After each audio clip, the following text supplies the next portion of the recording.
everybody, and welcome in. I'm glad you could join me. I am here. I am Decaf Jedi, and I am about to play a little bit of Norco. This is a point-and-click adventure game that came out in 2022. I know next to nothing about this game. I'm going into this one really cold. Other than knowing that it's set in New Orleans, I really don't know anything about this game. So I'm looking forward to trying it out. I've only heard good things about it, and I'm so glad you could join me. Now, I bet you're thinking, Norco, isn't that the adorable spell-casting imp from He-Man? And no, that's Orco. This is going to be a very different experience, I hope, than Orco from He-Man, the Masters of the Universe. But I don't know. Like I said, I'm going in cold. This could be a game somehow about Orco, or maybe like negative Orco, and that's what the N is for. We'll see. All this and more will be revealed over the course of the next several minutes. How's everybody doing tonight? Welcome in, though. I'm glad you could be here for the stream. Glad you're watching later on YouTube. Good to see you, Jersey Joe's, Sanfrecchi, Dr. Mario. Thank you so much for the resub. Welcome in. Hey, Unstable. The other obvious mystery is Norco. Yeah, I mean, it could be anything. Nobody knows what this game's about, so I think we should just start playing it. First, we'll unmute it. There we go. Get some nice ambient sounds going. And let me know. I tried to play around with my volume a little bit before I got started, but if the levels are way off, just give me a shout. Shield hid the stars behind halogen and flame projected onto the sky every night. There was no such thing as silence. The noise never went away. The refinery exhaled an endless sigh. Ooh, we have choices.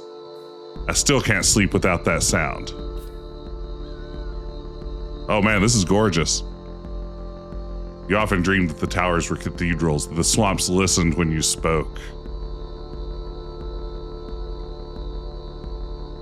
That the birds became radiant spheres while circling Norco's sky. You spent your adolescence sleepwalking between little devastating rituals. Though Blake pleaded, you decided to leave. Man, this looks great. What good pixel art. You caught out on a grainer to Chicago and onward to the West Coast, thinking you'd never return. You wandered through the overlit suburbs of the vast American limbo. Thumbing down 99, you saw an old man crouched in a roadside ditch who was mouthing your name. He had a familiar gaze. He was gone when you wiped the sleep from your eyes. Typical stuff. You spoke to Blake, learning of your mother's declining health, her insomnia, her erratic behavior. Oh no, they've got a case of the Mondays. You ignored the urgency in your brother's voice. You headed east. You threw your phone into the Rio Grande and joined the armies of the Mesa. For months, you were in the company of fugitives, sleeping in nuclear tunnels, repairing engines and weaponry.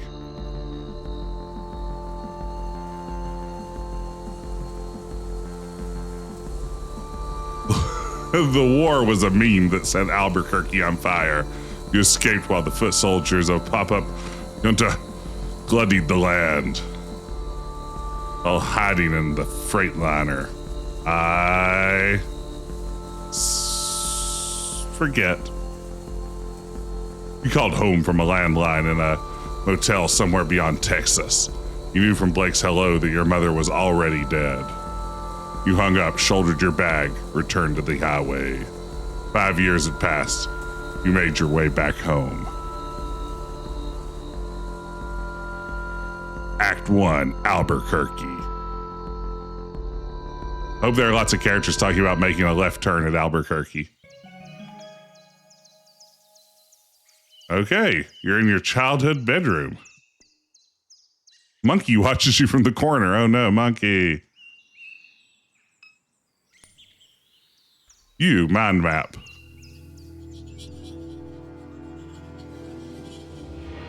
You. We're traveling through the Midwest.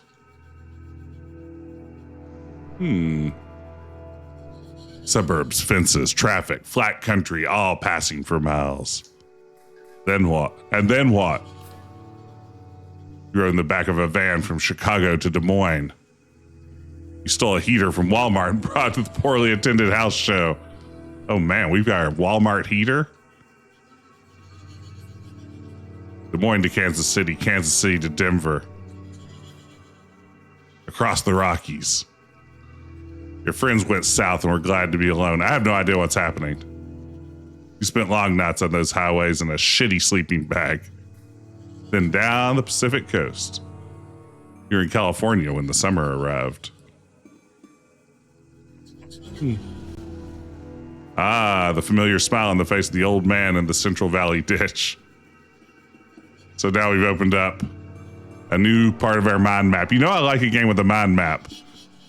We're getting Alan Wakey over here.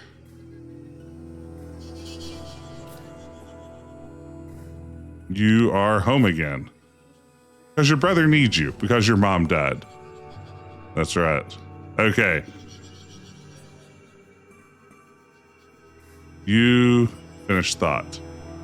All right. No idea what's happening. But now we have more of a mind map. Your brother is oblivious. Your grandma once said she didn't expect much from Blake. He was short-tempered, oblivious, and couldn't focus. He was staring at a tablet after she left the room. You asked him how he felt. I feel fine, he said. Why? That's what Gran said. You look confused. What did she say? Oh, Blake. Your brother is a lot. Younger, reckless, gets in trouble, spends sleepless nights scrolling. Edgelord. Oh, man, we've got an edgelord brother. Can't take criticism, always needs money, tries to help those he loves, but often makes things worse. What else? Insecure, dysmorphic, constantly checking his reflection, always seeking validation. Was terrified of you leaving, and now he's terrified of you dying. When I think of him, I just feel guilt. He needs to get over it. Now, your brother. Okay, so we've mind mapped our ding dang brother. Your mom died. Cancer metastasized. It was in her liver, then her lungs, then it was in her brain. She was on chemo, never finished her third course. At the hospice on Jefferson Highway, Blake said the traffic shook the building. He left before she drew her last breath. Alone with the morphine drip and the rattling glass, that's how Catherine died. Your mom. Your mom. I thought I was going to do like a your mom joke there, but it didn't ever lead to one. And then Ditchman. Ditchman. Ditchman. The smile of the man who crouched in the ditch of the highway revisits your mind. His head was smudged with Wednesday ashes and mascara ran from his eyes. Hey, Agent Cooper. Ditchman. Okay, now we know everything. Good to see you. Welcome in. I'm coming to this one, as I was saying earlier, kind of not knowing anything, so I'm looking forward to seeing what we got. Monkey, your best friend, a childhood gift. You spoke with him often when things got difficult. Hey, thank you, Expert Casual. I appreciate the support. 9 months. That is amazing. Thank you. 5 years collecting dust. 5 years. His eyes fill with anger as he challenges you to return his gaze. Staring contest part 1, glyphs. Oh, man. Really? We have a mini game for staring at our monkey?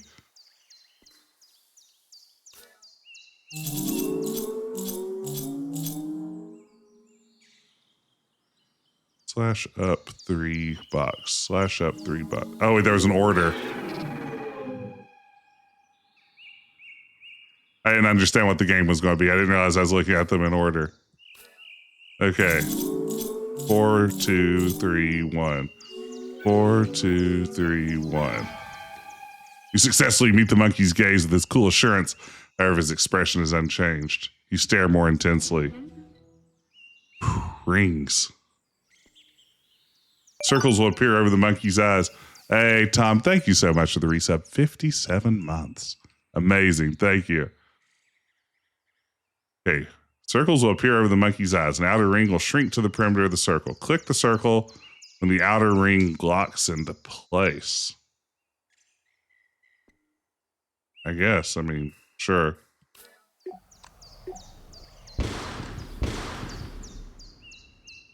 Anger melts from monkey's face. Fake monkey. You drape monkey over your shoulder. All right, we now have a monkey on our shoulder. That's better than on your back. Laptop. Your parade gifted you. Idles on a, I don't know what that word is. On a shoddy particle board desk. Wake, laptop. Signal in the house is dead. No internet. This is post-apocalyptic, I guess. It's like Blake was using the computer. He left a browser tab open. Oh, no.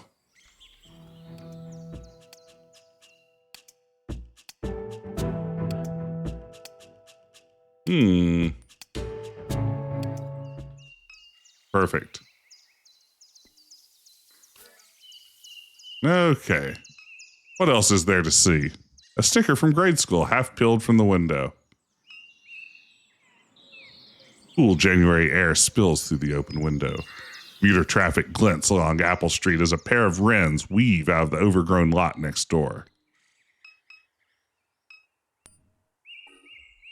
Monkey stares at you. You stare at monkey. You become invisible to him. Little circles of light pool in the doll's tired eyes as they watch the infinite space beyond your being. The air that hangs between your eyes and his is a vacuum of utter stillness. You look away.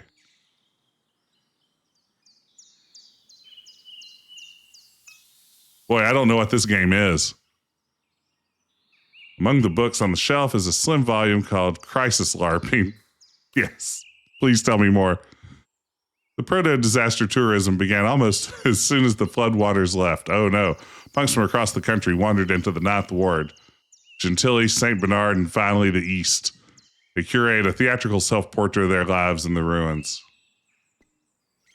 The aesthetics of disaster were central to that emerging milieu, began to percolate into popular culture. Collapse became the zeitgeist. Wise investors recuperated the experience of disaster. New Orleans became a plastic dystopia, a marketplace for crisis. Hey, Drew. Good to see you. I'm doing well. Hope you are too. Okay, so post-disaster New Orleans as a tourist destination for disaster aesthetics. Oh my goodness, Dr. Mario, 150 streams in a row. That's got to go back a year at least, right? That's amazing. Thank you for always being here. You assume Million has been keeping the plants alive. A show flyer for a few weeks before you left town. A fight broke out during the opening set. I got whipped in the face by a back chain. Still have a scar above your left eye.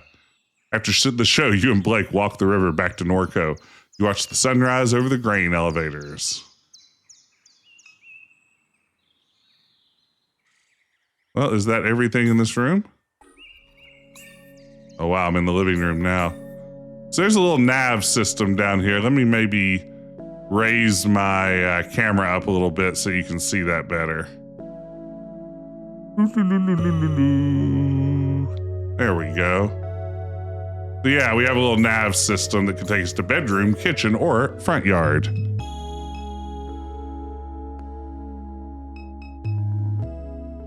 Memories of sleepless nights. Your mom sitting here staring through the window. There's a tension in her demeanor, as if you were interrupting some urgent and obligatory task. You continue to the kitchen with no words exchanged.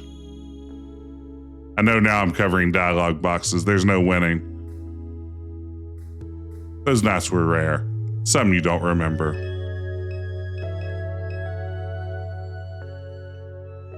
So you go there to gawk at the chaos. Yeah, that's how I'm reading it, Pickled Dog.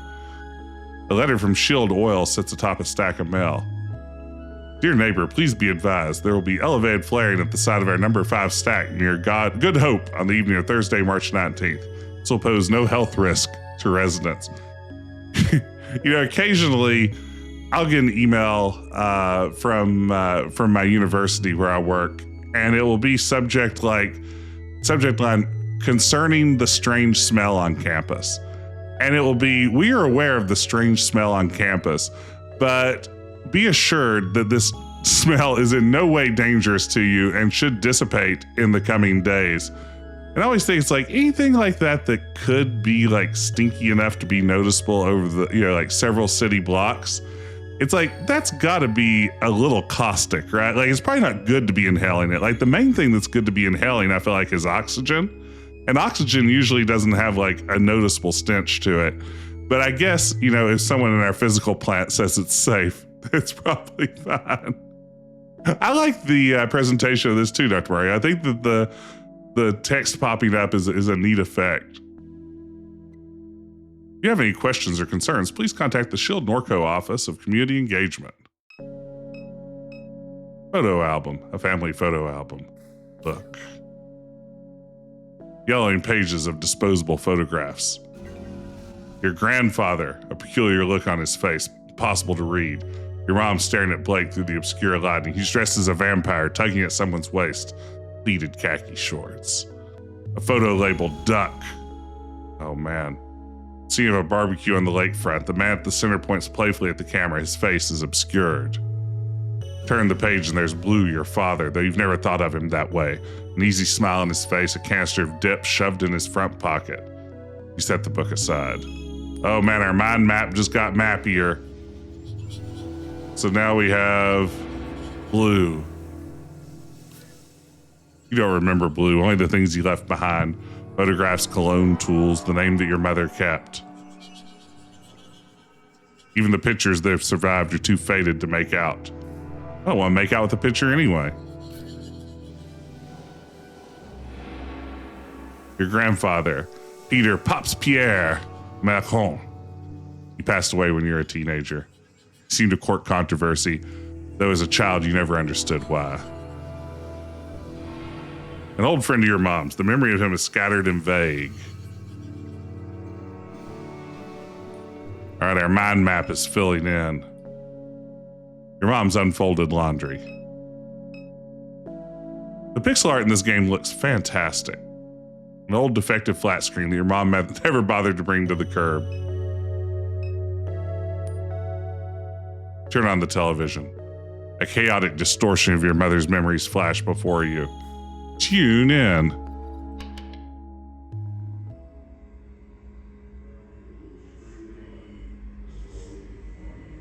Not sure what I'm seeing here.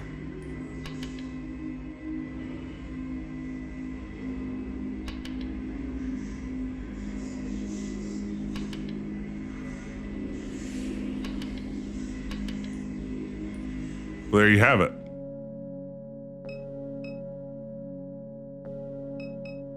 I wonder if our main character is going to meet Gabriel Knight at some point. A photo of your mom holding Blake as a baby on the beach in Pensacola, Florida. It's winter. You stand beside them, bundled up and laughing as a gust of wind rakes the beach. The sky is bone white. You peruse the titles on the bookshelf. The western margin of the lake. Many tragedies have come to pass along the western margin of Lake Pontchartrain. The unnamed hurricane of YW9D left the settlements of Frenier and La Branche in a state of unrecognizable destruction. Those who survived did so by clinging for their lives to the branches, limbs, I should say, of cypress trees. The fables and secrets of those communities lie with the bones now scattered in the sediment of the lake. Let's ask about fence line diaspora. In the end, we decided to leave dimes. I'm guessing that's not how you say that. It wasn't the cat cracker or the smells or the fear of our children's health that drove us away, though they played a part. Truth be told, it was the media attention, the spokespeople and activists and academics and all this. I was done with it. I was done being a poster child, done being thought of as a victim. I wanted my experience to be my own, not something to gawk at or dissect in a laboratory. Okay, now I've decided it's probably better off to cover the, if I'm going to cover something, I'm probably better off covering the little mini map than I am covering so much of the dialogue. We'll just keep moving me around. It's going to be fine, gang. Don't worry. Yeah, I like this first-person vibe. You know, there aren't a lot of this sort of first-person style adventures in pixel art. You know, if anything, it reminds me a little bit of Manhunter from Sierra, which also kind of did something similar. What's this? The big old map. Got it. Let's see here. Front yard. Let's go to the kitchen.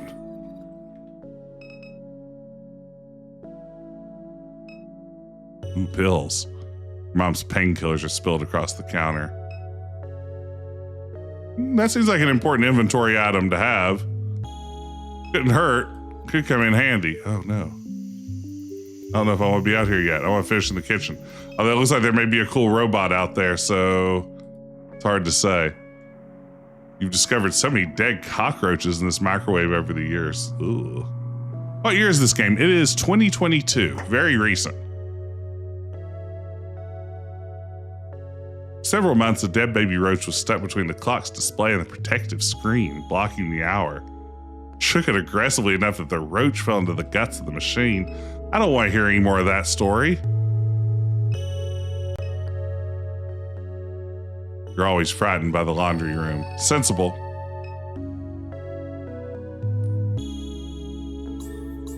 Attic. Backyard. Let's go up to the attic. Who doesn't like an attic? Used to be much more clutter up here. You imagine your mom gave it away as the end approached.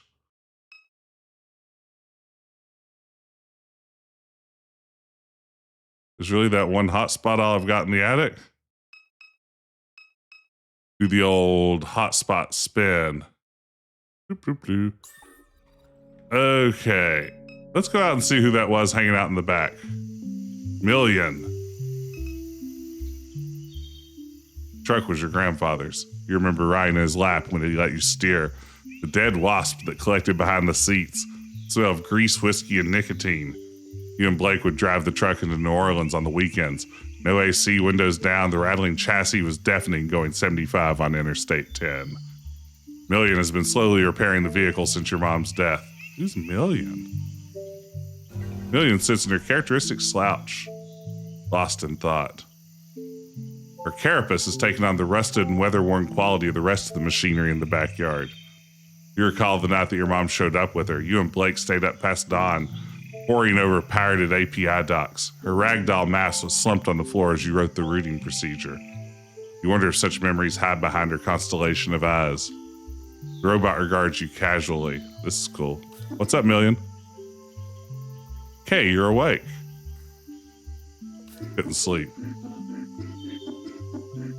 After you say the sound of the refinery helped pacify you. Perhaps that's no longer true. In any case, I'm certain I was no help.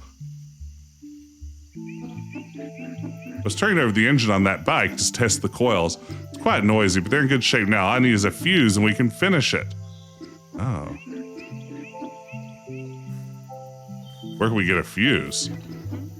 The gas station just up the road has them. You may have to persuade Troy to let you in. Were you expecting a call? Many people have been calling since Catherine died. Your brother is usually the one to answer the phone. I don't know where he went off to. I wonder where he could be. Likely the bar or bookstore, if I had to guess. Why would so many people be calling? Your mother left behind a lot of loose ends. Gather she's conducting research for a client in Fat City. Interesting. A sense that many people would like to acquire that data. I'm unaware of where she's hidden it. Perhaps Blake knows the whereabouts. Who's the client? Haven't a clue. Those aren't things she discussed with me. As the cancer spread, she became more guarded with her research. Your mother had a lot to teach, but she wasn't always the easiest person to get along with. Wow, Million. Who exactly would want to see the data? Researching this town, she knew histories that others have forgotten. History has a lot of value in this place. That's all, folks. Ooh, a pry bar. Why in the world would you not take a crowbar? That's the most useful thing you can carry in an adventure game. Crab net. Disintegrating crab net. Lou taught your mom how to make these, and your mom taught you. In the summers, you'd back to the suction before sunrise, tie chicken necks to a net, submerge it, and nurse your coffee while waiting for a bite. Ooh, truck container. Kept all of her gear in a plastic container strapped to the back of the truck. Boots, waders, flashlights, tackle, first aid kit, etc. towers of the refinery wink in a subtle and familiar rhythm. Wait, my front yard now? Okay, I found front yard. When I find myself in times of trouble. Virgin Mary sits in the shadows along the crawl space of the house. Your mom fed the neighborhood strays. They must be hungry since she passed. Let's see. So we have backyard, street, inside, statue. Do we go everywhere inside?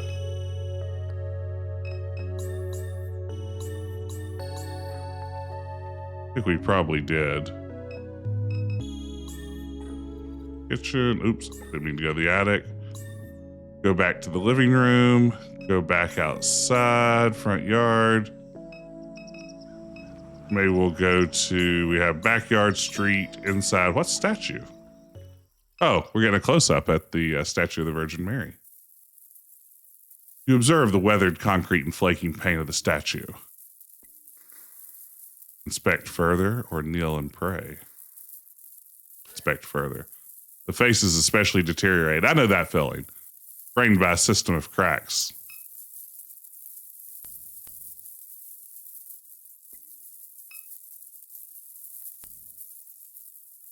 You run your hands along the deteriorating contours of the statue.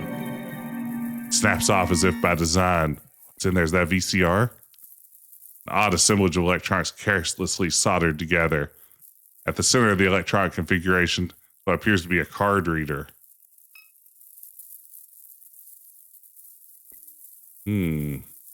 Interesting. I don't know what it means, but now we know. Okay, we have new things on our mind map. Million was a fugitive. Once a fugitive, now just a relic. I like this idea that your mind map is a way for you to sort of craft your story rather than necessarily fit things together to solve clues so far.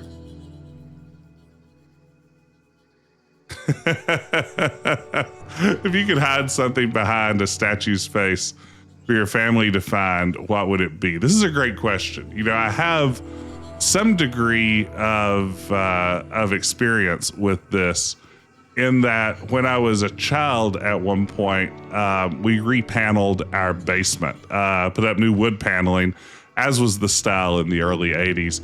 And part of that meant that there was a little space under the staircase that went down to our basement that was going to be paneled in. So while the old paneling was down, we kind of had this secret cubby hole that was back there under the stairs.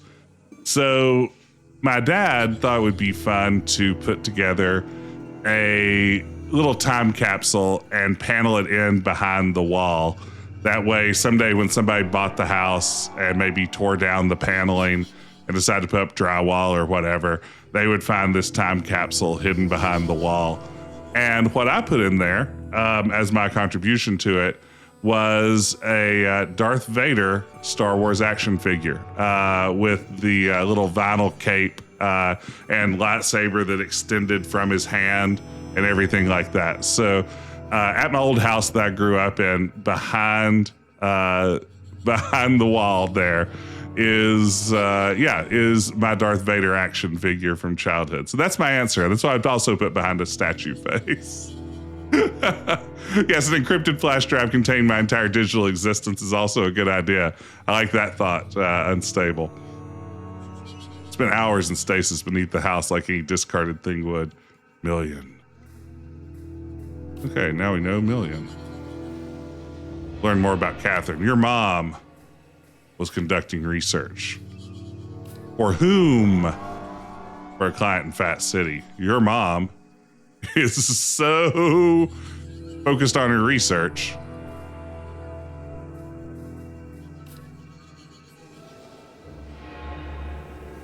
Conducting research for a client in Fat City. That's all you know. Look, that's just all you know. You don't know any more than that. That's all you know. Shield is an oil refinery. Holds the largest share of leases in the Gulf of Mexico and refines crude oil right here in Norco. chemical annex. The chemical annex sits on the other side of town from the refinery. It produces the feedstock for plastic consumer products. Shield owns half the town. Shield is finished. Okay, well, we're learning more and more by the moment. 3 times this house has been flooded. The first flood is barely a memory. Place your feet on drenched carpet. Your mom and grandfather ripping out sheetrock. Sitting in a small RV in the backyard, setting dolls on cluttered table. Second flood, you were 14. Pumping station failed during a heavy rain. You were in a class watching the clouds move upriver. You got a text message from your mom. Stay in Destron. I'll come get you. For 2 weeks, you shared a hotel room with your mom and Blake. She spent all her days gutting the house. In the evenings, you would sometimes help. The third flood, another pump failure. Hired contractors with the insurance money. Said she was getting too old for it. You were bitter. You blamed her for not selling the house sooner. You stayed with friends in New Orleans. I'm very excited. Speaking of damaged houses, we had a horrible hailstorm that I mentioned recently here a few weeks ago that did all kinds of damage. Like everywhere you go in town, everyone's cars are just dented horribly. There's damage to all the houses and everything. And boy, my insurance, the estimate for how much it's going to cost to repair a house is staggering for a hailstorm. But I guess that's why you have insurance. But wow, unbelievable. More than I thought possible. Luckily, we have no leaks or anything, no flooding, just a whole bunch of broken stuff. Fourth flood will follow a slow hurricane. It will be a calamity. It will leave the entire region submerged as critical levees breach. There'll be a massive blackout that lasts weeks. Much of the sewage infrastructure will be damaged beyond repair. The embattled federal government will do nothing to assist. It will bankrupt the region. Small militant enclaves will form along the high ground of the Mississippi River. They'll take to piracy and hijack commercial shipping vessels. Private mercenary forces will retaliate in kind.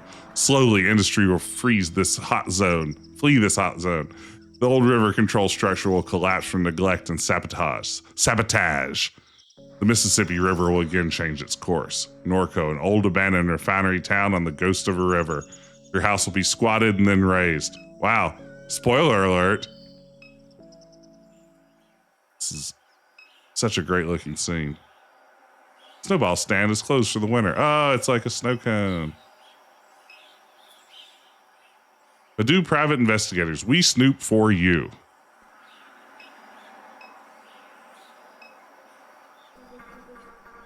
The turtle, he crawled out of the trash can. Gross, trash turtle. Don't touch him, Caesar. Yeah, I agree with Big Sister. No, he's not. Turtles are always clean. They live in water. Trash water is not clean. Let's go. Just let me stare a little longer. He's pretty. Nothing pretty about that trash turtle. Lots are on at Purdue Private Investigators. You knock, no answer. You knock, no answer. This is usually when an adventure game protagonist just lets themselves in. Let's see, we can go back home. That's not a good idea. Floodgate Tavern or Dime's Discount. Let's go to the tavern. We heard that might be where our brother is, right?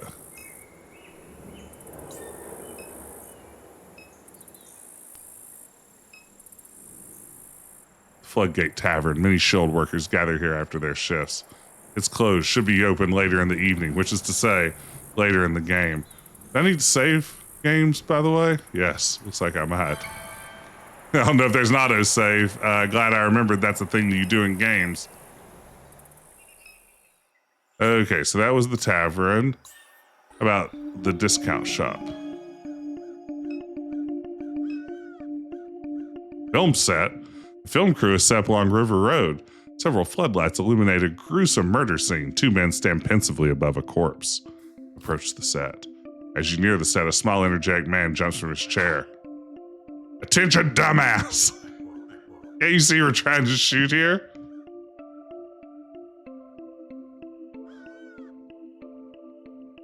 It is very pretty. You know, I enabled CRT mode, which normally I don't do. I'm normally not a fake CRT filter guy, but what I saw of screenshots of this one, I thought the fake CRT had such a nice atmospheric look to it that I decided to go with that. And I'm pretty happy with that choice. I think it looks really nice with the CRT mode enabled. Looks great without it though, if you love a good crisp pixel, which normally I do.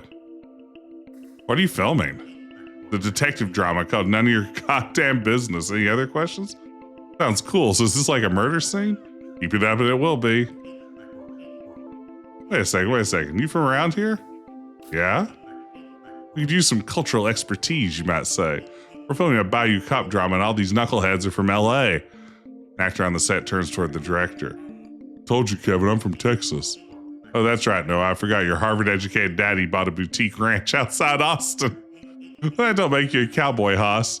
Now hush up before you scare off the yokel. The director returns his attention to you with a mild look of disgust. Help us out, will you? The script needs some work. What do you say?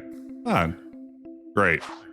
Hey, Noah, get over here so you can learn something from this stupid redneck. Now, this is important. I do hope I get a proper Screenwriters Guild credit for anything I contribute to this script. The actor smolders. He whispers under his breath, I'm a redneck. Fine, Noah, you're a redneck, a real salt of the earth kind of guy. As luck would have it, we came across an even dumpier hayseed than you, okay? Just take a knee. Anyway, we need some good slang.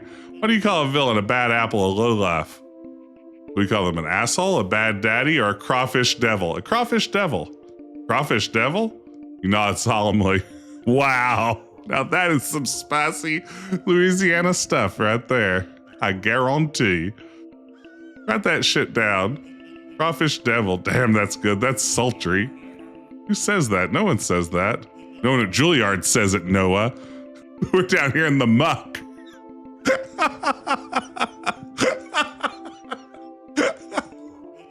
I've been hearing all kinds of people say it down here. It just slipped my mind. Great, that's settled. One more thing. What's a more regional way of saying to murder, to kill? To slay, to send them home with the roosters? Slather them with the oyster-flavored peanut butter. Yeah, slather them with the oyster-flavored peanut butter. Yeah, Mike, I mean, it does feel like a very heavy game, and I think I would agree here.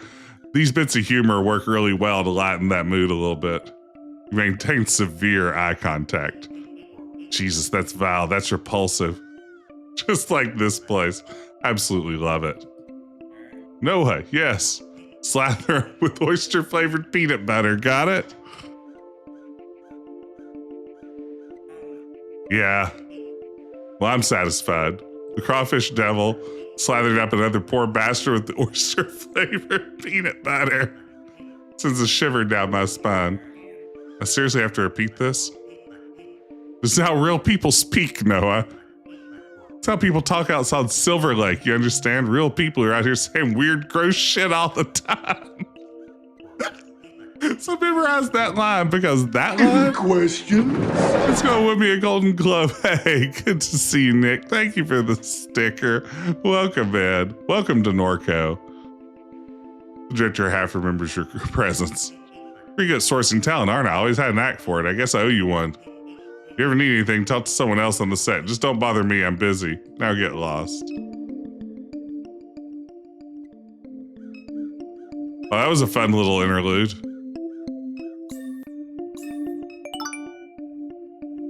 Whoa, Nick, thank you for the resub. 50 months in a row. That is amazing. Thank you, Nick, for all the support. A freight loader is being repaired in the Bature woods over the levee. I don't know what half of those words meant.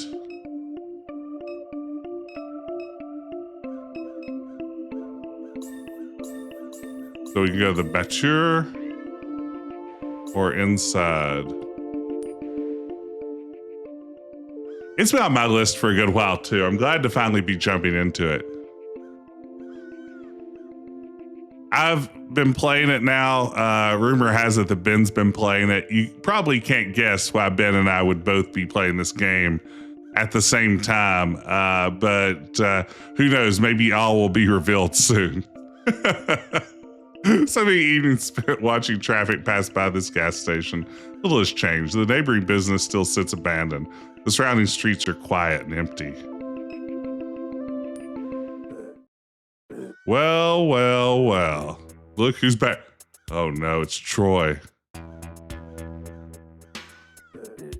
What happened? Carnival forgot you beside the road? You even brought your little doll. Yeah, I did. That's cute. Because my mom died, I like that comeback. You're not that stupid, are you, Catherine? She's too valuable. They never let her die. If anything, she probably vacationed on a hard drive somewhere. Trolling me about my dead mom? Trolling? You're so damn sensitive. Can't say nothing around you. Your mom was excavating all along the rim of the lake. She used to pay me to help from time to time, matter of fact. She needed somebody smart, somebody vigilant, somebody like me, especially a shield snooping around. I seen some wild shit out in them swamps with Catherine. I don't believe a word of it. Ain't asking you to believe nothing. Anyhow, this ain't story time. That lady in this gas station, goddamn company that runs this dump did me dirty. They swapped me with an ATM machine for speaking truth. Ain't letting nobody through till I get an apology at the least. That sucks. Don't patronize me with your weak pity. If you really want to get through, go get me some pills your brother's selling. That might persuade me. Sweet. Fight? You're joking, right? Trying to get wrecked? All right, then, let's go.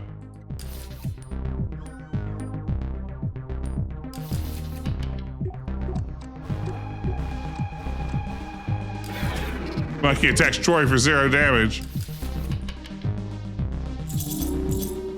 3, 1, 2. 3, 1, 2.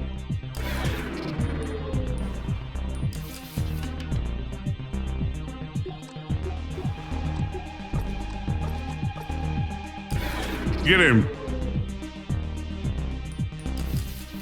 This is wild. I can't believe this is happening. Okay, 3, 2, 4, 1. 3, 2, 4, 1. Knockout.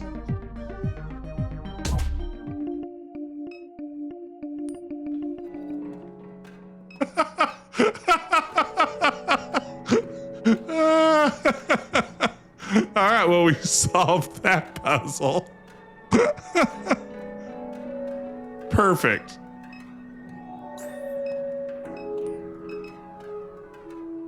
Dusty bags of dog food line the shelf.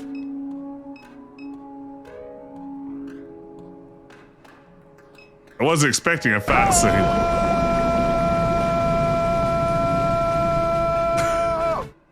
A better way to celebrate than with Aquaman. It's been too long since we've had a good Aquaman sticker on the stream. Oh man, that Brave and the Bold game was pretty fun. Hey, Grayson, welcome in. Thank you for the resub. How you doing, Grayson?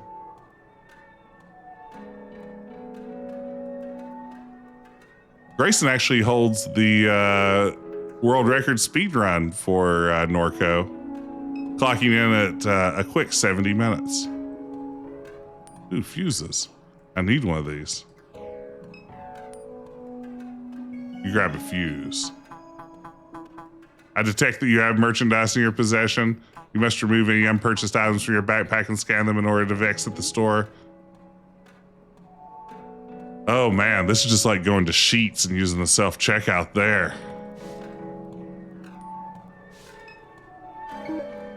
Scan the fuse. Thank you for your purchase.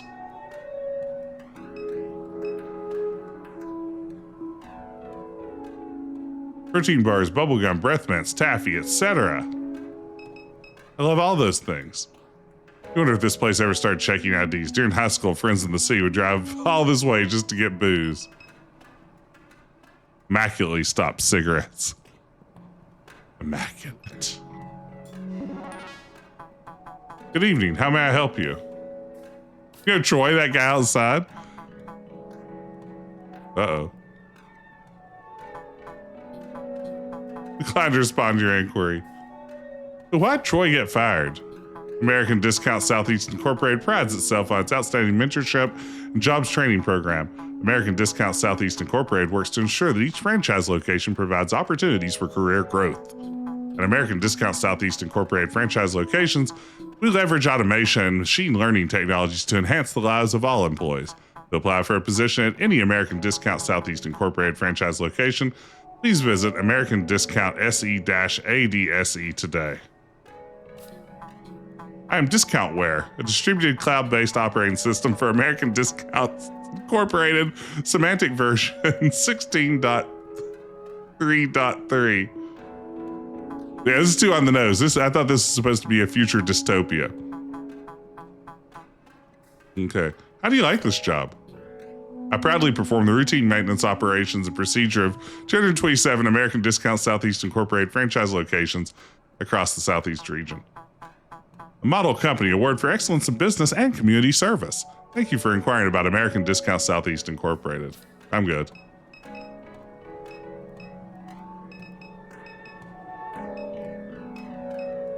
All right, well, we have the fuses we came for. Oh, wow, what's going on here?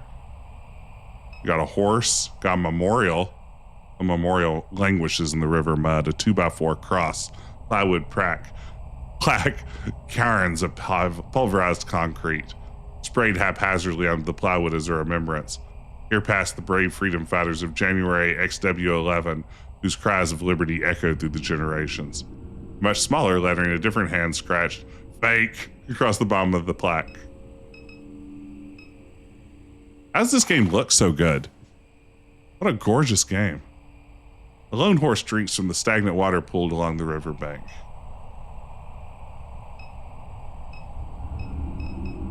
Hey Drifter, how's it going? A man sits on a pile of flotsam, but no jetsam, his head buried in his canvas jacket against the sharp air. Oh no, I cycled the sensitivity on my mouse. Game over. Hey Drifter, you want to talk?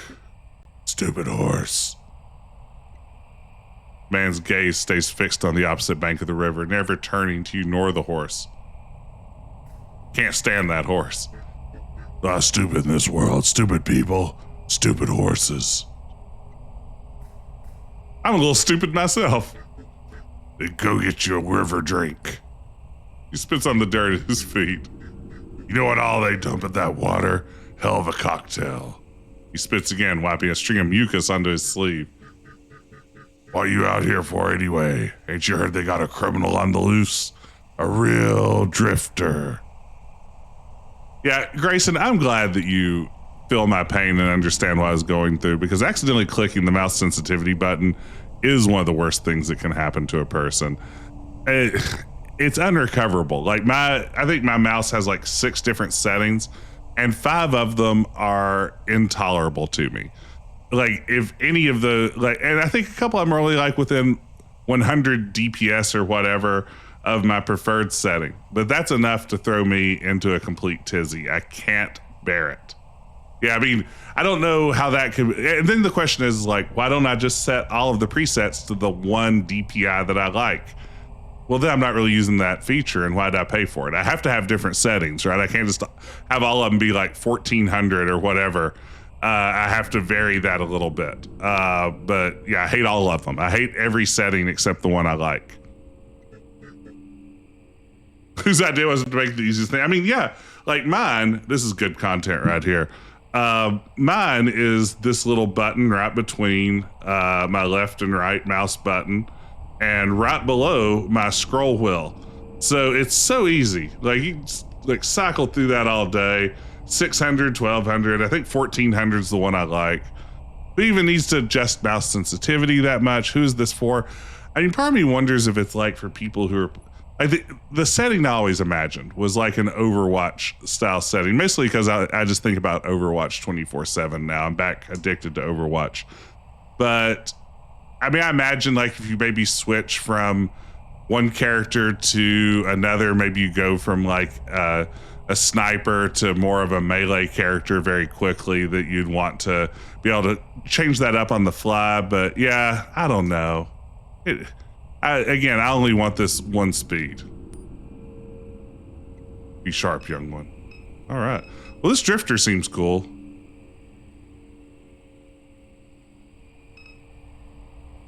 Do I have any more mind maps? No, I don't. Oh, wait, I do. Troy knows your family. He was buying pills from Blake and occasionally helping your mom with her research. He says she was conducting research in the lake.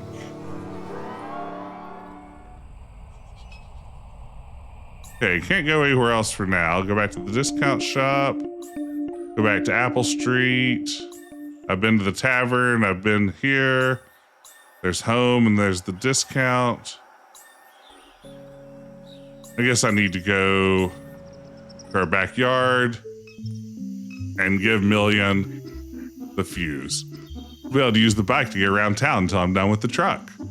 It concerns me that Blake still hasn't returned. He's been spending a lot of his time at Sarpy Paperbacks lately. Ah, Sarpy Paperbacks. Perhaps we should look for him there. Oh, wow. Now, I did not know this, Nick. The only product design sin worse than this is the Apple Magic Mouse with the charging port on the bottom, so you can't use your mouse when it's charging. That's wild. That is, I don't think I've ever even used a Magic Mouse. They scare me. But now I'm even more disturbed by them. Hey, Harmonic City, welcome in. Goodness gracious, we've got raiders. Give a shout out here to Harmonic City. Harmonic City, how are you doing? Thank you so much for the raid.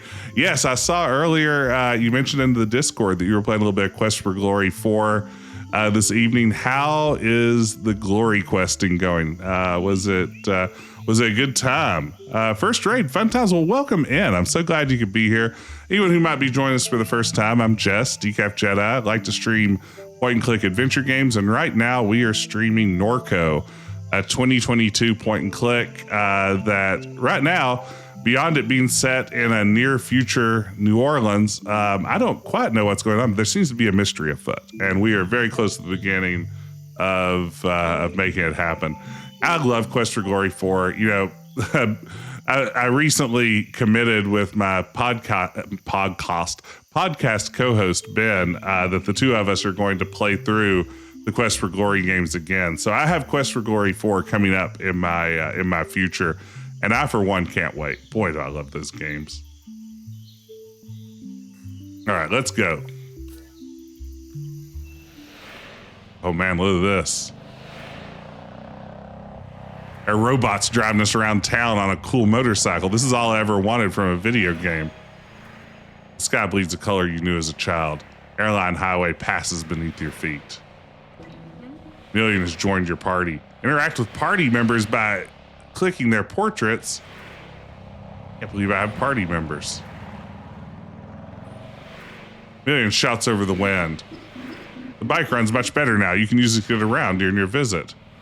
Where could Blake be? He spends much of his time at Sarpy Paperbacks. How have you been? I'm always the same, Kay. Always the same. Is that bad or good? Whichever you prefer. Are you depressed? No? Love you, Mills. Thank you. How's Blake been? The year that you left, Blake became uncontrollable. His behavior troubled Catherine deeply. He was beginning to remind her of your grandfather. Hey, Retro Gamer Dad, welcome in. After he was expelled from Death Train, he began running drugs into the parish. He made himself many enemies. He put those things behind him after her illness, but now that he's gone, I'm uncertain what to expect. I should have stuck around. I'm sorry for leaving. Blake took it very personally, but your mother understood. She always wanted you to experience America while you could. Did you take it personally? No. What's it been like around town? Shield has been expanding since you left. Catherine took your grandfather's boat into the lake to investigate reports of construction in the swamps along the shoreline. She assumed it to be unpermitted Shield activity. She was unable to find any evidence of it. However, it was clear that she found something during that investigation. What was it? I don't know. Perhaps you do. Haven't spoken to her in years. How would I know? Has Blake not mentioned anything? No. Something drew her to the lake in the months before her death. Okay, so I have new stuff in my mind map. Reports of construction. Reports of construction in the lake. She found no evidence of it nor who might be behind it. Nice investigation, Mom. Your mom was conducting research in the lake. Unpermitted shield construction in the lake. While there, she saw something, but what?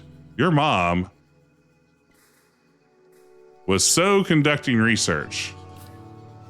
Something in the lake. Something in the water. Your mom saw something in the lake. All right, well, we cleared that up. Okay. Times discount. Home. Floodgate Tavern. Sarpy Books. Go Sarpy Books. Possibly a swamp thing.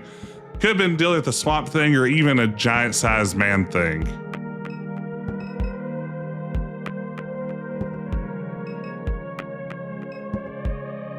Oh, can I pet that dog?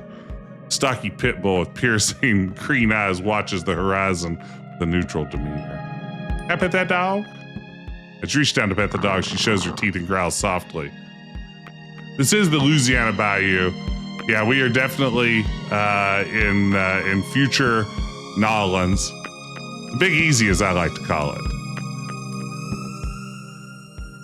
Two teens nod and gesture excitedly while bouncing between topics. Sounds like teens, all right. Where this dog came from? This is BMX and baseball cap. You know, I'm something of a BMX legend myself. You know him as a BMX legend. That's like kids called me when I was a child. When I was a kid, everyone just called me BMX because I was never seen without my BMX bike. I was constantly jumping it over piles of dirt or doing sick wheelies on it and stuff like that. So, yeah, absolutely.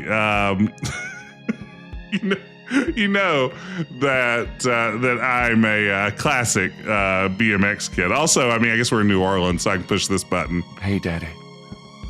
If we get out on Lake Pontchartrain, I guess I can press this one. Glass bottom boat. Okay, I won't press any more buttons for a minute. More talk, less gameplay. It's Decaf Jedi. Decaf Jedi.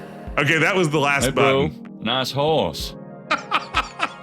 Thank you, Nick. Okay, now, no more buttons. The buttons are off. I'm not going to touch a single additional button unless I really have a good one that's appropriate to the moment we're in. Also, I'm pregnant. Okay, playing all the hits tonight. Okay. Where this dog came from, I'm not sure. She's been sitting here a while. You seen her eyes? Them eyes are something, bro.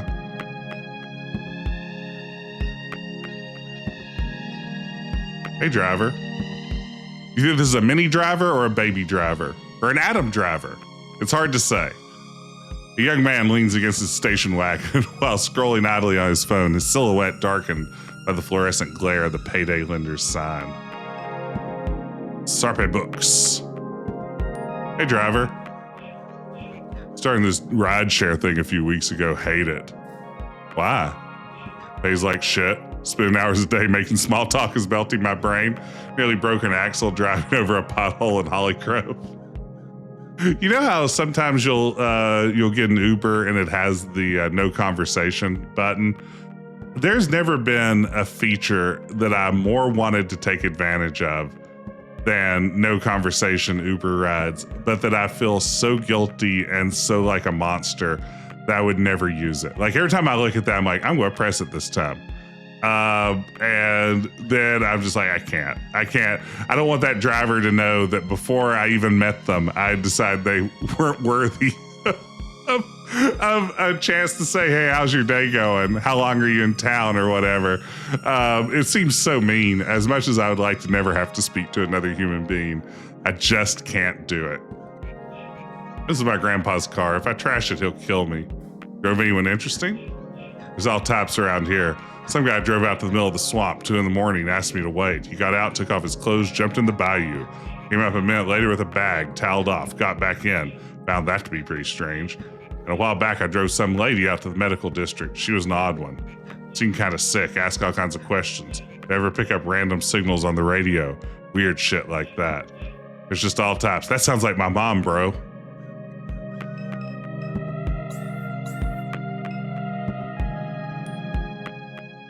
Your mom used to come here to dig through the stacks. Among the heaps of used romance novels and westerns, she always managed to find some occult artifact. The owner is also the landlord. You imagine it's the only way he manages to keep a place like this running. Over the years, they've experimented with other revenue-generating schemes. Yeah, the writing of this is very good, Nick. I agree 100%. It is just, and it's a game that has to have good writing, right? Because it is relying so much on the writing to carry it. I mean, it's beautiful, obviously. The music's great, everything else. But if the writing wasn't here on this one, it wouldn't work. You know, I'm not sure who wrote this one. Yeah, lots of good world building. For a while, you could get your phone repaired here. Then they tried selling vape cartridges, then kratom. Is that how you pronounce that? Kratom? Kratom? I don't know. I've only seen the very bright neon signs advertising it. Then anime wall scrolls, LSU yard ornaments. You remember seeing online they were trying to provide acupuncture. In the end, the schemes always fell and only the paperbacks remain. I love it. It's so good. You wonder how anyone can read in this dim and cluttered bookshop. As your eyes adjust, you see Blake's childhood friend Erica behind the counter, waiting to greet you. Hey? And Million, when did you get back in town? I've been in Norco for quite some time. Perhaps you're misremembering, Erica. Weird, I guess so. Does Million have a mystery? $1 million mystery? You're looking rugged these days, old friend. That's not nice to say. That's an intense scar above your eye. Yes, I chose to have that earlier. I'm a badass. Oh, she laughed. You know what? I agree. Cat in the bookshop. Yes, a bookshop cat. I mean, people talk about bodega cats all the time, but give me a bookshop cat. Bookstore cats are where it's at. Word on the street as you clean Troy's clock. I did. Glad he finally got a little taste of what he deserves. Too bad he got fired. I'm going to be sympathetic. He's just so rude, hot, misunderstood, rude. Precisely. Enough about him. Let's keep it up with your travels online. I haven't seen you post in a while. I tossed my phone in the Rio Grande. That is true. We did do that earlier. I respect that. Seems more and more common these days. I just got a new phone. I'm very excited. It does have the feeling of like most phone upgrades in that I can't really tell that it's better than my old phone. Only it just holds charge much longer. But that's all I wanted. I just wanted a phone that would stay charged a little bit longer. Is that too much to ask? Helps the connection has been so erratic. Been hearing of people chopping down cell towers, tearing fiber cables out of the ground, trying to rip the internet apart. I mean, yes. Yes. Back because of your mom? Yeah. I'll miss the hell out of that woman. I like what they're doing here, making our mom seem like someone who has touched a lot of lives in this community. I like this character building around their mom. Same. You and your brother have been living in my heart since I heard the news. I know you weren't always on best terms with your mom, but she loved and admired you. She talked about you constantly. I think it used to make Blake upset. You felt like you were the favorite. He was right. Kathy didn't always say you reminded her of herself, but it didn't always sound like a compliment. I like this choice to have the kind of squawky talking sound. I mean, if you can't fully voice your game, or maybe you chose not to fully voice your game, that may have been completely a stylistic choice rather than a matter of budget.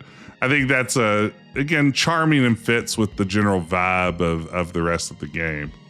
You seen Blake lately? I saw him just yesterday. He hasn't been around the house? He has not. Thanks, Million. He said he was heading to Floodgate Tavern when I saw him. May have gotten wasted. I know Gus let him sleep in a bar behind the bar a couple of times. You know you were coming, Kay? You never mentioned it. Figured he'd try to avoid me. He can be like that sometimes. I had to be delicate with him lately. Wow, the main designer and sole writing credit is a pseudonym, Yutz. Wow, that's interesting. Yeah, it definitely has Papers, Please vibes with the sound effects, doesn't it? Yeah, I agree completely. That was the game I was thinking of too. That sort of mechanical Charlie Brown adult voice. If I ask how he's doing, he goes quiet. If I offer help, he doesn't return my texts. It's a front. He wants texts. Sure, but I can only try so hard. If I hear from him, I'll tell him to find you. It's a great looking scene. Scan the tiles on the shelf. Don't be a vampire.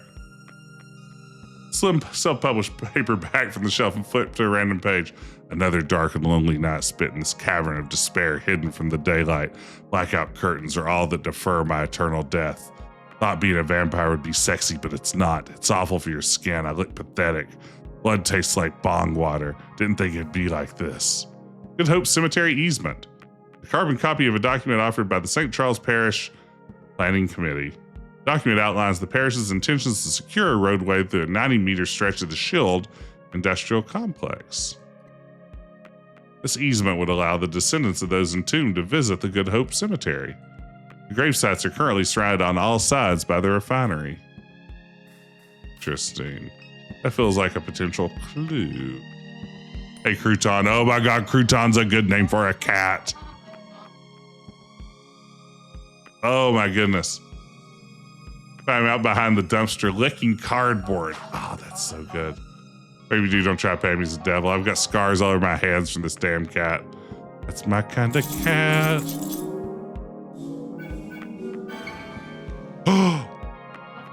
Oh wow, Crouton usually bats strangers. He must like you. 1, 2, 3, 4. Seems to be getting a little excited. Hey, 6-7, thank you so much for the resub. 24 months, that's amazing. Big anniversaries today. Okay, I don't think I can possibly do this again. Just save.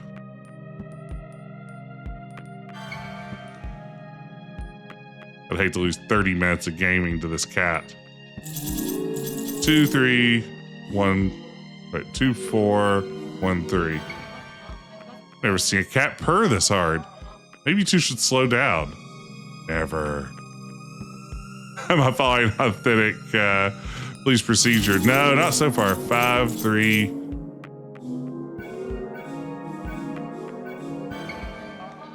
Oh no, he's vibrating. No, really, stop touching the cat. Crouton looks like he's fixing to explode.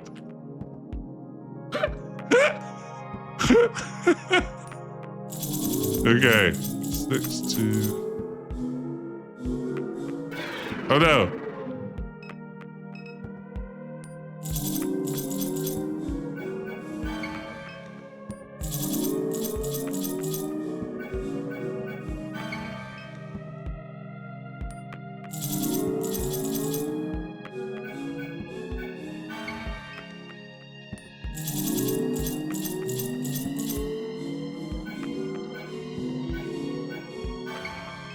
Okay, we've gone back to vibrating. Let's save there. I'm determined to see what comes next. Vibrating Crouton should be a resub gif or an animated emote. That's a really good point.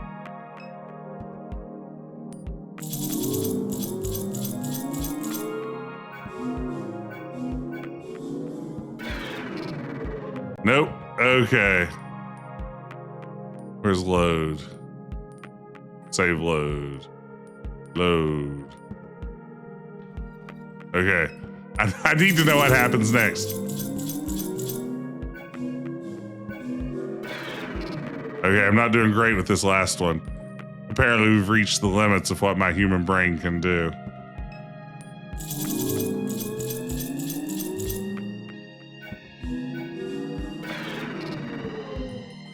It's terrible. I should be able to memorize this.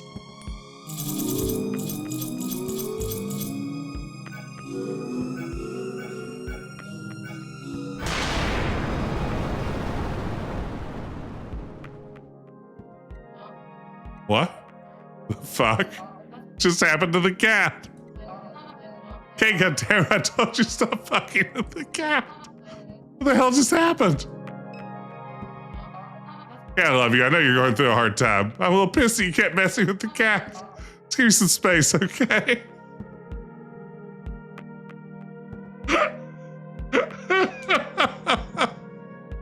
Should we let that stand? I need to... You grab the phone case from the counter. Oh man, I actually need to do that for a puzzle. That was satisfying. I like that in the world of this game, like, the idea that the cat just blasted off isn't really commented on beyond just to acknowledge that it happened. Your brother was headed to the Floodgate Tavern. Your brother, dismiss. No, I would not have predicted that. That's what I liked about it. Okay, outside. I do hope Eric is correct and that Blake's absence is due to nothing more than another drunken night. Million, have you killed Blake? My intuition leads me with the sense that something is wrong. Do you feel it too, Kay? Does something feel strange to you? Did you see a cat blast off into space? Catherine? What? That's our mom's name.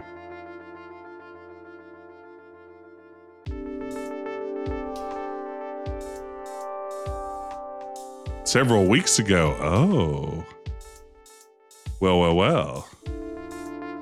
Greater New Orleans Neural Versioning Clinic. What brings you here tonight? Asked the clinician. I want a record for my children. I don't want to leave my kids alone. They may still need me. I understand. And you're referred by Mr. Richard?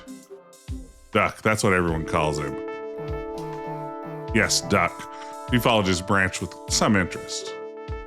I think the crouton ascended to a higher plane. What is it that they go to in the musical Cats? Like the toppermost layer or something like that? To the toppermost of the poppermost? They ascend somewhere, right? Right after they sing Memory. Ask Andrew Lloyd Webber. Is Andrew Lloyd Webber in the chat tonight? If so, please, Sir Webber, or Lloyd Webber, I'm not sure how that name works exactly. Tell us where the Jellicle cats ascend to. Together we'll be discussing this in detail as things progress. Let's begin with a simple exercise. I'd like to talk about your earliest memory. It's of pine trees, yes? That's right. So we're getting a neural imprint of ourselves as Catherine, Kay's mom. Tell me about them. They grew from the concrete and cracked the driveway. The concrete broke into pieces. It made your father upset. He'd see them and frown. At the house my family and I used to live in, we had some large trees that were there when we moved in that had totally just destroyed our sidewalk outside. And we lived directly across the street from an elementary school, which meant that kids had to walk home in front of our house every day. And because, I mean, there were literally like cracks that were like this far apart, and we just watched kids trip and fall. And that's fun for the first few months, but after a while you start to feel bad for them. And I started calling the city and said, it's like, can you guys come and repair this sidewalk? It's a horrible safety hazard. We're right across the street from a school. Eventually some sort of kid is going to trip and really hurt themselves. They're going to break an arm. They're going to lose a tooth. Who's to say what could happen here? And the city explained to me that the sidewalks in front of my house were in fact not their responsibility, but rather my own. Apparently, as they referred to it, those sidewalks are your property and therefore your responsibility to repair. At which point I asked the person I was speaking with at City Hall, if that's the case, can I just jackhammer them up and plant grass and not have a sidewalk in front of my house if it belongs to me? At that point, they got very adamant that while the sidewalk does belong to me, I don't have the option to simply destroy it. They did not like that proposition at all. I was just like, let's plant grass there. It's no big deal. It'll be way cheaper than pouring new concrete. So yeah, it's amazing. Home ownership is great. You learn so many things. He'd see them and frown, but he'd remain silent. He'd sit quietly in the truck, dissatisfied. I wouldn't say a word. Speaking of those moments made you a fool in his mind. Your father's house? was safe. I wish I could have stayed, but he wouldn't have it. That's why he married Blue. He has to have somewhere to go. We bought our little place on Good Hope Street. The whole thing was a mistake. I also can relate to that. I told him I didn't love him. It was in my father's voice. I told him I never loved any man. Was it true? No. That was a difficult night for you. Didn't feel real. Where was Blue? He sat at the window all night. East-facing window? Yes. When you stood over him to apologize, you saw the flare stack of the refinery in his eyes. Wow, look at that. I never apologized. Oh, what's this?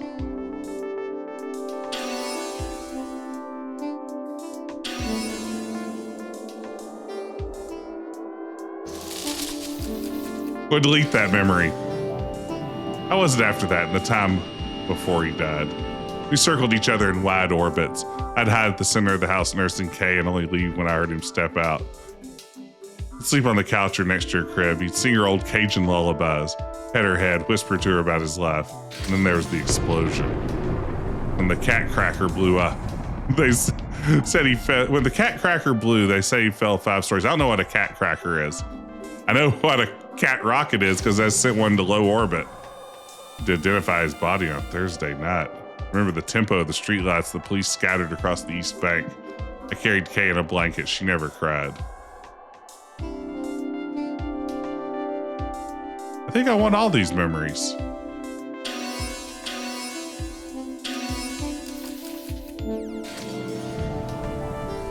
Tell me about this man. I would see him from time to time around Norco. This is me years back. Isn't that the ditch guy? Blake saw someone passing by the house. I think it was him. Why? I just do. The robot is no longer there to deter him. Million? Yes. Could be it. What was your first encounter with Million? Let me think. She came to me in the parking lot. He was about 12 years old at the time. She knew Blue from his days at the aluminum refinery. He stared for a long time at her constellation of eyes. They swirled in a kind of desperation. I took her home knowing it was another mistake. You were reckless in those days. I welcomed any trouble I could find. I don't want to know about that guy. I do want to remember Million. That guy creeps me out. I don't know what I'm doing. I'm assuming none of this will impact me later. It didn't say your choices matter like it would in a Telltale game, so I'm assuming they don't. Yeah, legally you have to warn me or otherwise it's entrapment.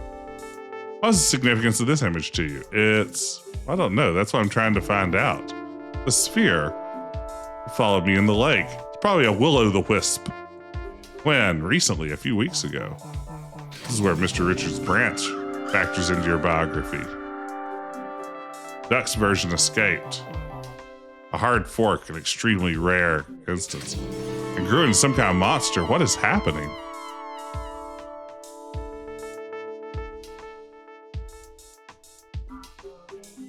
Began speaking to me through the radio. It told me to install an app. Oh no. Oh no, you got scammed into installing an app. I think it has something to do with the thing, the sphere, whatever it is. As long as it pays, I don't care. I can use the money. I see. This is the last control point that you submitted. Would you like to include any additional thoughts or memories? Anything not included in the intake? No, that should be enough. I now begin disconnecting the sensors. A slight feeling of nausea and disorientation is normal and no cause for alarm. I thank you for your patience, Miss Madére. Oh, wow.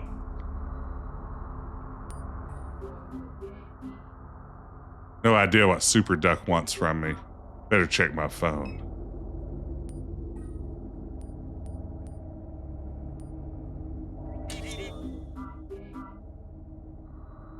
This here I need to go to the Curious Duck.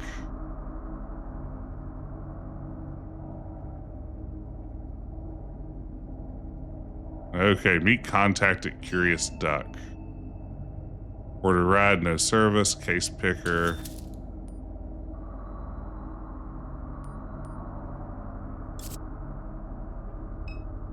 They ask about your vehicle's extended warranty.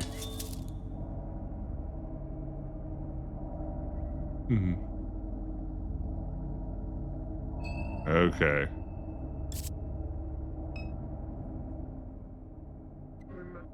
Ma'am, I'm very wavy.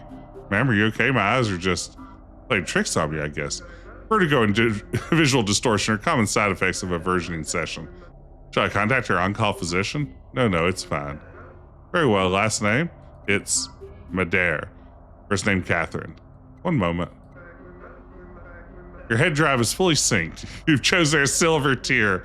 Your product does not come pre-installed with adware blocking services. It's provided as is, without warranty. You're eligible for a free sync at any time before the new year. Some real San Junipero action here. Thank you for choosing the Greater New Orleans Neural Versioning Clinic for your cognitive versioning needs. Oh wow, this is interesting. Let's see. We get a save going here now that we are in Catherine mode. All right, so we have just finished having our brain backed up. The attendant doesn't really have much to offer us. Need to find the curious duck.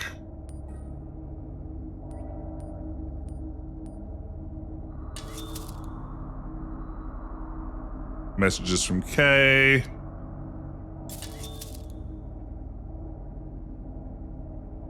Love you, my nerd. All right, just some messages about this estranged relationship. Let's see.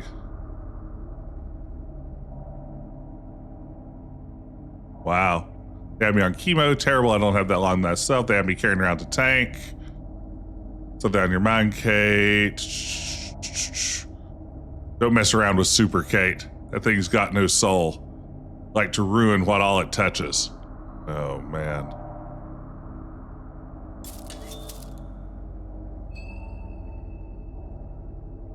Back job.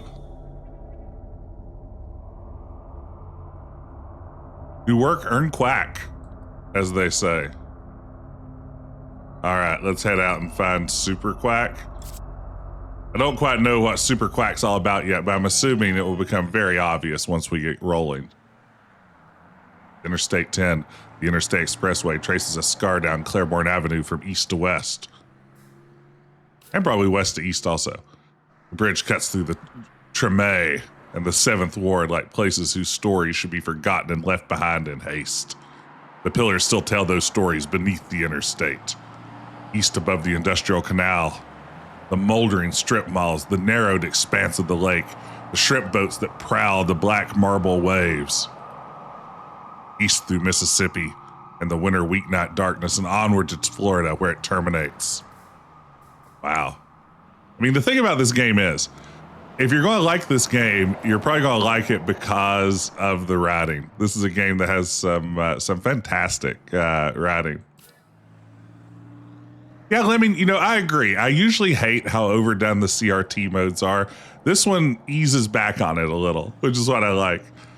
West is the suburbs that Catherine calls home. West is the concrete expanse that breaks clean and sharp at the St. Charles Parish line and gives way to the cypress swamps. Tupelo crowns spire above the overpass, silhouetted by an unnatural glow that leads to Norco. Great.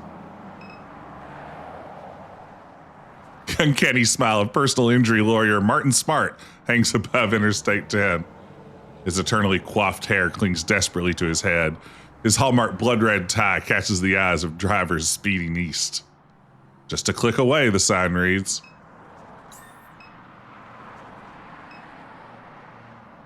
Let's see, so we could go back to the clinic or we could go to the overpass.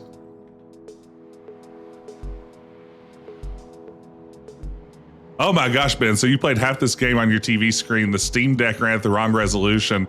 So the bottom of the screen with the text was cut off, so navigation was confusing.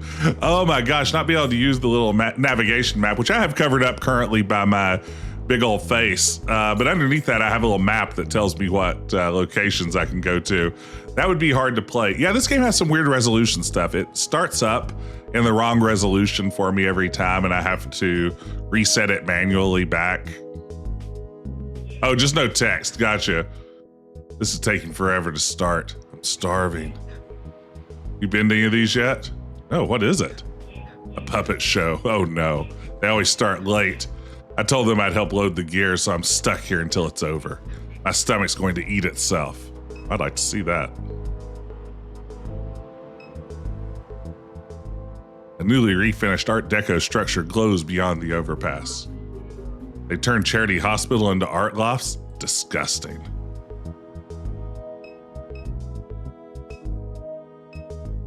This is this puppet theater. A makeshift puppet theater. Not one of the long-standing, permanent puppet theaters. The curtains are closed. Maybe I'll come by later to see what this is about. So you're telling me I can't do that, at least not now? Okay, let's see. Let's go to City Hall. I don't know why. Man, this is a good-looking game. A figure sits at a desk overlooking Duncan Plaza in deepening winter night. He watches the fingers of a cool front animate the tops of oak trees in the park. He watches the last remnants of commuter traffic leaving Canal Street, the pulsing trail lights, the shift workers running toward the bus. A skater. Oh man, skaters are so cool. A man holding a skateboard scrolls on his phone. Oh man, he's a skater with a phone? Beautiful night, huh? Lovely. There's finally a cool front. Been waiting months for it. Pretty sure you know exactly where that is. That's awesome, Ben. I do love anytime I recognize a real place in a video game. I've been waiting months for it. I come out here most evenings. No one bothers you around this time. Plus, you see a different side of this place. What do you mean? The underpass, City Hall. People pass through this building at night you'd never expect. You know, what they call themselves? The Gregs, Garys? Can't remember the name. Glengarry Glen Rosses. The kids that squad the Promenade Mall. They're obsessed with Kenner John. Nope. It probably wouldn't mean much to you, but anyhow, I see them come in and out of the City Hall almost every night. I know it's because my buddy Bruce got wrapped up in that stuff. Before they get initiated, they make you wear these goofy red polo shirts. Then once you're a fully Greg, Gary, or whatever, you get to wear the blue polo shirt. Sounds like a joke, and it is. I don't think they realize it. So basically, you start out working at Applebee's and then move up to Best Buy. Anyway, that's the kind of stuff I see around here at night. Why do they come? I wish I had a clue. You're an NPC in an adventure game. Your whole reason to exist is to have clues. Very let down by this. An armed security guard greets Catherine as she enters the building. He sits on a wood stool next to a walk-through metal detector. Good evening, badge, please. Damn, I left it at the house. There are no council meetings scheduled for this evening. You'll need an employee ID badge to enter. I hear strange people coming through here at night. Squatters in polo shirts. I don't get paid to answer questions. Well, fair enough. Fair enough, my man. All right, so let's go to the French Quarter. Oh man, that is the French Quarter. Get a load of that. I'd recognize that quarter anywhere. There's a curious duck. We are looking for duck. Here are the oogles. How's your night, ma'am? This is Beard. I like how everyone's just described by their most obvious physical characteristic. No complaints. Glad to hear it. You wouldn't have any change to spare, would you? Sure. Sure, but all I've got is $1. Really appreciate that. Change has been hard to come by this evening. Didn't know we'd be going head to head with sketchy Santa. His sign says he's raising money for veterans. Last night was for leukemia. Night before was for something else. Now, veterans can't have leukemia, in all fairness. I respect the grift, but he stole our corner. Tell him something. You should confront him? No, that's not what I wanted to tell him. We did. He tried to kill us. Yeah. With a knife. Wow. It was dull, so it just bruised a little. Well, that's a little extreme. That's terrifying. Are you sure you're okay? Doesn't hurt as long as I'm drunk, so thanks for the $1, lady. Yeah, thanks for the pain relief. Okay.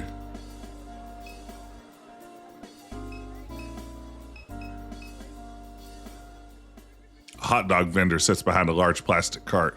He looks up eagerly as Catherine approaches. Flannel ass. This is flannel ass. Hey, it's me, flannel ass. Oh, hey, hi. Watches Catherine with a silent grin. So is this, I'm flannel ass, and these, he makes a grand sweeping gesture above the pot of vague meat, are my hot dogs. Would you like one? Sure, what the hell? What the hell, I'm dying anyway. Oh man, it's dark. You're buying a dog? That's fantastic, that's great. You seem a bit surprised. It's just been a while since I've gotten some business. A little slow, haven't ordered new dogs in a while. So these are old dogs? Nothing to worry about, they keep well. How old? Business was popping like I was doing really well back in YX2D. Nearly a decade ago. How would you like yours dressed? Tell you what, I think I'll pass. I'll be here all night. Anything else I can help you with? You know anything about that murder Santa? Listen to this crowd. I always listen to the wisdom of crowds. That is why Marie Laveau opened a t-shirt and camera shop on Royal Street. It's not scary at all, says Jazz Fest Dad. I'm so worried that would be my character name if I were an NPC in this game. Here's Jazz Fest Dad.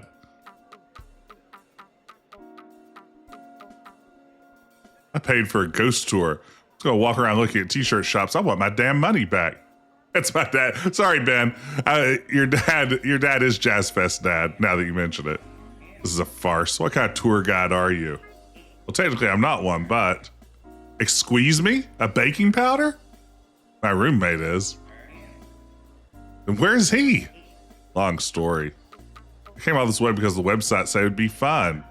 I'm having an all right time, says the tour guide. This city was supposed to be enchanting. I'm trying to score some Molly.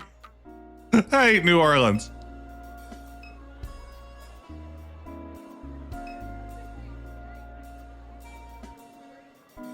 Okay, so we've got Curious Duck. We've got Santa Bum here. Well, ho, ho, ho. Santa's eyes roll wildly in their deep sockets. His mouth twists into a smile. How are you, dear? Got $1 to spare? Help send some Christmas cheer? Gave my last $1 away. What? That $1 was for me. How about $1 for some Christmas cheer? Man, this guy's the worst. There's a small plaque next to the door. It says Curious Duck. This is the place. Door is locked. Uh-oh.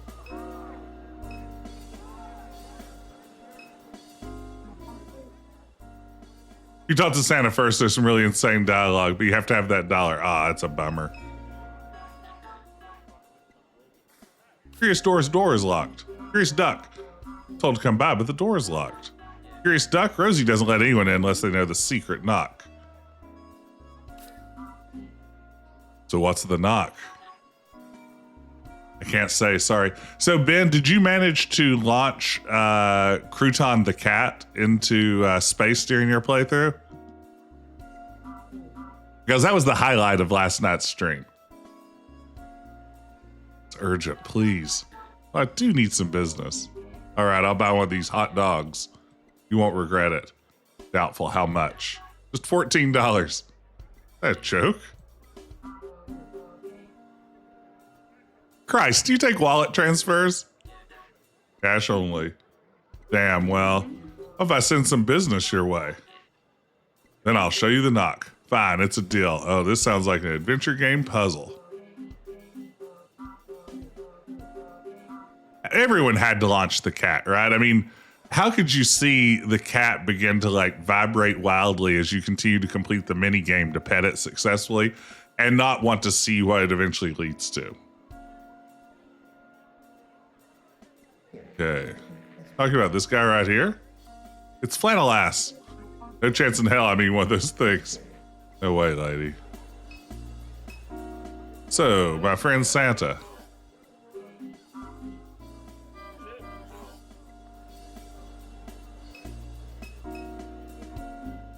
So listen. Okay, they're not going to move on this. Don't have any inventory, so that streamlines that process. Man masquerading as a tour guide continues to lose control of the crowd. This city's just one big scam. I mean, I was standing right about here when I got scammed in New Orleans by a guy who bet me $5 that he could tell me where I got my shoes. And I normally would just be like, thanks, but no thanks. But I didn't walk away quickly enough. And he immediately, after a moment of thought, it's the oldest New Orleans scam there is. Yeah, he's like, you got your shoes right here on Bourbon Street. And he tricked me, and I gave him $5. It was worth it. That was worth it. That's a pretty good scam. The old scams are the best scams. Hashtag scam. Hashtag scam life. Hashtag the grift is on.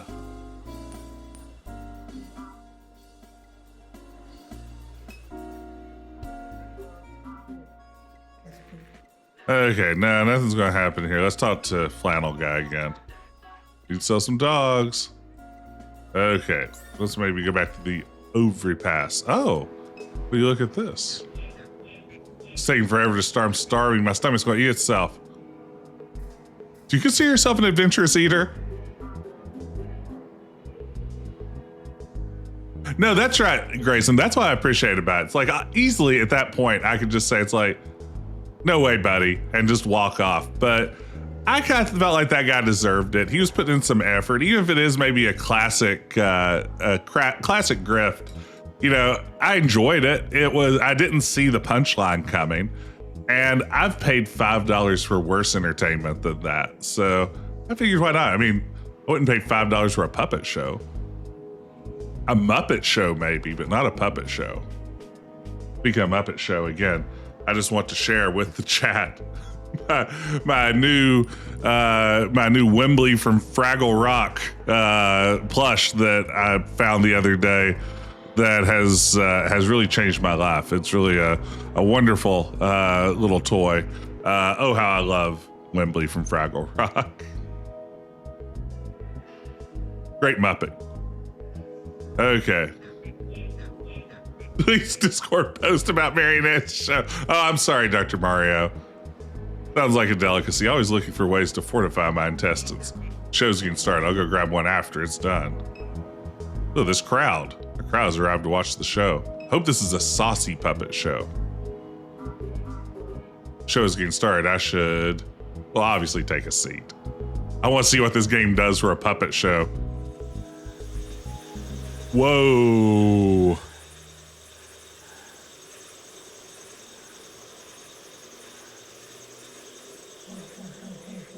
Deep in this cypress hollow I hide. I mourn this evening. My last child has died. They hang hooks from trees with chicken thighs. They shoot bullets in our heads behind our eyes. It is a curse that I'm the last to survive. I was once captured by a fisher fool who called me his own. He walked me like a dog along the sinking streets. He fed me strange plants and deli meats. He even covered me with blankets when I went to sleep. I left on the night of a monstrous flood. The fool had not rested a single night since. He stalks these bayous each night, hoping to see my eyes shine. He calls out a ridiculous name that was never mine. Tonight I will shine my eyes at him. I have a request. Kill the shrimp-catching man who killed my children. Remove his head, bring me his skull. Do this and you may again leash me like a dog. Oh my gosh. This is incredible. What a good game this is.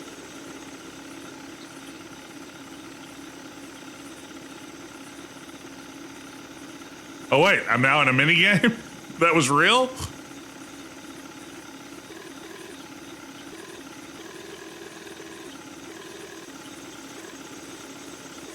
I didn't expect that.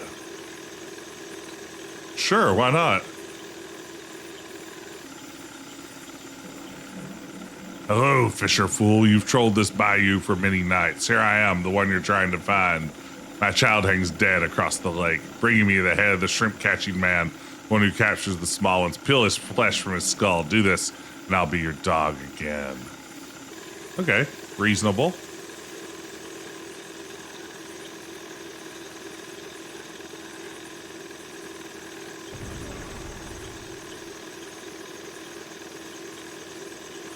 Like the fog of war here.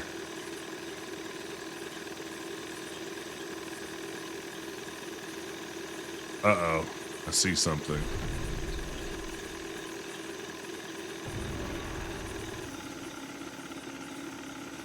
An alligator hangs dead from a meat hook fastened to the limb of a cypress tree.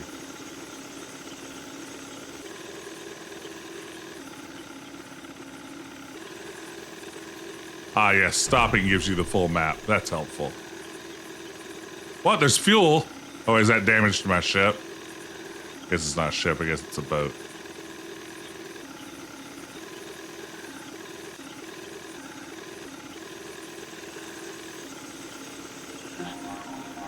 Shrimper, been a long time since I've seen anyone down this bayou.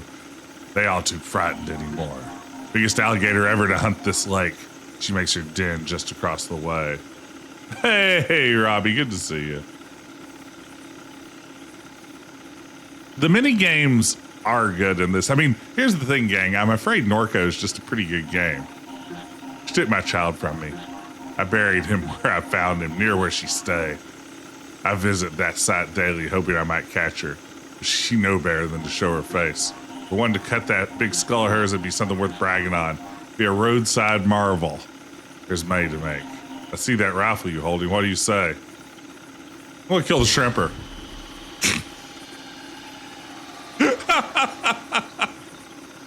There it is. I did that with a great deal of moral clarity, and now I feel bad about it.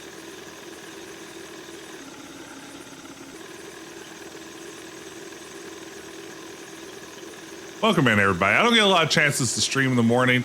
I'm hoping to do a little bit more of it this summer. I officially turned in all of my grades yesterday, so I am on summer break, which gives me a little bit more time. You did my bidding, Fisher Fool, just like an obedient dog. Each day you held me captive, my patience drained. You'll not humiliate me again. Consider this your last mistake. Ah, beans. Ah, beans. I got gator bit.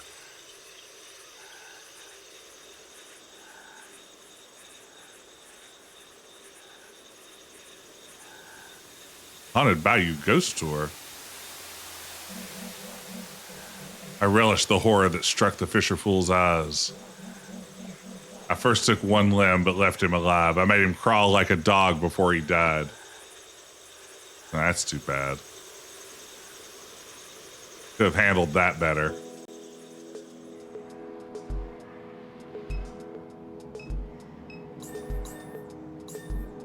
Back to the French Quarter. Hey, the onlooker got his dog. Guy from the puppet show. Guess he followed my food recommendation. Hope he doesn't die. Hey, this is pretty tasty. Thanks for the wreck. I might get another one. Just wait for it, pal. Hope you know where to find a bathroom around here. We'll say that's a challenge in the French Quarter.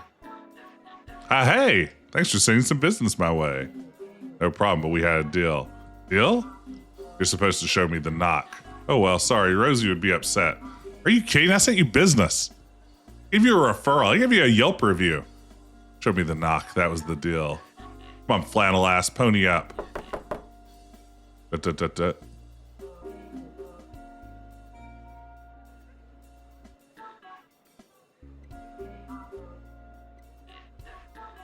Exactly. Who would suspect it? Yeah, gross New Orleans hot dogs are almost a point of pride.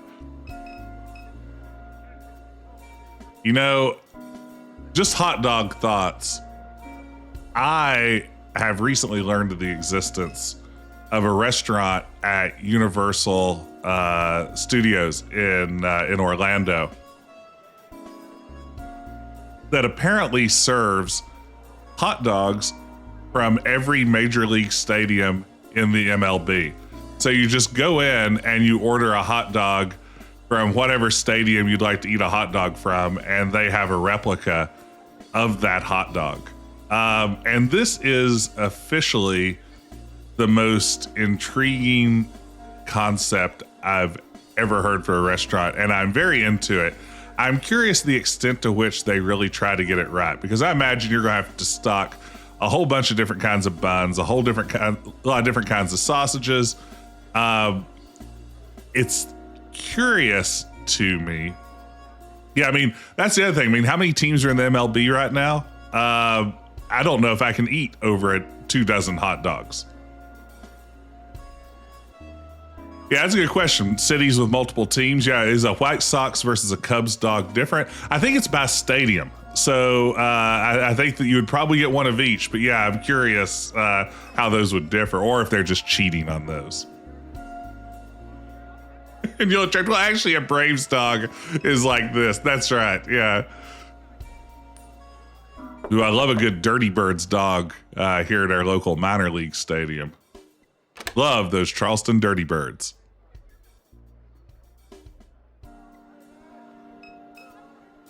Here's the other thing. Like, I do wonder, anytime I've had like an attempt to replicate like a Chicago dog outside of Chicago, it's been pretty bad. And I would assume that's going to be the case with any city that has any kind of interesting, unique hot dog. I just need to go to this place and find out for sure.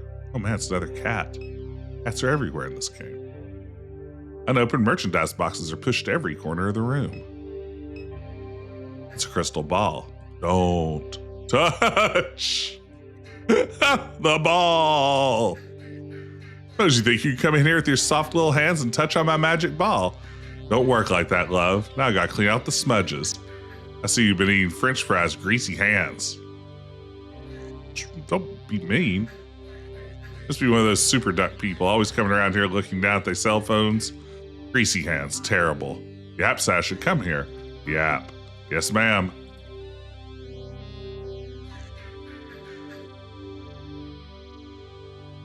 Hey, Draconic dude. Hey, Blackbird. Brief. Something not right about you. You're a drug head. I mean, I guess chemo, yeah. It is. Just calm down, love. You made it. Dallas will tell you what. Go talk to Dallas. I called him when I heard you trying to break into the place. Hell of a racket you were making. Jiggling down the handle like you couldn't get a hold of it. Now I see why. Dallas will be right out front.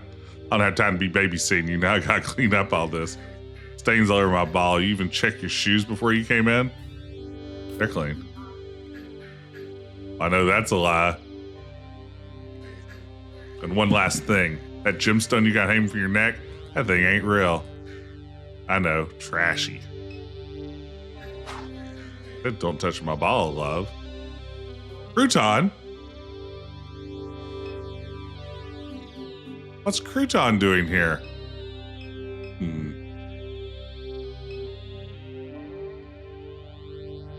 Mass-produced novelty voodoo dolls and tribal figurines cluttered the display case.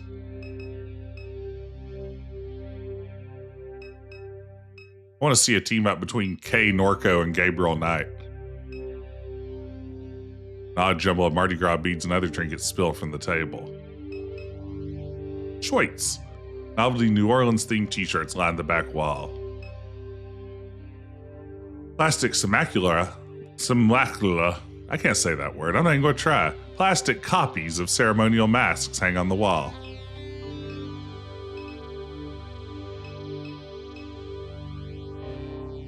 An overpriced selection of travel guides, cookbooks, and hide history of New Orleans.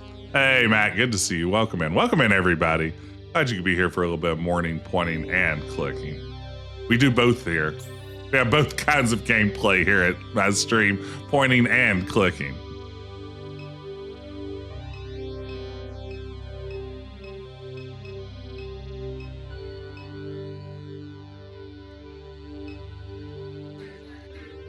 Why are you still here? Go find Dallas.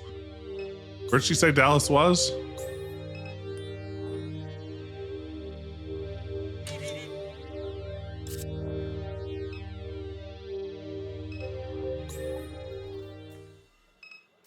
There he is. Guessing you're Catherine. That's right. Rosie debriefed you? Was that debriefing? I don't know if that's what I'd call it. You'd be kind of... Casts his gaze into the sky and back to Catherine. Never mind.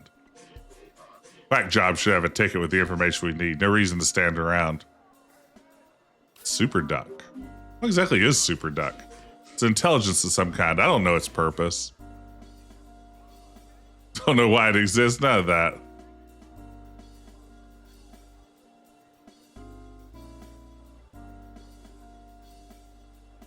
This is a great question. Is your alarm sound technically your theme song since it plays at the start of every episode? You mean like just my daily life of episodes as my alarm goes off to get me out of bed? Is that the theme song we're talking about? I mean, it's a good question. I use, and this will come as a shock to everyone.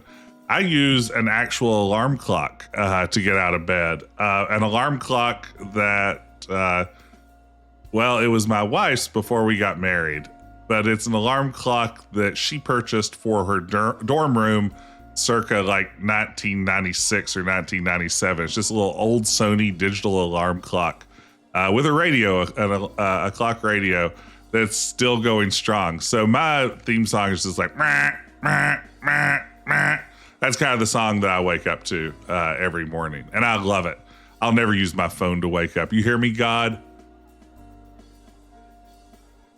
The old ways work. Intelligence of some kind, I don't know.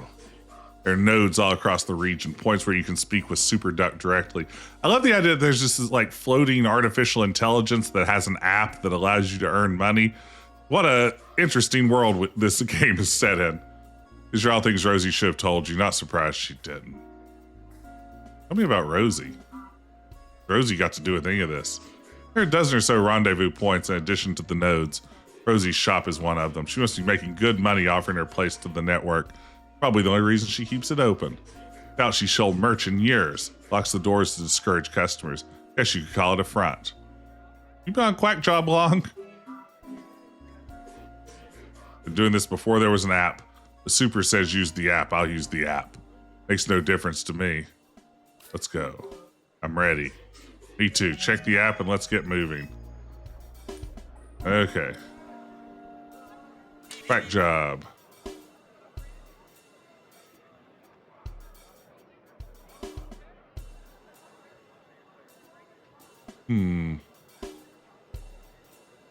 I guess receive orientation at Eagle Janitorial and Paper Supplies in Fat City.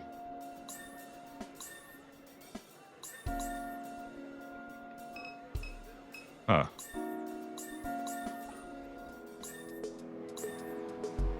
Oh, you can use Uber now there on your phone. Excellent. Order ride. Hoot hoot. Thank you, Ben.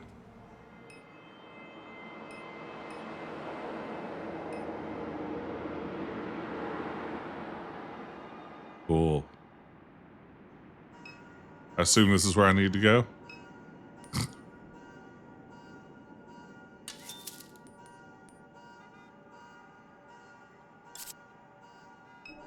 We got a save going here. I don't think I've saved yet this morning.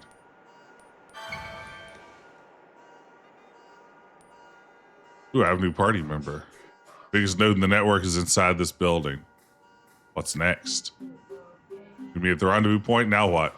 Check your phone. Quack ought to have the information we need. Dang it. Keep using that as a back, but it's clearly an exit.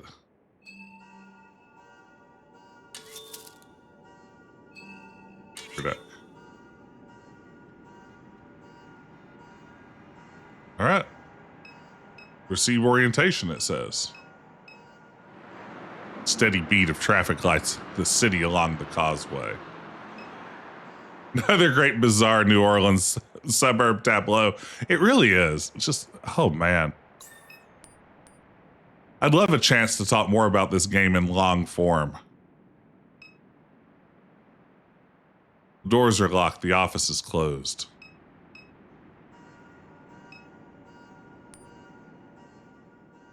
Galvanized steel door to the supply warehouse is half opened. Uh-oh. Ah, beans. It looks like a Last of Us situation, potentially.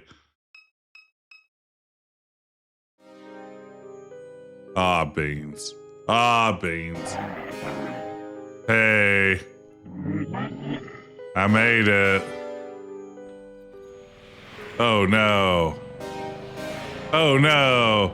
That thing's terrifying. Hey, Rocker fan. Yeah, now you've seen all you need to see. Hey, we made it to Act 2. Refinery Eyes. Refinery Eyes are watching you. Refinery Eyes. Okay. Erica and Blake went to Floodgate Tavern yesterday. Let's pass by on the way home and see what information we can gather. We've made it to Act 2. Ben, are you in Act 3? Is that correct?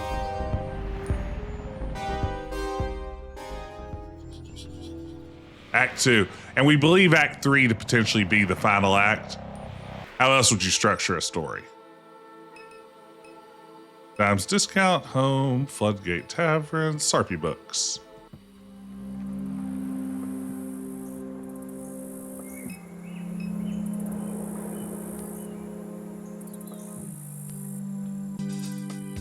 Oh man, get a load of that. That's Private Detective Brett LeBlanc seen at the end of the bar. He's an unpredictable character, but may benefit from speaking to him. Why are you looking at me like that? I still got chili on my face?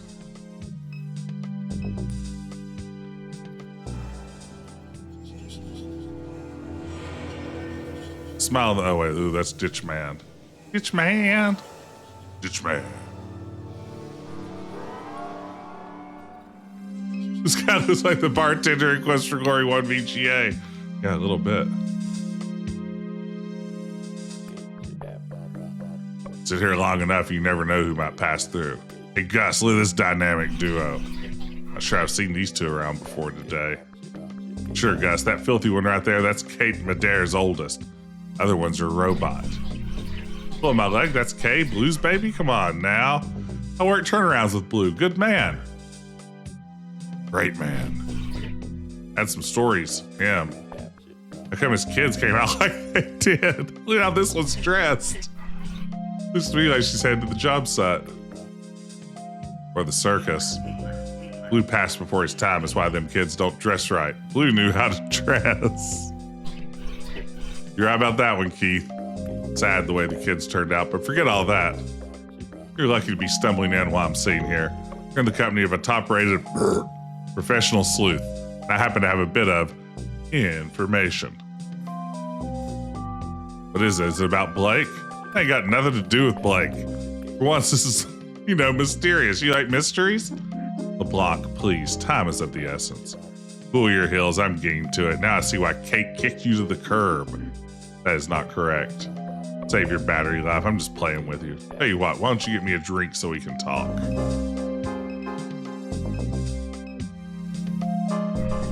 Evening, folks. Can I get something started?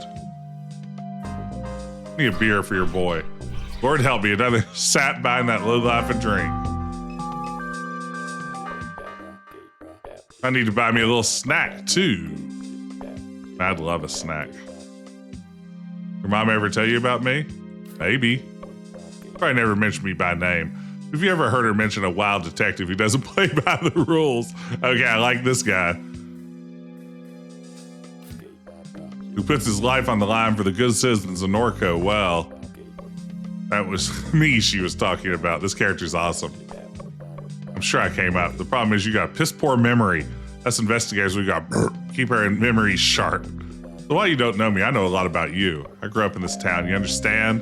My cousin Susie's ex-husband knew your daddy when he was still at the plant. Catherine, she was a few grades above me at Sacred Heart. I knew her since I was a boy. Everyone around here knew Catherine. She was always getting herself into trouble, always drawing attention to herself. People would say she's akin to Jesus. Old man lived behind loops would say that. Talking about Papa? Yeah, Papa. Been years since I thought about him. A lot you could say about Papa. You could whisper some bullshit and get everyone repeating it. Wasn't all bullshit. Say, oh. That's bullshit. Well, we're all Christ's children.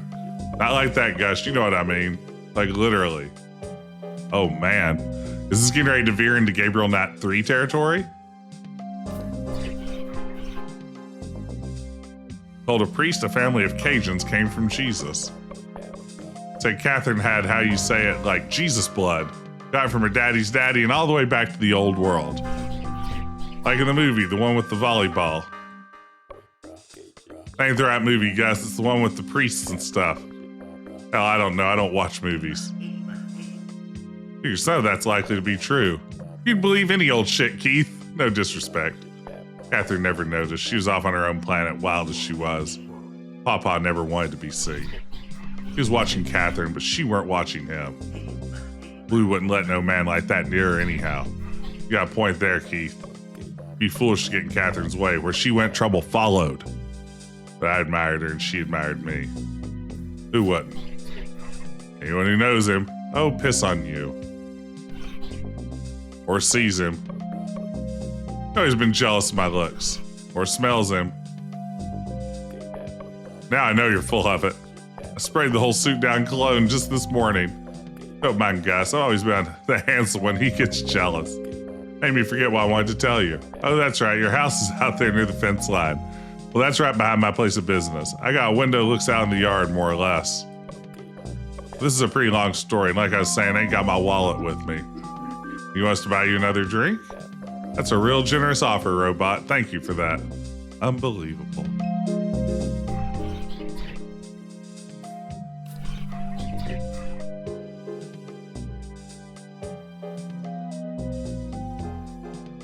This characterless guy rancid, parentheses complimentary. Absolutely. This is the cheap stuff. I ain't complaining or nothing, just making an observation. Tastes like dog piss. The real important information I'm trying to share here, valuable you might say. You buy me the cheapest beer in the house, a little rude maybe, that's okay, that ain't my problem. So listen here, this is what I wanted to tell you. My office window looks out in your mama's yard. Seems like a zoning issue if you ask me. I'm always keeping an eye on the street. This is a little ways back, right after Catherine passed. I was looking out there on the street like I do, and I seen these shield security types leaving the house. They was carrying a box. Saw shield security leaving Catherine's house with a box? I'm saying, Robot, they're walking out the front door with a box, casual as can be. Where the hell were you? Ain't you some kind of security robot? What would Shield be looking for? Hell if I know. Laura St. Clair, the regional CEO they got over there, she always took a little bit of interest in your mama. Here she's a loose cannon. Oh, just like you. What makes her a loose cannon? That's just what they say. How about Laura? Piece of work, that woman. Surprised she hasn't run the whole operation into the ground. The only reason the board keeps her on deck is because of her father. Lots of people want her gone. Who's her father? Thomas St. Clair founded Claire Bionics and made robots just like your friend here? Hell, Hillian might be a St. Clair unit herself. Hey, how man's rich as can be. Thomas St. Clair is a servant of the devil. There Gus goes with his bullshit. Not bullshit, it's truth. All right, Gus. Yeah, I agree. You know, normally this much exposition dump is a little much for me. In a game that in a lot of ways is essentially a visual novel. But the fact that it's so well written and the characters have such distinct voices, it makes it easy to make your way through it. I find this, again, usually I think that Ben, you and I have talked about this before on our hit podcast, Quest, the adventure game podcast. A lot of adventure games could really use an editor. This is something that comes up a lot, that they can afford to trim back some of that dialogue. And here, I think it's well done enough that I don't mind. So keep it up, Norco. You should be interested in my mom. Everybody was. He's right. Everybody wondered what was in her head.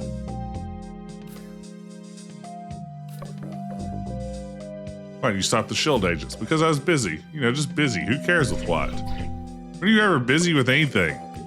All the time. I can hardly get a minute to relax. I know how this guy feels. Told you I was looking out the window and I saw the shield people. So I answered the question, Brett. You see these people breaking into a home, you're always coming around here bragging about stopping the bad guys. Well, thank you for dropping that interview, Greenbee. I think I saw that right before I went live and hadn't had a chance to check it out yet. If I wasn't so busy, I might have killed him. If I had a dime for every time I thought to myself, if I wasn't busy right now, I would kill somebody. Sometimes I wonder if half these stories you tell. Ask around town, everyone knows I'm a killer. They're just fantasies you make up to convince yourself what's taking a shit. The detective smooths his ties, a moment of silence settles over the room. The window is next to the toilet. I'm always watching the street because I have irritable bowel syndrome. Well, all the pieces of this puzzle are coming together. Let's get irritable bowel syndrome on the mind map real quick so we can draw a connection between that and LeBlanc. I didn't even started wiping when I seen them shield dudes. All right, bruh? Would you ride down Apple Street with a dirty ass? I take that as a no. You wouldn't. Nobody would. You have a clean ass to fight crime. Everybody knows that. But I've been done wiping. I guarantee you they'd be dead right now. I'm serious.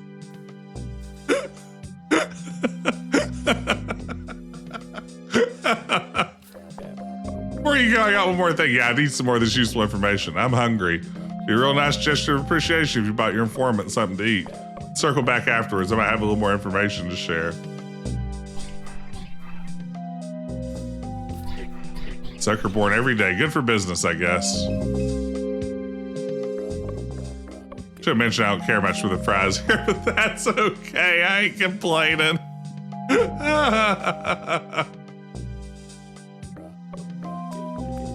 Just would have liked me a sandwich is all. Don't forget all that. What's important right now is that you understand what I told you. I saw shield thugs leaving your mama's house with a box. What's the box contain? No idea. But they was in there looking for something, no telling what. They got them headquarters deep inside the refinery in that old plantation house where the real action happens. I had to guess where they was heading, that'd be it. Say, Keith, you getting all this? Every word. He's making himself a little news website.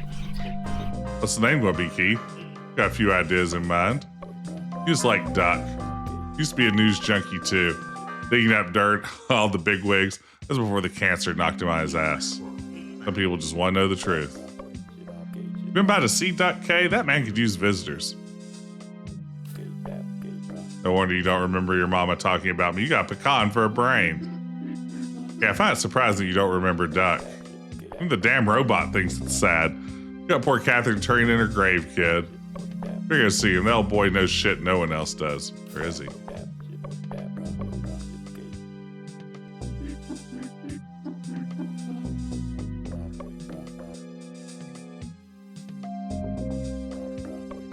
They make you in England or something? You sound like a queen.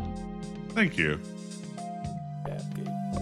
Anyhow, I figure I'll be seeing you and you two again. Good luck. Burp. Excuse me.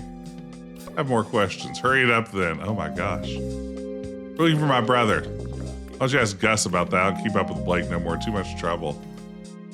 I'll need help getting into a refinery. Getting into that refinery ain't easy. I know that much from experience. You should find one of them people like they've been talking about in the news to help you out. Oil pirates. Yes, I want to find an oil pirate. Barricading Highway 1, diverting pipelines and all this. Them the only kind I ever see get through security. It was saying on TV one of them pirates been hiding in the Batcher Woods. It's all over TV. Points to the television. There it is. I think that's that bum we saw last night. Another pipeline explosion has left residents of Lower St. Charles Parish shaken. Shield officials determined the source of the explosion was due to a botched attempt by oil pirates to divert the flow of the oil into a stolen barge. A man familiar to local law enforcement, known only as Lucky, was among the pirates. Shield officials say he is believed to be hiding in the Batcher Woods along the east bank near Kenner and Laplace. Residents are asked to call Crime Stoppers with any information.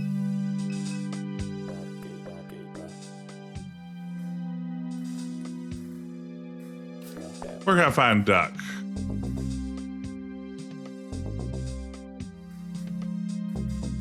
How did you become fixated on my mom? Your mom attracted attention. Watching too many movies, cooked up some strange ideas, got his wires crossed. That's my guess. Sounds about right to me. Where is he now? Living in a ditch somewhere. Oh no, it's Ditch Man. Left here a long time ago. Used to do odd jobs, roofing, fabrication, that kind of thing. No telling where he went. Probably looking for work.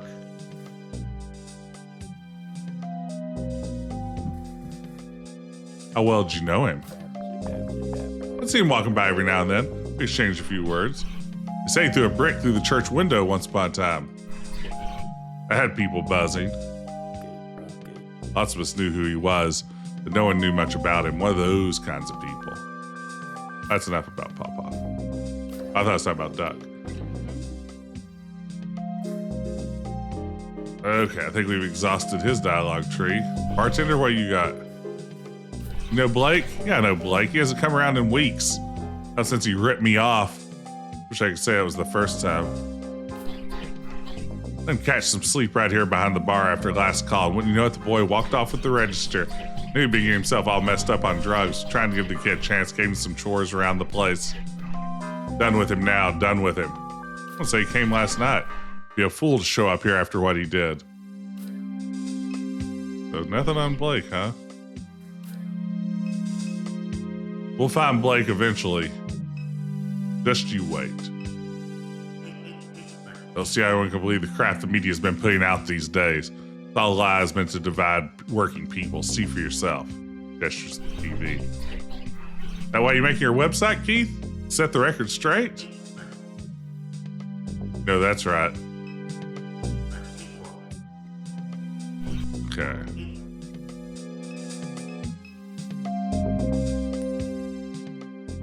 Man lies face down the bar surrounded by empty bottles.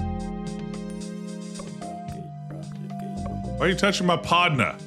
Where he comes to relax. Okay.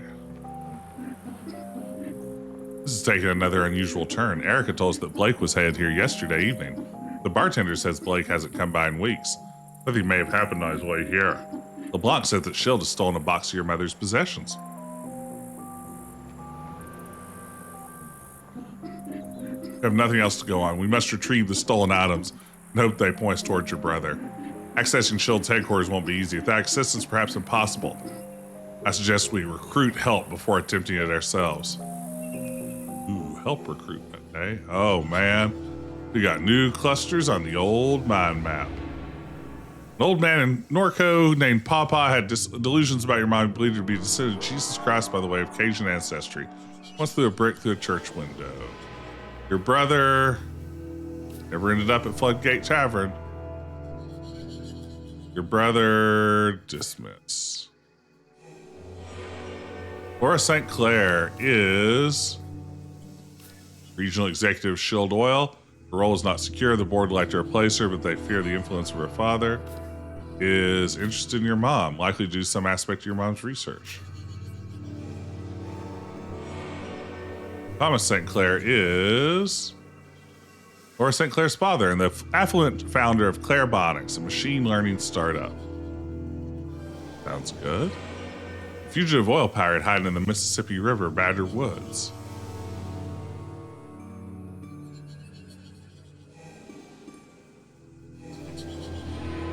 I haven't guessed here. Brett LeBlanc. You saw Shield agents leaving your house with a box following your mom's death. Okay. Apple Street. Knock, no answer.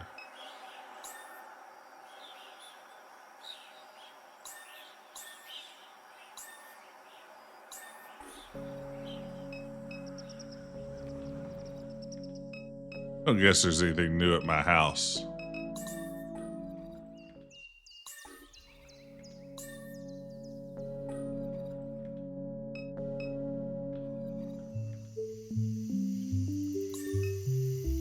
Doesn't seem to be. How does it feel to be back in this house? Okay, I'd rather be anywhere else. You weren't happy here before you left. I understand why. You and Catherine didn't get along. She never said it, but I know she regretted the way she spoke to you in those days.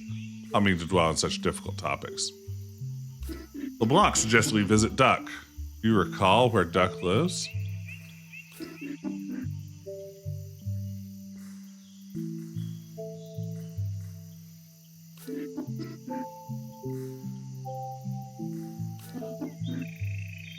Your dime's discount, yeah. Oil pirates are increasingly common.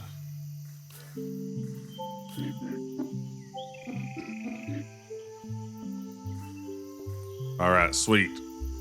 We're gonna get an oil pirate on our team.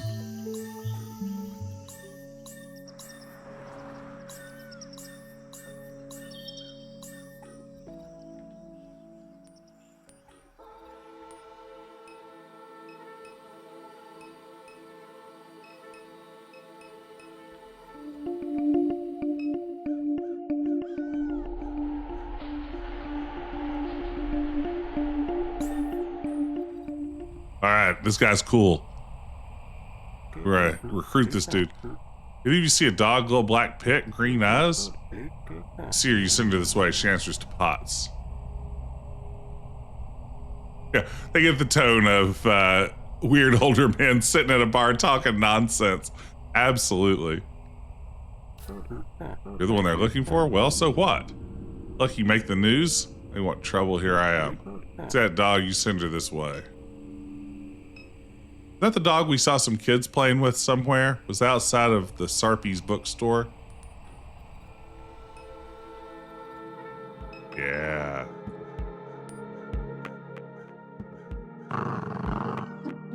That dog matches the description given by Lucky. She doesn't trust us, so we may be able to win her over with a little food. You win me over with a little food, says Baseball Cap. We've had some dog food. Big place you get people food, the gas station.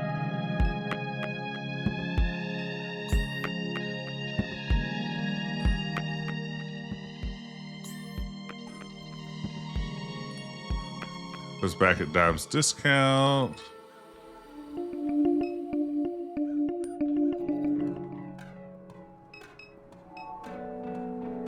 Grab some dog food. This is exactly the level of puzzle solving I want out of an adventure game. You need to get a dog to be your friend, you give it dog food, and then the game tells you where to go get dog food. I don't need a bit more challenge than that.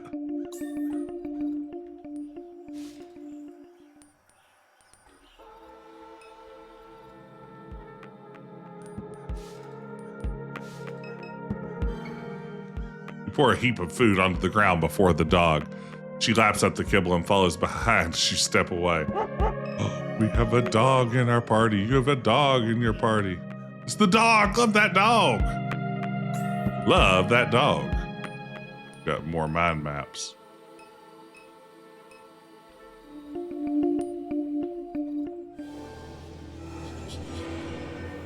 Thomas St. Clair is finished thought. Oops.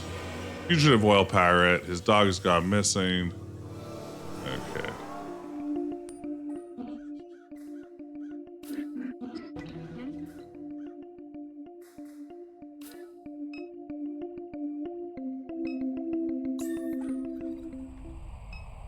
Okay. Pots! You brought back my pot liquor. She was having me worry. Potts now, she tough as they come, but Lucky thought they had her. Reaches down and pets the dog behind her ears as she pants eagerly. She regards Million. Say, robot, you look familiar. You a clairvoyance unit? No. Alright then, just thought you might feel lucky and a little gossip. What gossip? Laura St. Clair, she one unusual character. Turning that refinery inside out on some wild goose chase. For what? What I was hoping the robot might tell me. But anyhow, they call me Lucky. I stick around here. You need help, you find me. Help is just what we need. That right? Must infiltrate S.H.I.E.L.D. to retrieve some stolen property. We could use a hand. I done got past them fences more times than I can count. That's a good time. Even got me a couple of grenades in my bag. Oh yeah. Lucky'll come. You can count on Lucky. Now that there are so many of us, we'll need the truck to get around. Let's return to the house. I hope to finish the repairs quickly. What you got, Kay? What do you know about S.H.I.E.L.D.? Like you know about all there is to know. How long has this facility been in Norco? All this areas were plantation. There weren't no money in that after slavery. Got all that oil right there in the Gulf. Oil companies come in. They get the land cheap. River connects straight to it. Whole operation down here used to be run from their central headquarters. Then they split it up to get around some laws. Now you got this regional corporation with Laura St. Clair at the top. Man laughs. That they regret that idea. Tell me about Laura St. Clair. Regional executive S.H.I.E.L.D. Norco. Board of directors appointed because of Thomas, her daddy. They was thinking they get her daddy. Look how that worked out. She done lost her mind, and Thomas, he don't want nothing to do with her. What do you mean? Well, hell, it's in all the newspapers. She's been sending survey teams out into the lake. Why she send them out there don't make no sense. That area of the lake, they ain't got no oil, no salt domes. Whatever she looking for, it ain't much to do with oil. Tell me about Thomas. Started the company, gets all the security contracts around here. Got his degree from LSU, moved out to California to make robots. Man's a billionaire. Shield's board of directors appointed his daughter thinking they could get some of his expertise at a discount. They ain't known the drama back then, but they sure know it now. Thomas legally disowned his daughter. She tried stealing clairvoyance out from under him. Some people say she even tried to kill him. Right. Yeah, this is exciting. Lucky comes from Vacherie, right up the river. He done traveled the land, walked to Knoxville, sailed to Mexico, the two big places. Lucky done seen a good piece of this world. Or if he went up in the sun sphere. Yeah, Norco is a real life refinery town. This is a good point, Green Bean Phoenix. Pot's been by Lucky's side for 2 years. Found her pregnant beneath a car one day. Couldn't stand to see her like that. Met a man with some land that wanted the babies.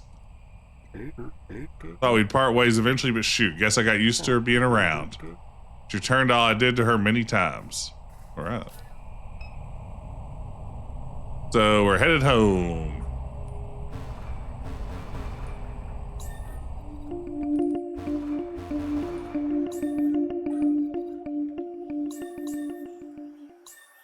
Oh yeah, we can't travel because we don't have the truck.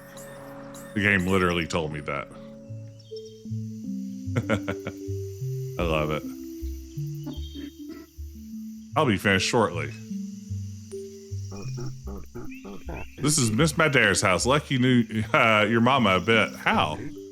She was around, seen her a time or two. She weren't no friend to the companies neither. They'd have liked to have her dead. They got their wish. They did. These companies want to get off the oil. Too much trouble. What do you mean? They put up wind turbines out in the Gulf, and now they building a brain. Brain? All the refineries is doing that. Gotta hook them up, make a bigger brain. Interesting. They ain't enough to outsmart Lucky. Lucky's smarter than any big brain you can dream up. Hey man, nice beard. We'll use it to find fuel out in space. Best of luck to him. Ain't nothing wrong with trying to make a buck. Why get in their way? Lucky ain't in nobody's way. Everybody like Lucky just fine. Blow up an oil pipeline? He maintains a neutral expression as he watches the tree line. Lucky done blown up all kinds of shit. People think Lucky hates Shield. Lucky don't hate Shield. He's like causing trouble. Without Shield, ain't nobody have a job in this place. Here comes that robot. We best get moving. You want to talk more? Just tap me on the shoulder. What's up, Million? I finished repairing the truck. Shall we attempt to access Shield? Let's go. Monkey flies in the bed of the truck as Million speeds down the highway. No!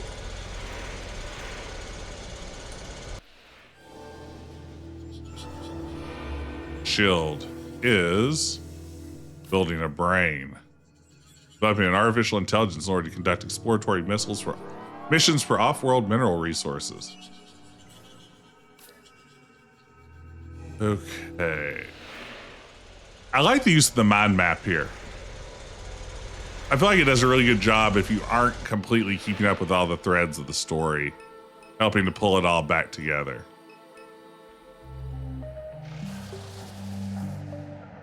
Uh-oh. Uh-oh. It's like Shield upgrade their drone fleet. Seen a couple of these sentinels downriver. Let's keep calling on guards until you knock them out, but they can't be caught with bullets. Come on, just shoot it. Tell you now, worse than useless. Do that, they send a signal out to the whole network. We'll need some other way of removing it. This is a good question. How are we going to remove it? I gotta say, that sentinel drone just gonna keep calling on guards until we knock them out. Lucky, ready for anything, up to you. Let's do it. Man nods. Uh-oh, mini game time.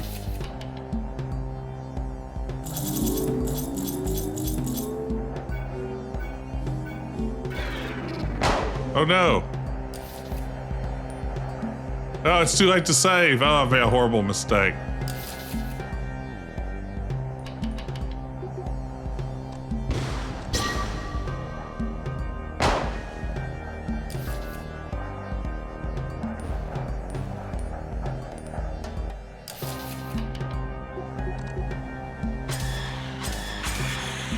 Okay. Oh, this is bad.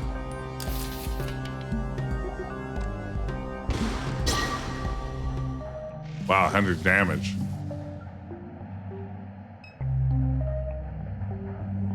Well, luckily they aren't aggroed still.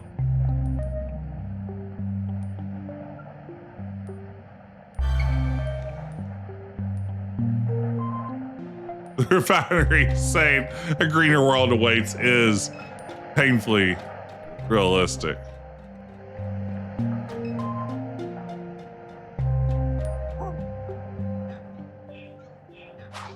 Get that dog the hell out of here.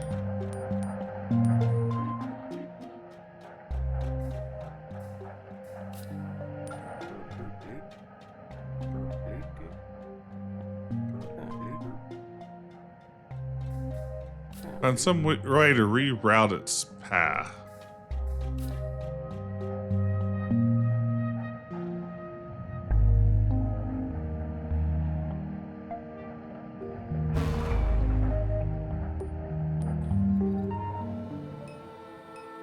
We still haven't found Duck. Don't think he's at the tavern. Don't think he's at our house. Don't think he's at Dime's Discount. Pretty sure he's not at Sarpy, so still not sure what we need to do there.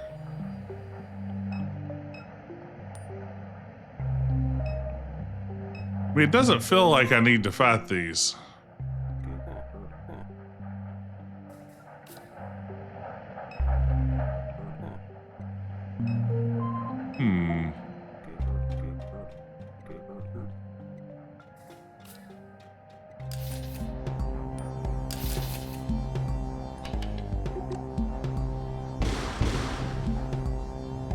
Okay, got a crit.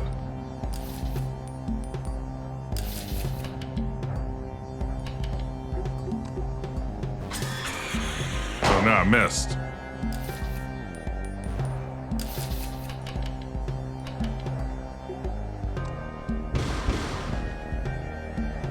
Another big crit. Oh man.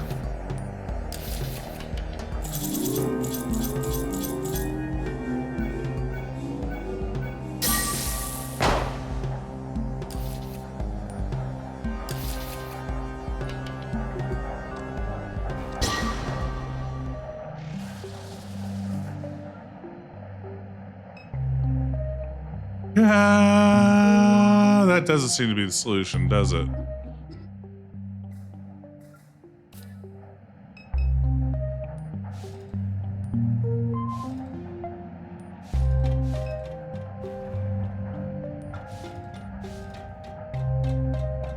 Yeah, I figured there's a way to handle the drones here. Wonder if I have what I need right now to do that.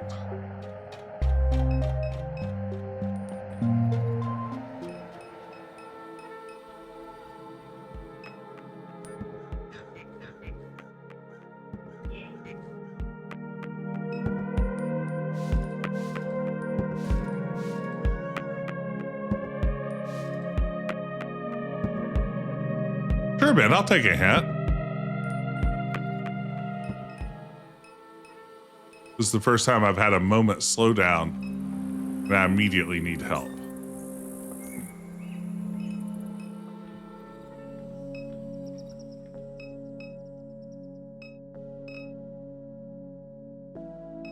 Check your mind map and loot the man who might be Duck.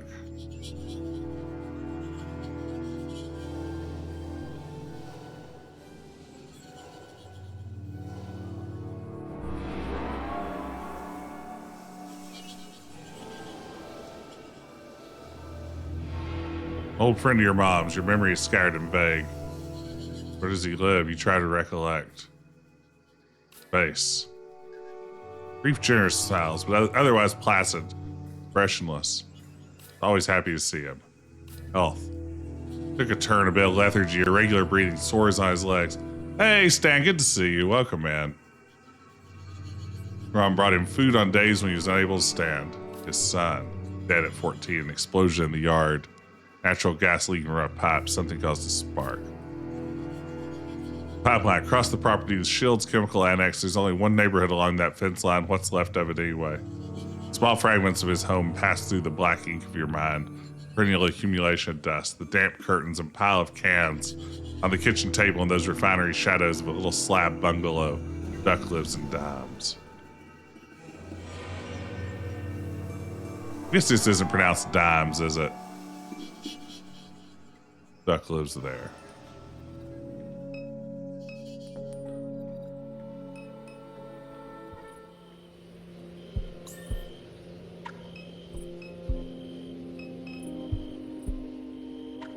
Field's chemical annex sits a small distance from the house. Thank you, Ben. Uh-oh.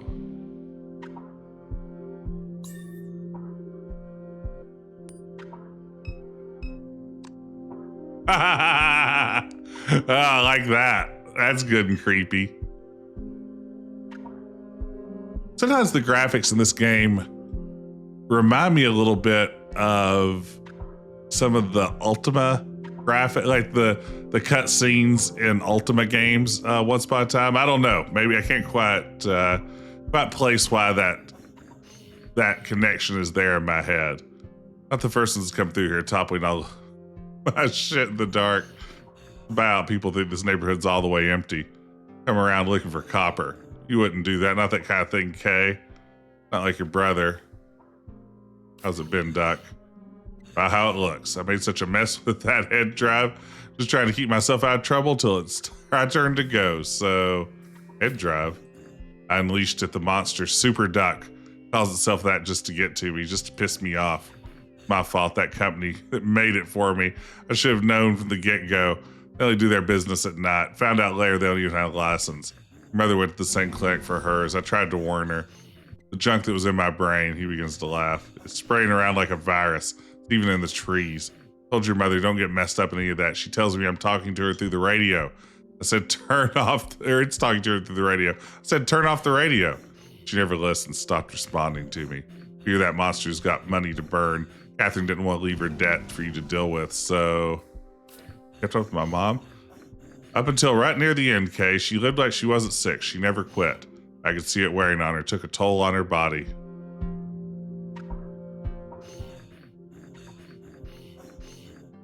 Started in her liver. They burned it out. Thought maybe that was the end of it. Found a little in her lungs. She was still going all over town, walking up and down the airline like some kind of bag lady. Figured she thought I'd go away. She ignored it, but that didn't work out for her. Once it came from me, it never did quit. Been getting sores, cramps every day. Can't keep nothing down. Tried to tell her that. Said, Catherine, this is not the kind of thing you can work off. I think she listened. By the time it got to her brain, all there was to it. Nothing working, nothing, no more doing nothing. She'd already gotten fed up with me by that point. Never really made amends before they put her in that mausoleum with your daddy. Hurts my head thinking about it. What can you do? No hiding from God's will.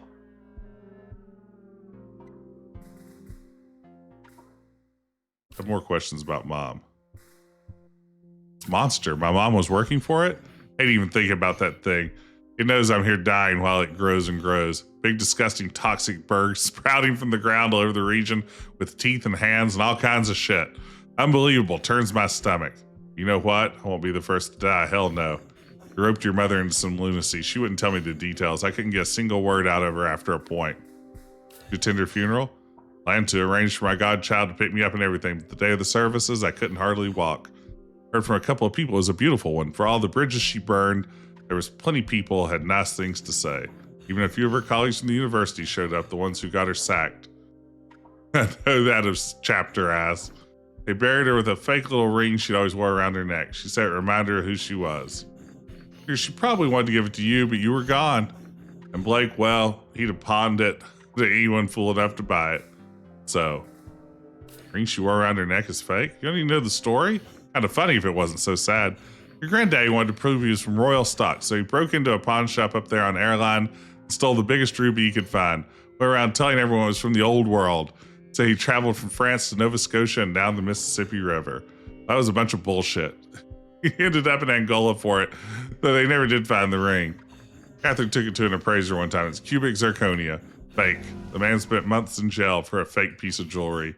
After that, everyone started calling him King Pierre. They laughed him out of crevasse. My mom was fired from the university. You're too young. Could have been too long after Blue passed. She lied up and down to get that job. Nothing special, just a community college in the city. That's Catherine. Never wanted to play it straight. Suppose Blake took after her in that respect. Okay. Let's ask about this buyout. Just notice all the houses are gone. People have been fighting with S.H.I.E.L.D. all their lives. We got a little momentum on the side after the last explosion. The papers were making S.H.I.E.L.D. look bad. But hell, we were here first. S.H.I.E.L.D. moved in, we suffered. Gas leaks, noise, explosions. Can't grow my vegetables out in the yard. Just won't grow. Never cared to move, but I knocked doors for it anyhow. If S.H.I.E.L.D. had never dropped in on us, my little plot of land would be worth something. Money they were offering to buy us out was all right. It'd be worth a lot more if they never came. Number they put in front of me, I said piss on it. I could have sued after Reese died. I just didn't have the energy for it. Now I'm the last one left. Sorry about Reese. It's history. Most days I can't remember his face, if I'm honest. When you fill out the survey at the head drive clinic, they ask you to write down memories. Control points, they call them. I couldn't stand to write out his name. It was too powerful. I skipped his memory. I regretted it at first, but I'm thankful for it now. It'd be a lot worse if that monster carried a piece of my boy inside it. Wow, that's upsetting. Not a good idea, Kay. Breaking into the refinery. They stole my mom's stuff. Well, that's interesting. Regional executive, she took particular interest in your mom. Why? Couldn't know the things Catherine knew, I suppose. Her mother was out in the lake. She heard S.H.I.E.L.D. or somebody was building some kind of rig out there. She wanted to find it for herself. She didn't find what she was looking for, but she found something. It sounded to me like her medication was messing with her head, but she insisted it was real.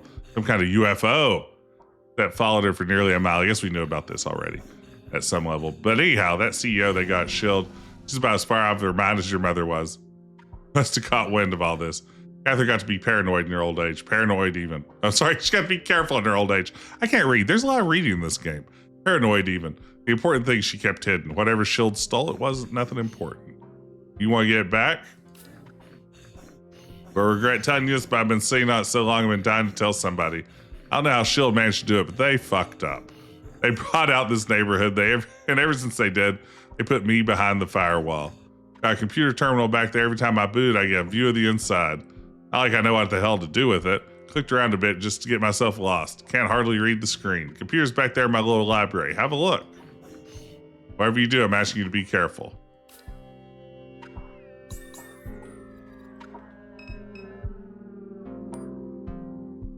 Strange ornamental box. You attempt to open the box. It's locked. Trophy. Junior champion Reese Richard, St. Charles Parish. Ah, so there is a hotspot highlighter.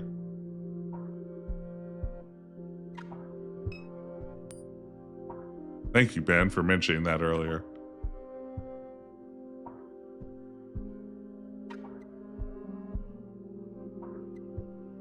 Descriptions: the aftermath, the destruction, the displacement, the workers who died. Your father's listed among the names. A report on the levitating spears of light witnessed by multiple onlookers, above count memory in the Bonnet Carre spillway throughout the spring and summer of YX-1S, commissioned by the U.S. Army Corps of Engineers. Determined anaerobic conditions conducive to the formation of confined pockets of gas that, given exposure to significant heat, may ignite. So it's swamp gas. That makes sense. The pig man. The type of grunch who hides beneath the interstate bridges that cross Lake Pontchartrain. Legend has it that if you bring the pig man a gift, he'll return a gift to you in kind. Good to know. I'll keep an eye open for the pig man.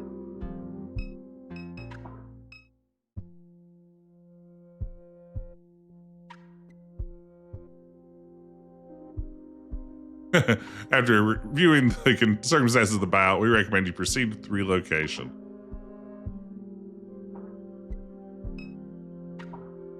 Collection of bills, letters, and photographs. Various industrial and infrastructural landscapes that you recognize from around the region.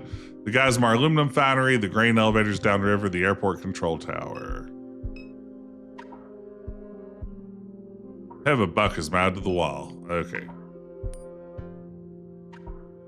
Pass your finger over the trackpad, waking the machine. S.H.I.E.L.D. security terminal is displayed on the terminal console. Use terminal. Here we go.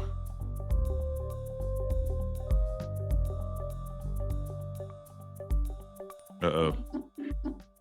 This is a map of Shield Sentinel drone fleet. The entrance to the refinery is in Zone A.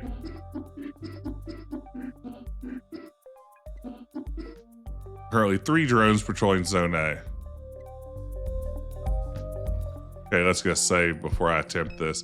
This doesn't feel like the kind of game that would have a dead end, but I also don't want to underestimate how bad I am at puzzles.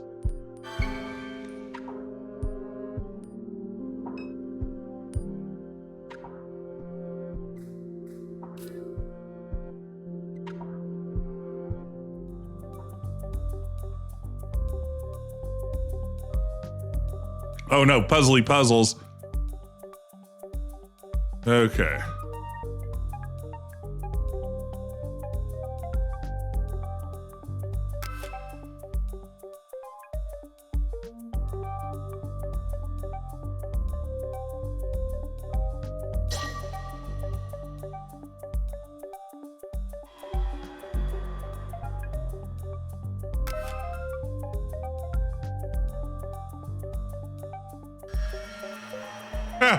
Nailed it. Definitely what I meant to do there.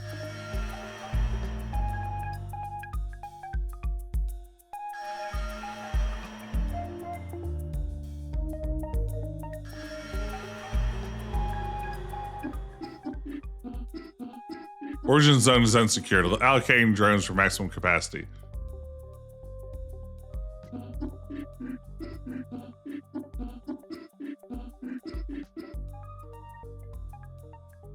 No zone can host more than 3 drones. When one zone contains no drones, the maximum capacity neighbor will reallocate a drone to its unsecured neighbor.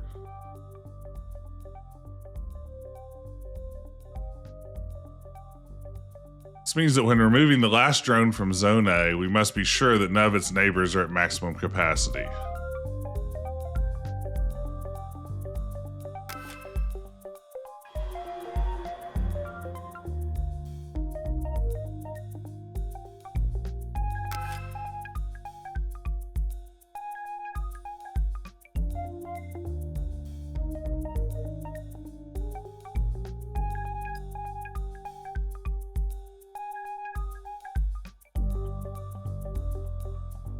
Zero drones in A, yeah. A, B, D, and E.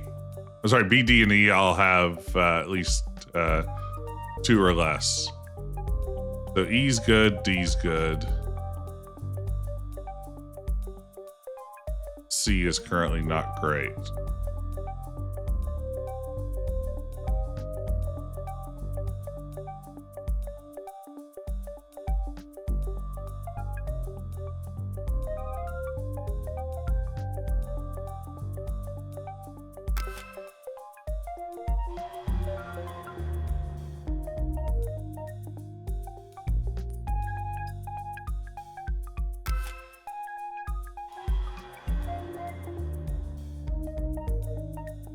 Okay.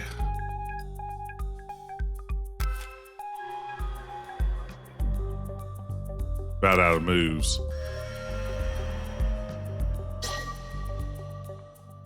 Okay, reset.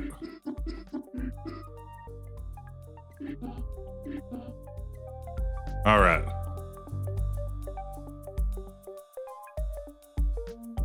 So we're gonna move one of these out here.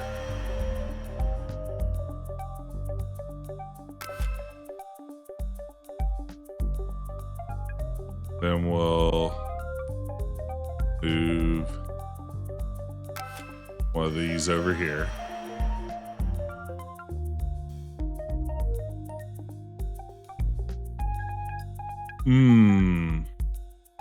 Okay.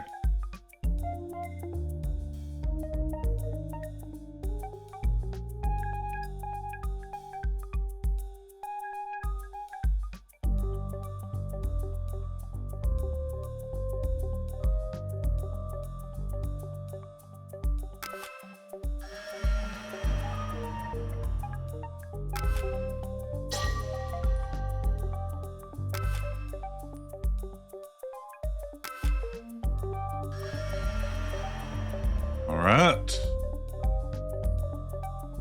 Let's think here for a second.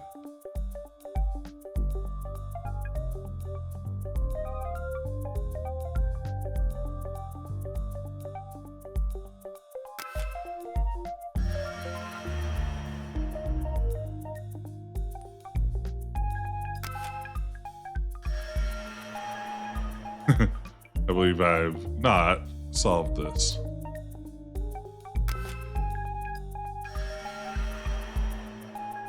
Okay, 2 and E, 2 and B.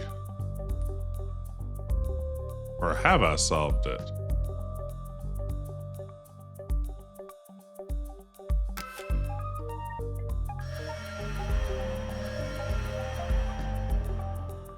Oops. Our last move has to be out of A. Forgot about that.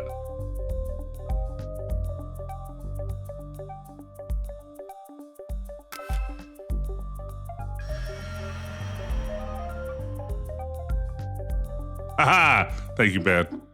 Yeah, move A to C. I don't think for some reason that didn't occur to me that it was that straightforward. All right. That's a fun little puzzle. I like that. Again, the mini games in this are pretty good so far.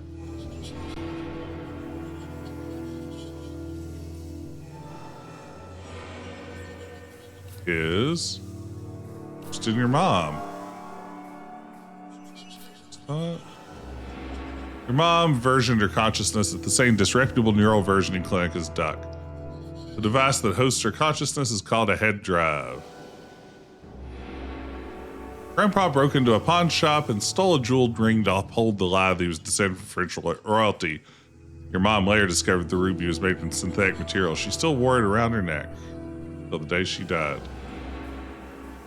Bluza Mausoleum. Oh my goodness, Hysteric Moon. Good to see you. Long time no see, Hysteric Moon. Thank you. Let me give a shout out here to Hysteric Moon. Thank you so much for the raid. Welcome in, Raiders. What retro game were you streaming this morning, Hysteric Moon? Hey, everybody. By the way, I'm Jess, Decaf Jedi. I like to stream point-and-click adventure games. Right now, we're streaming Norco, a 2022 point-and-click game, a very weird one. It's an odd duck, and not just because there's an odd character in it named Duck. But we're having a good time with this one. It has been a scorching mid. I'm doing great. How have you been, Hysteric? I hope you're doing well. Welcome in, everybody. If you enjoy point-and-click adventure games, be sure to drop a follow while you're here.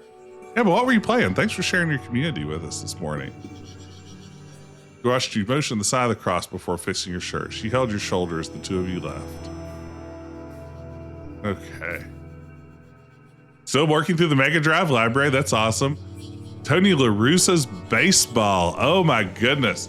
Yeah, I remember seeing so many ads for that game back in the day. Like that was one, it felt like every single magazine in the world had a Tony La Russa's Baseball ad in it. Okay, nothing else to say there.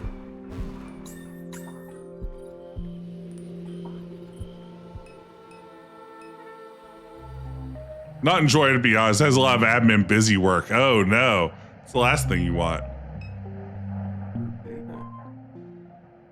All right, let's do it. Take these guys out. Unfortunately, I'm about to wind down. I hate to get raided and then bounce, but I'm glad you could join us.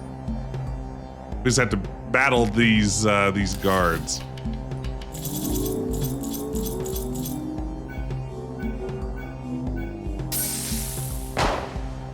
Oh man.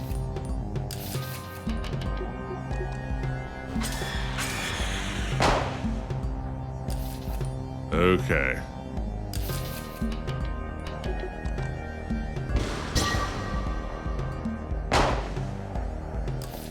It's been a long time since I've done a daytime stream, so I'm glad to be here. Yeah, get some sleep. It was great seeing you, Hysteric Moon. Thanks again for dropping in. I hope you have a great evening. Take care.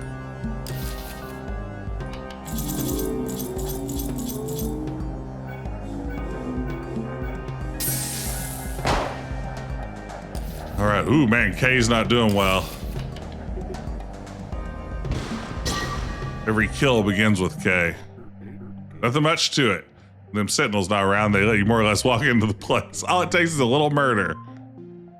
I guess those were robots. We're gonna assume. Take a look at that big fella. A freight mover? Hell of a machine. Could really put on a show with one of those. Lucky just thinking out loud. Let's get to it, Refinery's ours. All right, and we're back to Catherine. That's right, we've just seen this horrible bird creature. Super Duck. Catherine, you made it to this warehouse with Big Bird. I sure did. We have a job for you. We'll pay. We'll solve some problems before you die. Dallas, no stranger to the network. You will assist Catherine.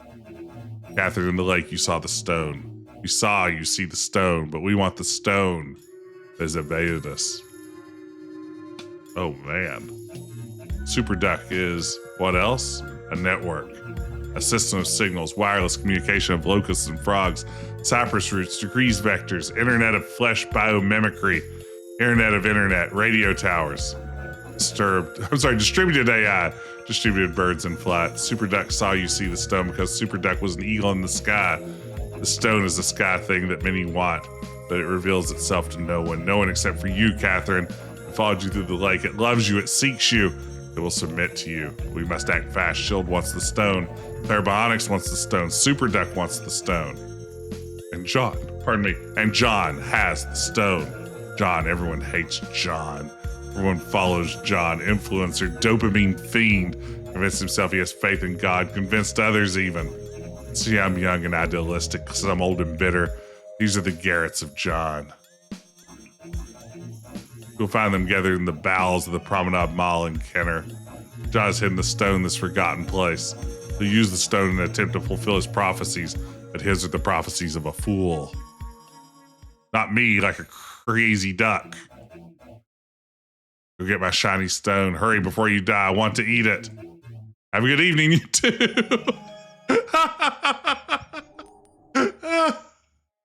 Oh no, don't return to the title screen. Have a good evening, you two. Take care now. Hate to spoil the entire second half of this game, Ben says, but it's on the farm where they grow the peppers for Crystal Hot Sauce. That's right. The peppers are also Super Duck, just like the birds and the computers and the internet. Everything is Super Duck. Welcome to Super Duck.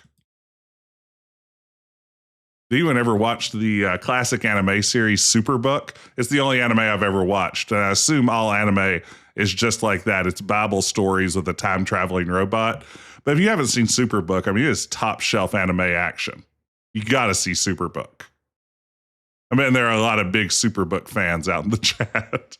All right, where do we leave off? It looks like this is our most recent one. Okay, so we are back in the past now as Catherine, and we've just received our latest orders from the Super Duck node. Oh, wait, I guess I'm muted. Let me get some sound going. Unmute Norco.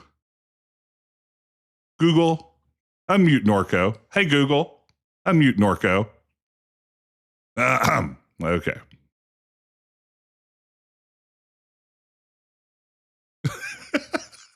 All right, I'm glad I had my phone nearby to take care of that one. I don't know if that picked up on the channel, but there it was. Okay, so what were my orders? There are a lot of nodes in the network. This one's the biggest. I'm a little lost. What's up? I don't know what the hell's going on. Oh, now this is a handy feature. Who is John? The thing in the warehouse mentioned a John. Kenner John. You don't know Kenner John? Never heard of him. Happy for you. He makes videos. Ugh. They get shared all over the internet. Ugh. Content creator. Religious stuff. You religious? Do you like Superbook? Have you ever seen Superbook? I turned away for a while, but the cancer brought me back. No doubt. Great band. John's a divisive figure among the faithful, not the most orthodox preacher. Where do we find this stone?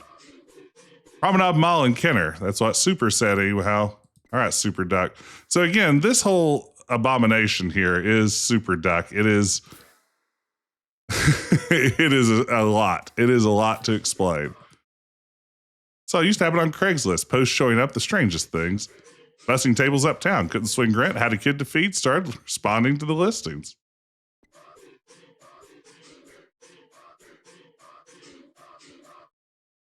First one I ever did was still a hard drive. Broke into a man's house in Norco. Stole it right out of his office. Brought it to another house. The people there were just like me. 40, 50 guys dressed like me. I'm going in. Didn't know shit. They were just there because of a post, just like I was. The house wasn't theirs. Nobody knew whose house it was. They plugged the head drive into a wall. They gave me some cash and I left. So everyone in this world is apparently backing up themselves to head drives before they're dying. Seems like a problem you could easily solve in hypnospace. Okay, back to the street. You please explain to me what? So wait. Sorry, go. You go. What was that? What was what? There's a bird with teeth the size of my head living inside that warehouse. Yeah. That's normal to you? No, but I mean, I've seen some stuff in my life. Me too, but what's this stone? He said it loves you. What's that all about? So there's this stone that we've seen levitating near the lake that apparently Super Duck thinks has a certain affinity for Catherine. I saw a drone or something in the lake. Why is he calling it a stone? Stone drone, I have no idea. You know how AI bird abominations are. I need you to start paying attention. Neither one of us is getting paid tonight. I got the gist. Some lunatics are living in the mall and they've got the stone. Kenner John and his gang, they're keeping the stone at the old Promenade Mall in Kenner. Need to find a way inside. Get the stone, bring it back here. You got that? Couldn't be more clear. Oh, he's got more talky things? No, he doesn't. Okay. Well, let's see where we can go.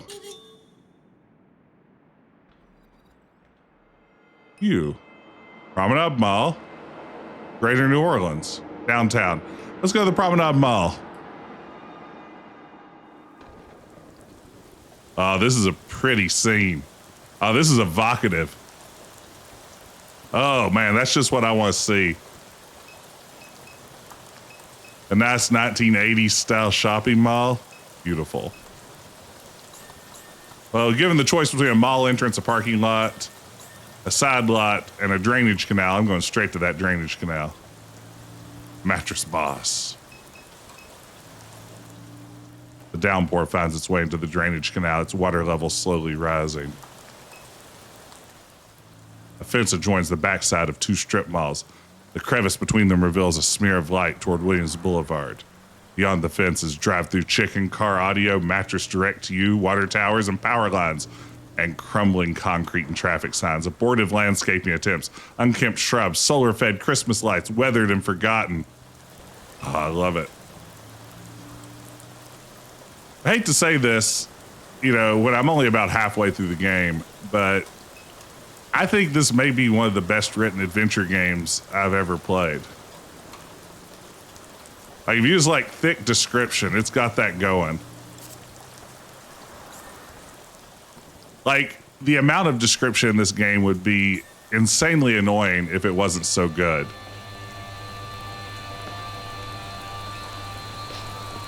Oh, Gibson-esque.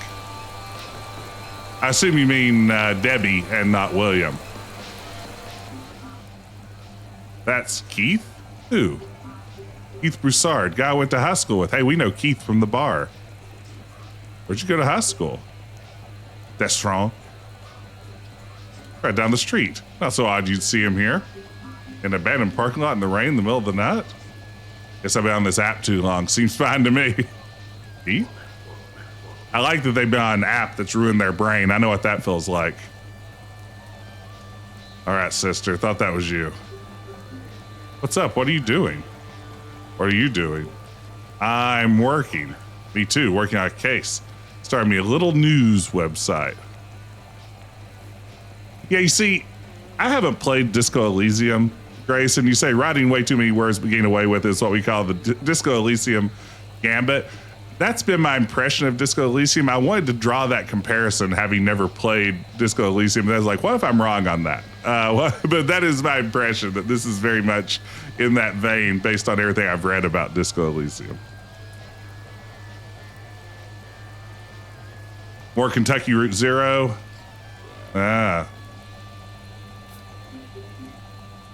What's this website? Ain't got a name yet. Still trying to come up with something cool. Keith's News Alert or something like that. That's pretty cool.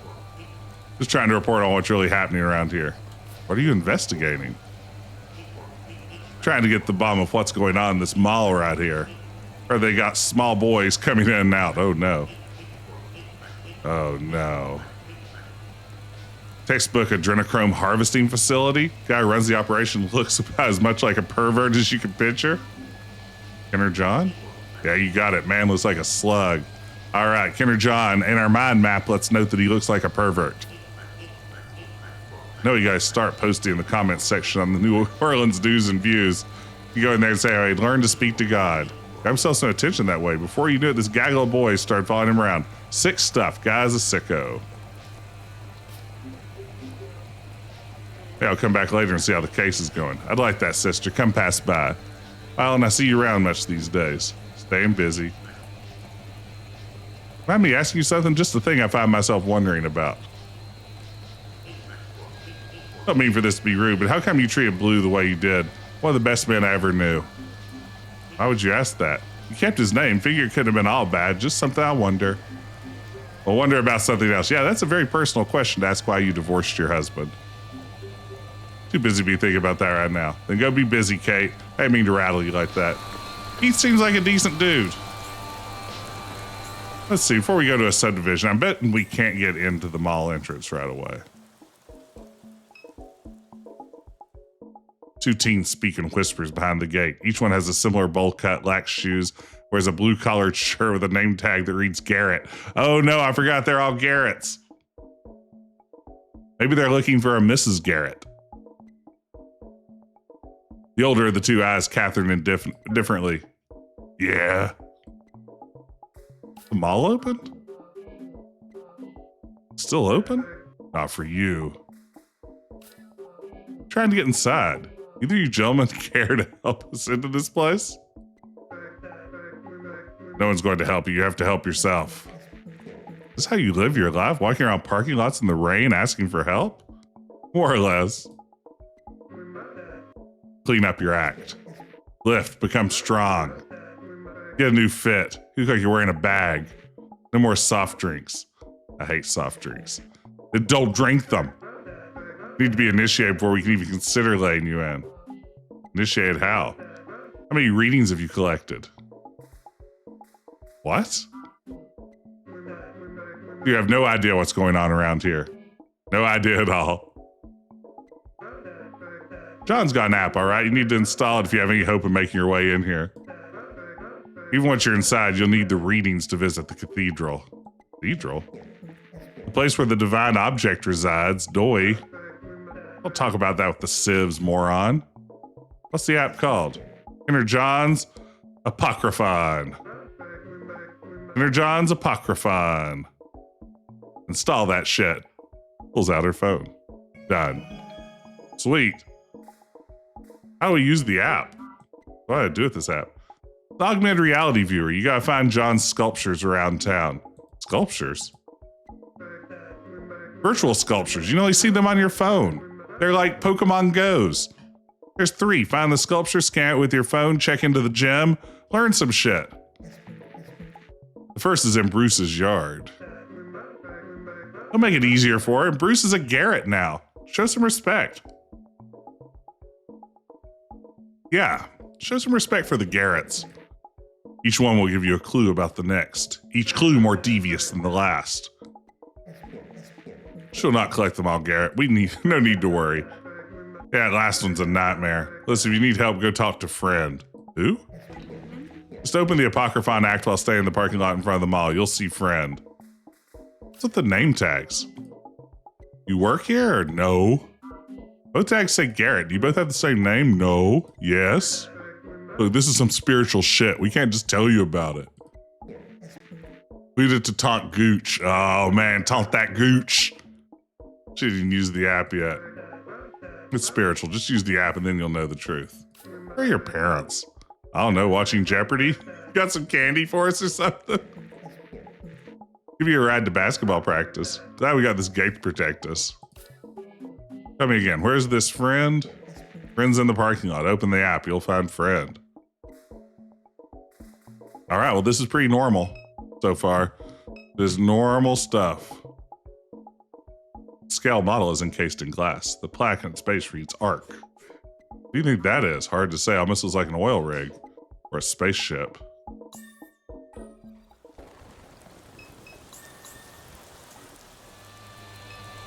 Actually, let's go back to the parking lot and activate the app. Inner John's Apocryphon.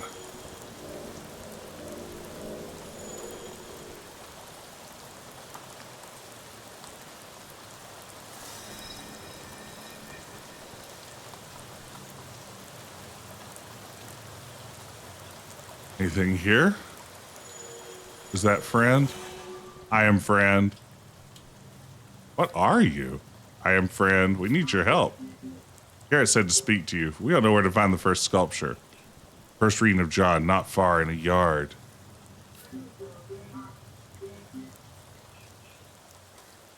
Okay.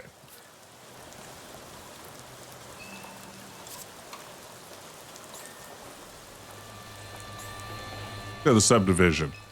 Oh, this looks promising. Four-door mid-sized SUV, an older model, well-maintained. Light pours in the partially open garage door.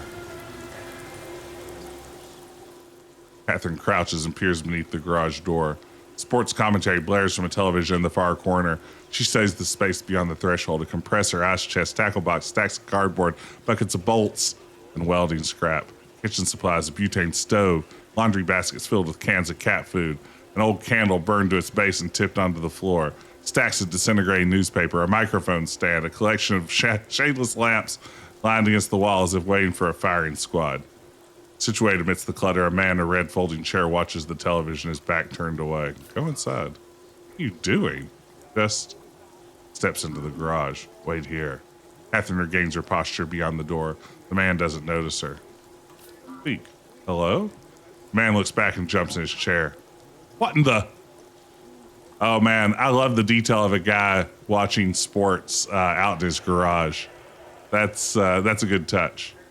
I have multiple neighbors that live around me in my subdivision who I see out in their garages, set up as a little mini man cave, watching sports quite frequently. This is a real phenomenon.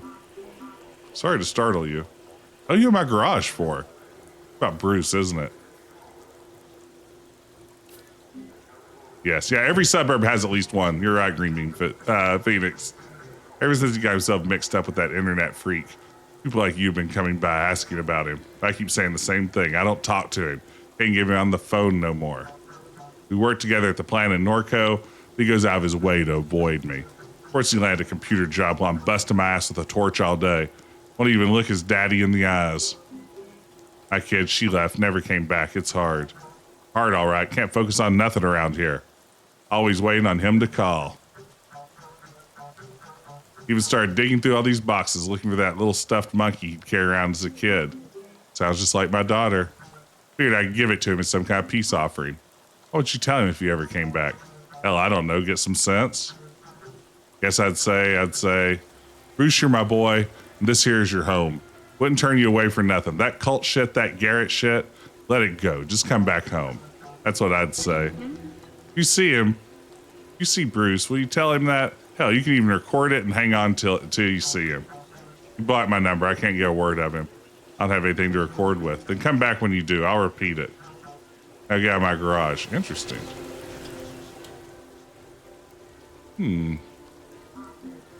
What's that thing?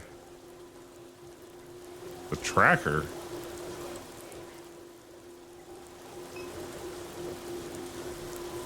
Okay, let's pull out our app and scan for sculptures.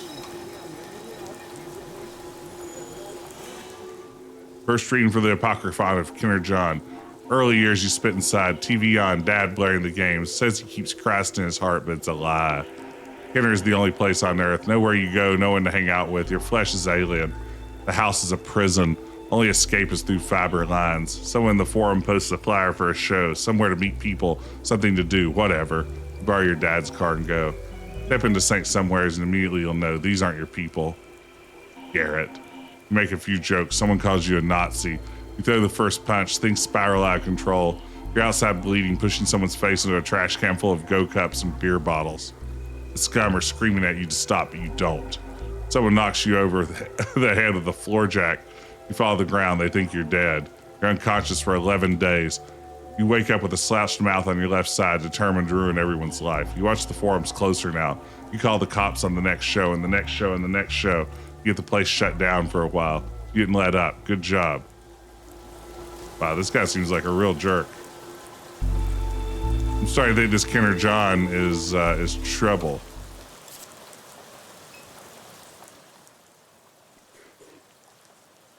It projects the sculptures.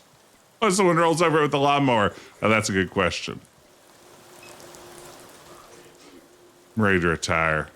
Where's the second sculpture? Mentioned Saint Somewheres. Isn't that a bar downtown?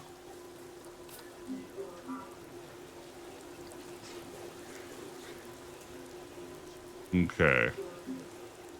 Oh, this is literally just I wasn't paying attention. Okay.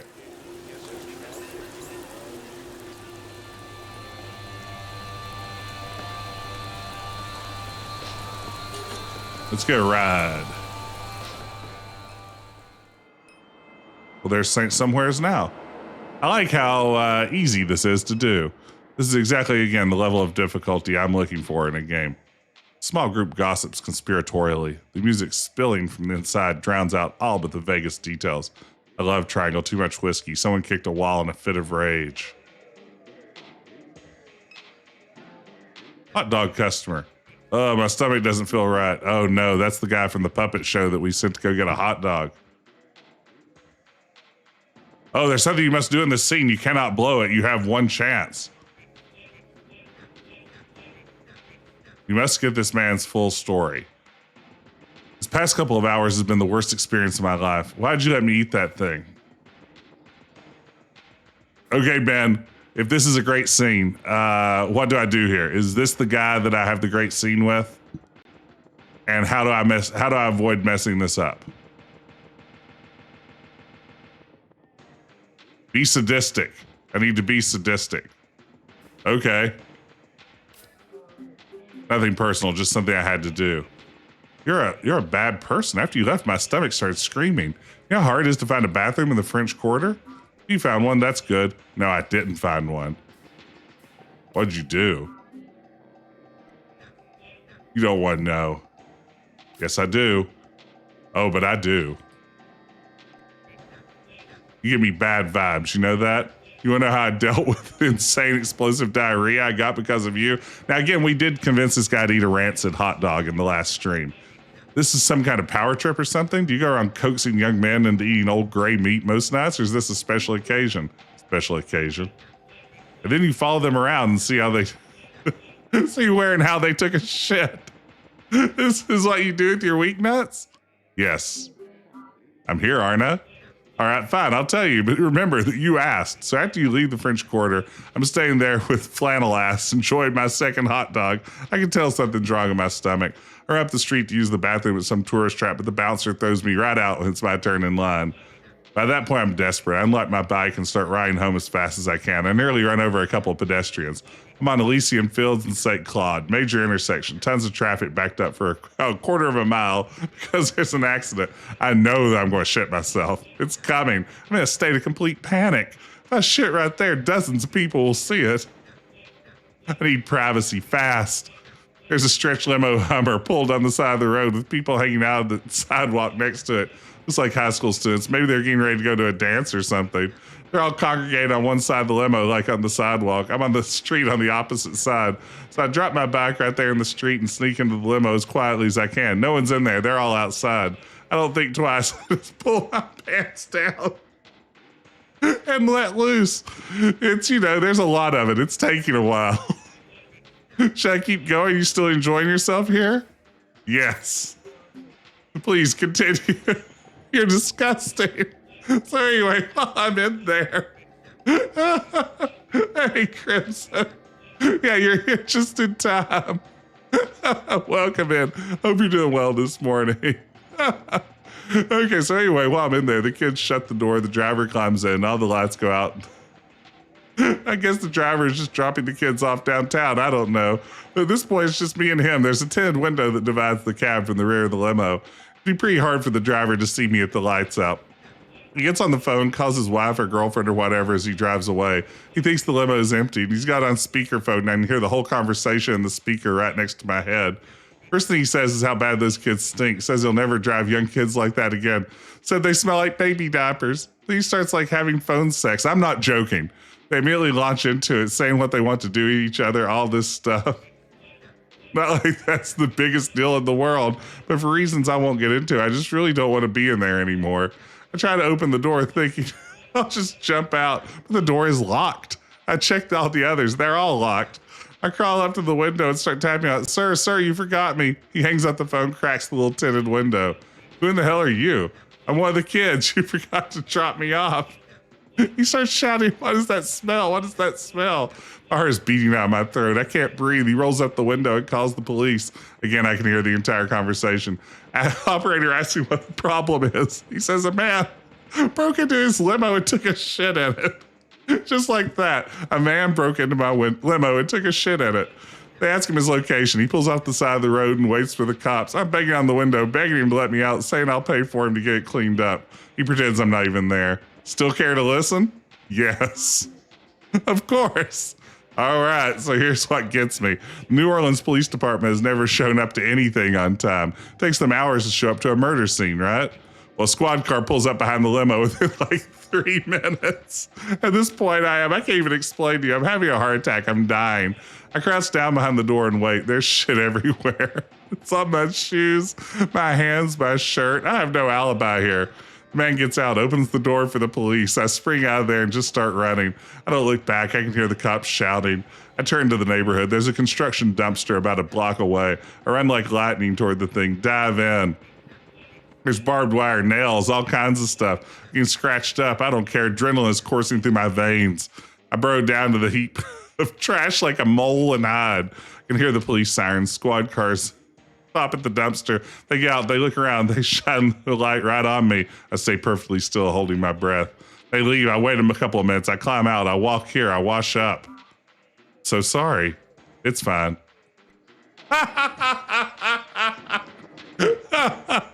It's fine. Wow. That is quite a story. Oh, you see, I love that they put all that in, just like completely unnecessarily. How good. Yeah, you can't miss that. That feels like something, had I not gotten that part, I would have really missed out. Tunes out the cacophony while scrolling through recipes. No cover tonight, just checking IDs. What's happening? What's going on inside? Bounce night. I love bounce. Yeah. Crowd seems different than I'd expect. Bunch of white kids shaking their ass to bounce, so I'm supposed to give a shit. Didn't mean anything by it. All I listen to is Christmas music. All I listen to is Christmas music. That's it. That's the only thing I listen to. Seriously? Oh, don't even start. Over here having bounce night for a bunch of white kids. Now it's a problem all of a sudden because all you listen to is Christmas music. Yeah, now it's a problem. That's right. Where are you from, Stinky? Minneapolis. Enough said. Christmas music, just kind of creepy. That's all you listen to. Creepy. I'm going to listen to you about what's creepy. Whoa, boys. Christmas music is cozy, helps me relax. See, I'm with Dallas here. I listen to a lot of Christmas music too. That's cool, man. That's fine. God damn. What is more upsetting? This club having a bounce night for a bunch of white kids, or me as a middle-aged man with bounce songs on my on my Spotify playlist? It's a great genre of music. Big Frida, check it out. Looking for a sculpture. We're looking for one of Kenner John's sculptures. That ring a bell? What about the douche whose little gang keeps calling the cops on me? Presumably, yes. You look like one of those mall Nazis. What's this about? I'm an academic. Conducting research on this Garrett phenomenon for an anthropology journal. Have you visited their secret lair or whatever? They took over the Promenade Mall. Some of us tried sneaking in there, but they got the spot locked down. Got some game they play on their phones. They sneak these devices around town like Easter eggs. They find the devices, scan them with their phones, something like that. Not sure of the detail. They hid one. They're outside the bar, so we had little mall Nazis coming by every night to find it. Then last night, Ditch Man came and grabbed it. Ditch Man? He lives over by the mall. He's usually hanging out the ditches feeding the ducks. I don't know the guy, but Bell vouches for him, so he must be all right. I was like, we're heading back to the mall. Why's John's gang called the cops on you? I don't know. They try to get every show I book shut down. Maybe because they have nothing better to do. Tried sneaking into the mall? Tried lifting the entrance gates, so they're all locked tight. They even fenced the banks of the canal, so you need a boat to get past them.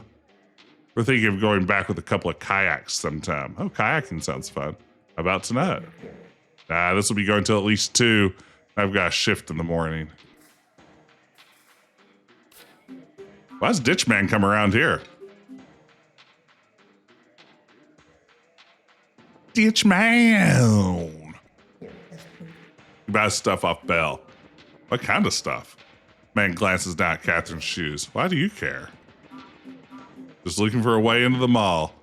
Ditch Man gets his stuff from here. He takes it to the mall. I think he's selling it to those little Nazis. Ugh, I can't believe that Garretts are Nazis. Okay, back to the mall.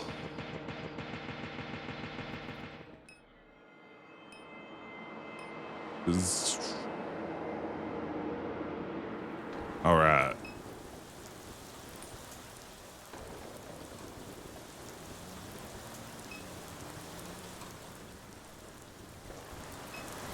Isn't this where they said the Ditch Man was?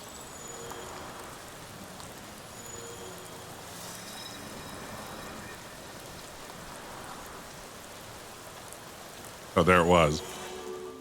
Second reading for the Apocryphon of Inner John. Pardon me. Leave the hospital and discover faith, that immaterial essence. Pray, Garrett. Pray in the closet during the football games. Post prayers to the show forums just to fuck with the scum.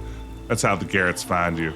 One's named Garrett, so they're all named Garrett. Some kind of joke. Doesn't matter. You're Garrett too. 33 Garretts in all. Garrett worked in the basement below the council chambers. Said they had a closet full of old computers.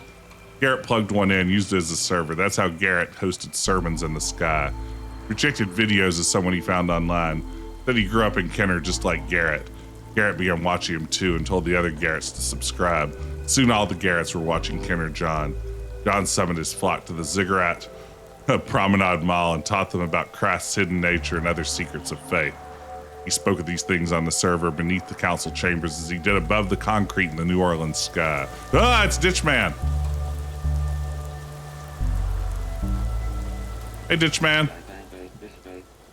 Paul. Well, what do you think about Johnny? Don't you just hate him? Real fuck, isn't he? Can I help you? Hey, Ditch Man. It is I who will be helping you on this night. I knew you'd come to see me waiting in the ditches. Waiting, no trouble there, child. Happy to do it. You need access to the mall. Here I am, delighted to assist. The man eyes the ring hanging from Catherine's neck. You even wear that stone of the Magdalene, just as she herself wore it. You're the image of her beauty. You, why are you here? We were neighbors once upon a time, don't you remember? I've only come to help, as neighbors do. Oh, hey. Little blood clone. Do you want to come up here? Everybody'd love to see you. It's been a while since you've been on stream. They won't believe how big you've gotten. Come here, blood clone. Here, kitty. Blood clone. Says no, absolutely not. She will not appear without a small appearance fee. This is my responsibility to guide you and to watch over the children. I've been to see Kay. She is well. Excuse me? You tell me what this is about? About a boat that can get you into the mall. A mall boat, if you will. The Garretts, they favor me over John, that little shrimp, that sad boy. I'll be your guide into the mall, the sanctum of the Garretts. Catherine turns to Dallas. This man, I think he's been following me.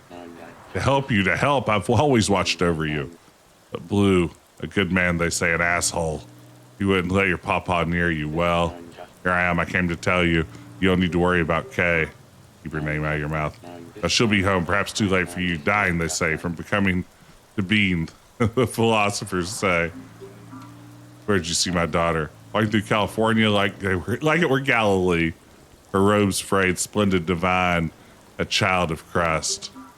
No, not getting in a ditch with this guy. No way. There's no one else in this place to help you. You see anyone else who will help? I don't want your help. Don't want to be anywhere near you. Stay away from me and my family. Are we clear? I have all the time in the world, Catherine. I'm a ditch man. You, dear, you do not. I'm not here to frighten you, to harm you. Quite the opposite. I'm here to unfrighten you and decalmify you. Ditch man just feels like he's stepping in from a David Lynch film. Yes. Dallas leads Catherine from the canal. Go find this last sculpture. We don't need his help. I know him. His enthusiastic way sounds like a stalker. I just don't know. This is like this parking lot is full of strange men who know your name. Am I missing something here? That's true. A lot of strange men in this parking lot do seem to know us. What, you think I invited them? I don't know, maybe. Just as confused as you are. Say the word, dear. I'm your only way into this mall.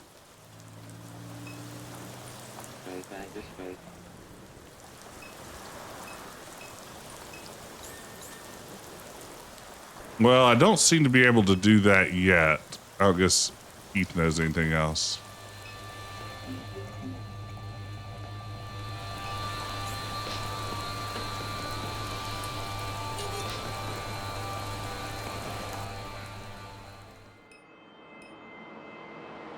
Let's see, where is the next clue?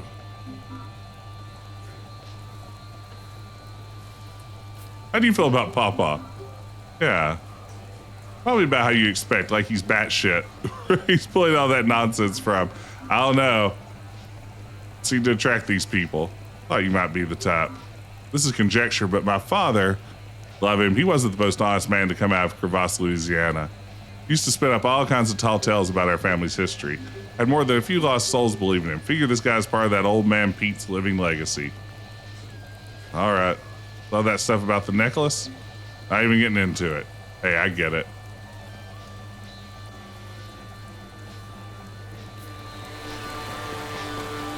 Let's see. Do we have a...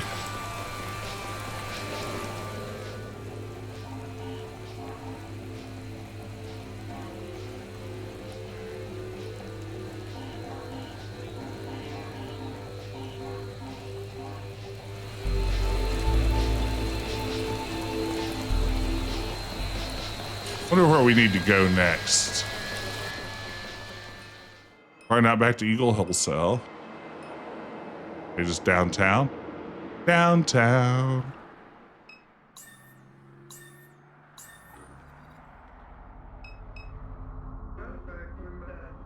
Thank you for choosing the Greater New Orleans Neural Versioning Clinic for your cognitive versioning needs. This is where we got our head drive stored up. So clearly not there.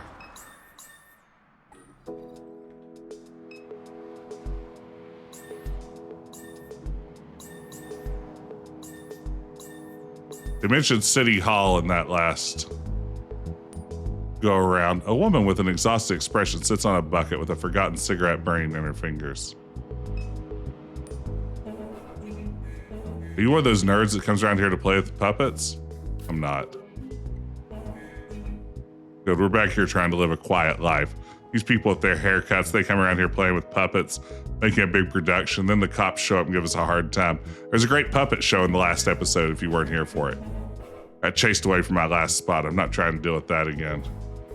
Where was your last spot? The mall in Kenner.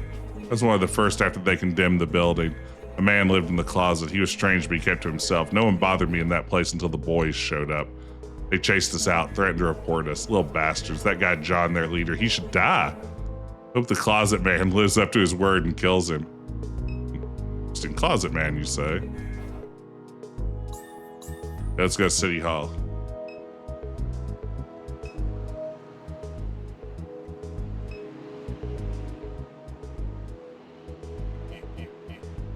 Building's closed. The Garrett sent us? We're here because of Ken or John. Well, a lot of people pass through in the evenings, wanting to take a picture from the roof or wherever the hell. None of them look like you two, following my gut here. City know about this? I do, I'm told. If you're looking for a reason, go somewhere else. I'm serious. Trained to become Garrett's. Why? Need to get inside the mall. Place been boarded up for years. Not anymore, the Garretts took it over. Hey, Dr. Mario. This whole city lost its mind. Listen, there's something funny stuff that happens in this building at night. If you're thinking you can just walk up to the roof, it's not like that. Be careful getting around. One of the generators went dead. The elevator is out, and so are the stairwell lights. Catherine enters the building. Oh no. Oh no. Ahead is the elevator corridor at the stairwell. A long unmarked hallway extends to her left. The exit is at the back. I don't like the look of this one bit. Uh-oh.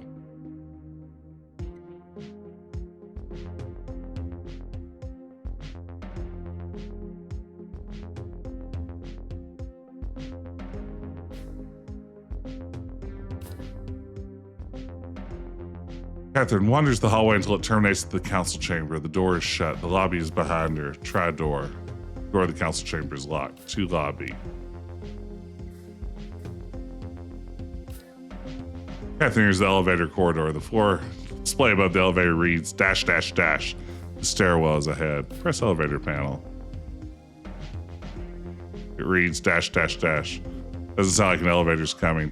Guard says the generator powers the elevators down to the stairwell.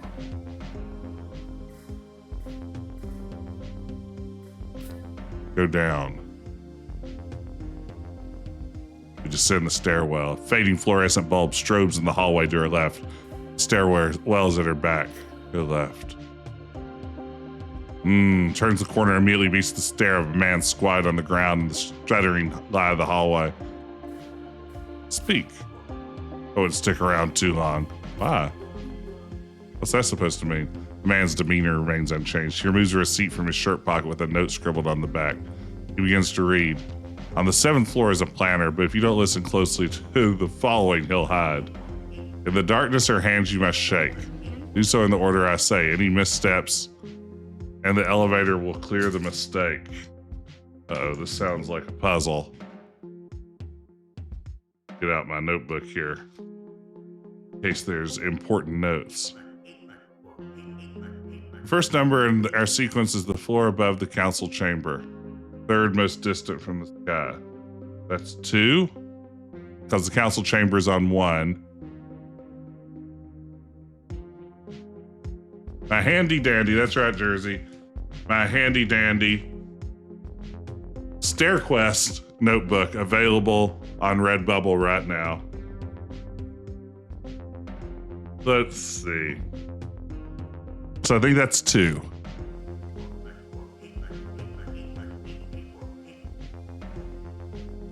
There are 11 floors, should one count the basement.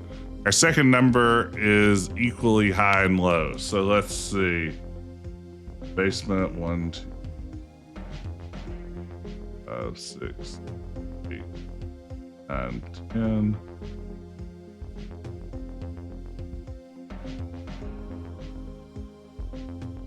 That's going to be floor 5. And the third is just above it, 5th from the sky. So 256. He hands the receipt to Catherine. If you need help, friend is outside the building. Open the app and he'll be there. Good luck. What? Where you go with this? I'm lost. Okay. So it's 256. That's my official guess. Go upstairs. Go up. Catherine arrives at floor 2. Feel around. She gropes in the sightless dark. She feels the distinct touch of another's hand. Startled, she gasps, "Oh, that's terrifying. Someone is in here." Dallas speaks into the darkness. "Hello?" The stairwell is silent. except for the decaying echo of his voice. Reach out hand. Ooh, an unseen hand grasped me and shook. Who's there? Silence.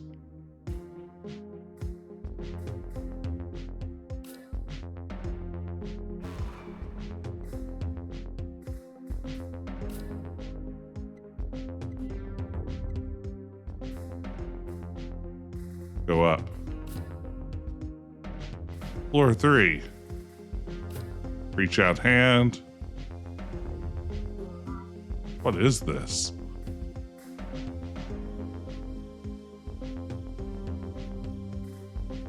Oh wait, I have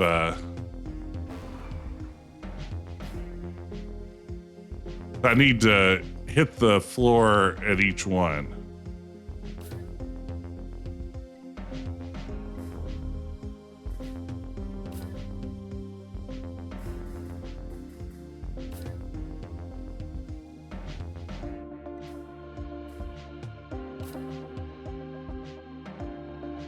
Okay.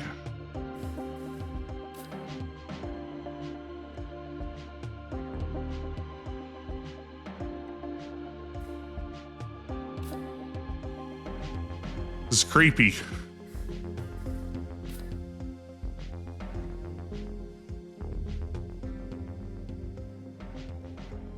It begins to pull Catherine slowly toward the floor. She grabs Dallas, attempting to resist. Catherine? It's... A hand jerks her violently to the floor. Dallas attempts to intercept the figure in the dark, but only meets the wall. Hey! He slaps the wall. Tell me who the hell is there? The echo trails off into the extremities of the stairwell. As Catherine looks up from the ground, a light switches on high above them. Dallas, help me up, please. Dallas recovers Catherine from the floor, and she hangs her arm over his shoulder. Not in any kind of condition to be doing this. I know it. See a light. She gestures weakly. Up there. I'll carry you. No, it's fine. Let's just go find this planner, get to the roof, whatever it takes to be done here. Go up.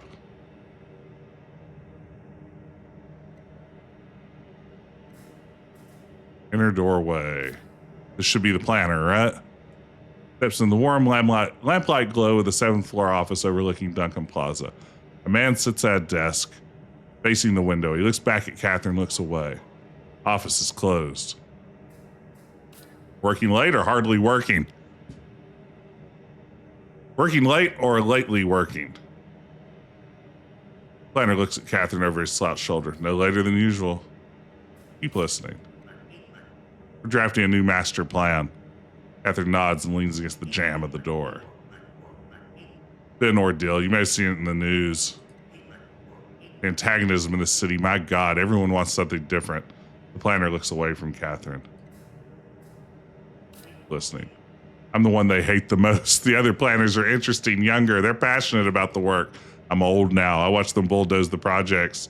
I wanted it. Wanted them gone. You don't know what the wrong decision is until you make it. The road splits and you have to keep going. The highways, they have to go somewhere. The houses, they're going to flood sometime. He speaks. He crouches into himself in an odd and anxious way. No one wants to relocate, but the stubbornness of nature is unmatched. It drives the rest. In the end, it drives their decision. It forces them, don't you see? Floods have made lots of decisions for me. Some will confront these decisions before others. This creates an imbalance. It creates the conditions for conflict. We don't plan for a community. We plan for a city at war with itself. We decide the winners and losers. As the stakes grow higher, the losers, they're going to hate us. This is intense stuff.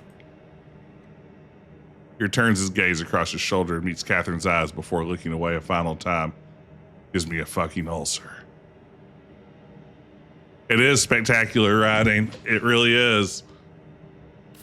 Trying to get to the roof. I was hoping I'd get access to the roof.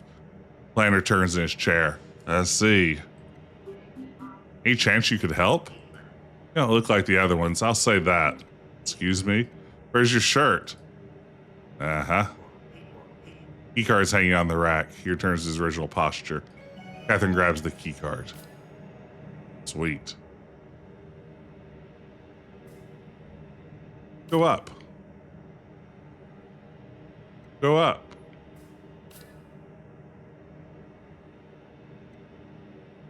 Go up.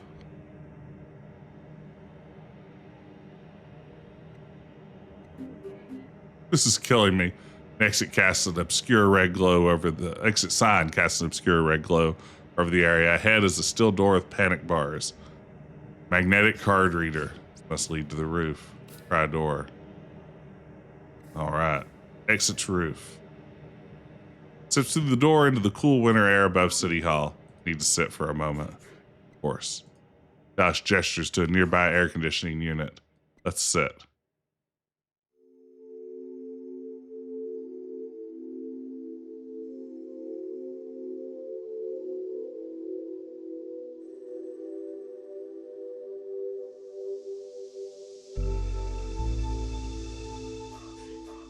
Being too old for this. Running around like this on my 49th birthday. What a life.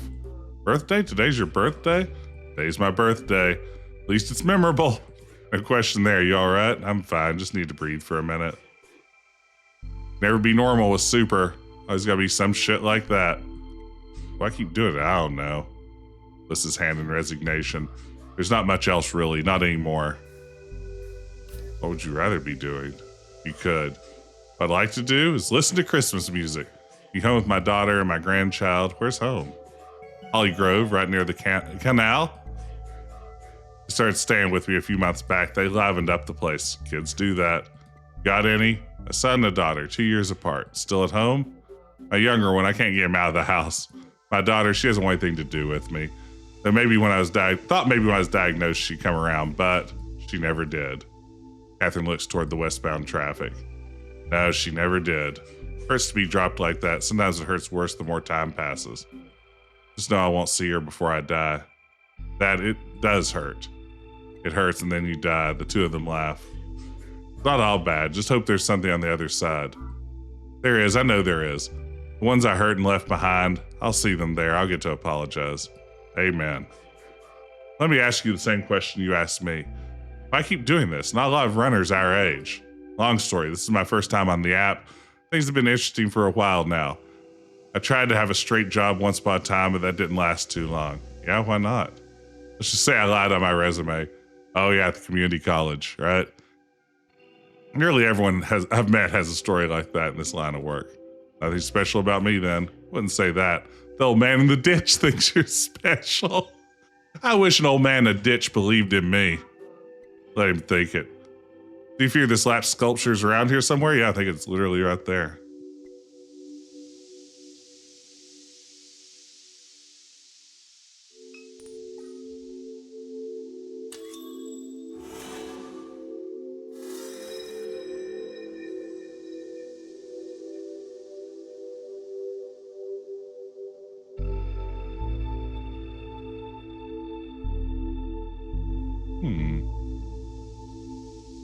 Well, where is it? I don't think I can move up and down.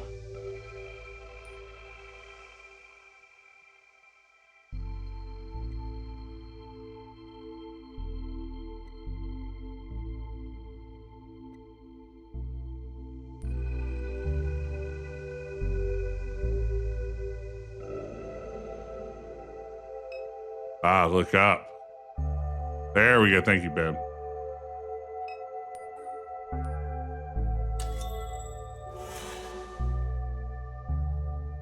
There it is. Third reading from the Apocrypha on Kenner John.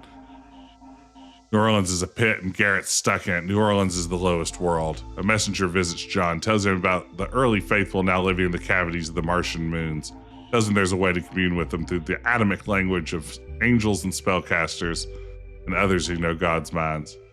There's a chrism, a fluid that John must imbibe, in an egg that floats in the sky. John is blessed with a plan to escape the low world's reach. The Garretts must find the spacefaring ark, a vessel with which to leave this earth. Having imbibed the chrism, John may ascend beyond the distortion of the low world and listen for the twilight language. A cult of internet teenagers that believe they must end up on Mars is aged pretty well. I was just assuming that that was just a bunch of Zach McCracken fans. I assumed that all the Garretts and Kenner John just were really into Zach McCracken and always wanted to settle on Mars. But I mean, yeah, I guess, just the idea of weirdo Nazis heading to Mars isn't so far-fetched anymore. Two Garretts work together at Steady's. John appoints them to oversee the task. They soon find other engineers sympathetic to their plan. The Garretts labor for 836 days.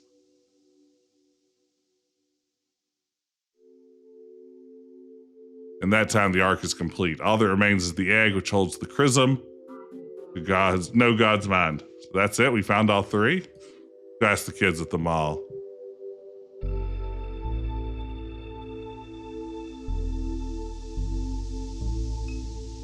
It's the Superdome. Silly Jimmy Superdome. Pearl Dish Soap Superdome. Handsome Burger Superdome. Okay. Oh man, I can't get a car up here. Oh, thank you, game. That was very kind.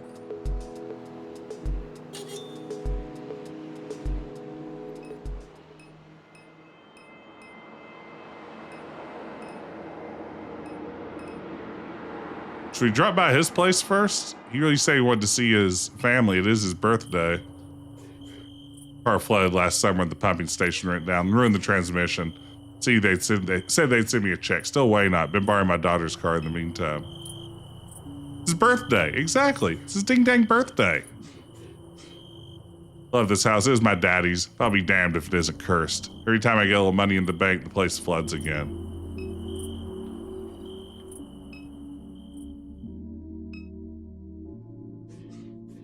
Why you got the TV muted, buddy?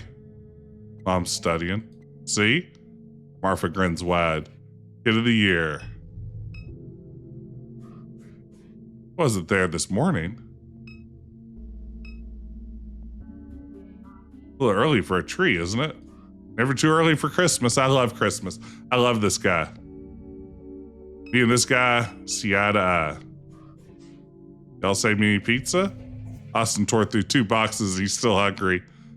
I'll pick up something when I knock off. It'll be morning by then. I'll bring bagels. My grandchild always playing games. I don't mind as long as he keeps the grades up.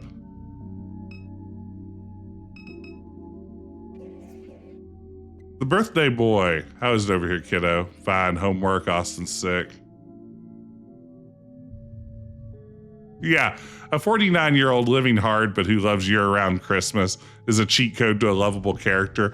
Absolutely. Sick, Austin? Yes, sir. All this, sir. His dad makes him say that now. What's he know about manners? That's bad then? He wants to teach my child respect?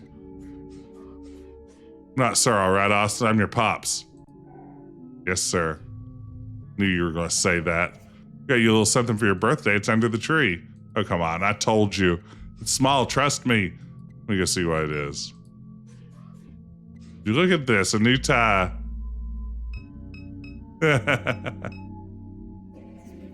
Well, what do you think? Austin picked it out. Austin, I love it, buddy.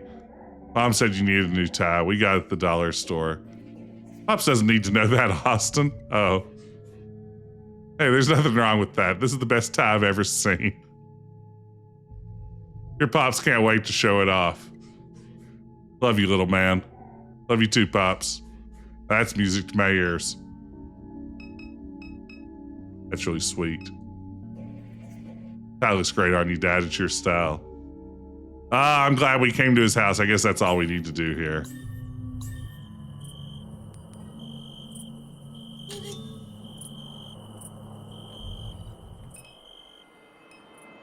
Back to the mall. Oh, text message received. Whoa, whoa, whoa.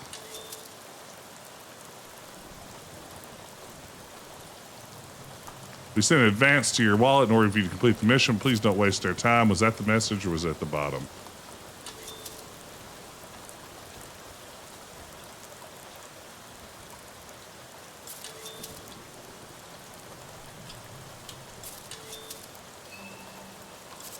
Just Super Duck let me know that he put some funds in my account. Where'd they go? Those 2 shits, where'd they go? Hell. Why we just waste our time? We have to get in there. Only one option comes to mind. A creep in the ditch? Afraid so. This night I hate it.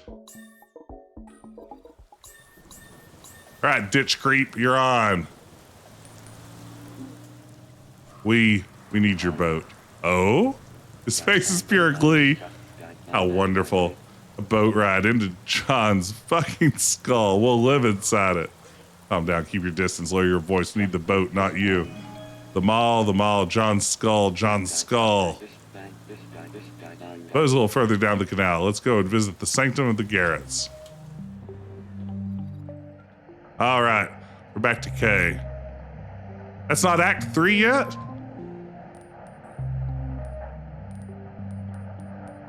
We're back to Kay, and we were breaking into the Shield headquarters, and honestly, I've forgotten everything since then.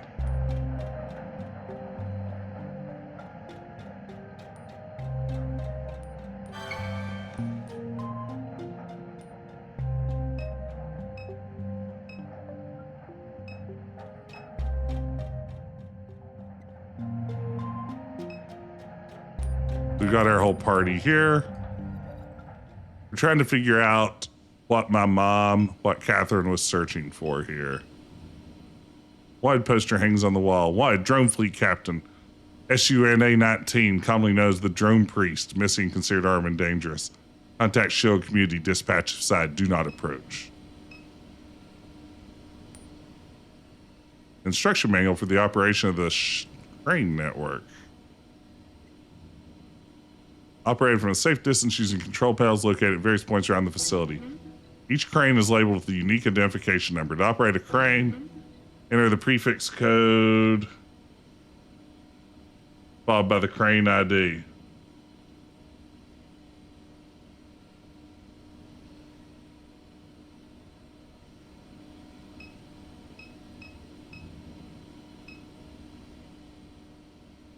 Freight elevator. Good Hope Cemetery. Great moving robot hanging limp from the crane. A map of Shield security zone. Command line terminal. Type of command. Security status. It was forgotten to log out. Freight elevator lock engaged. Drone bay lock engaged. Type of command. Disengage lock. Wait.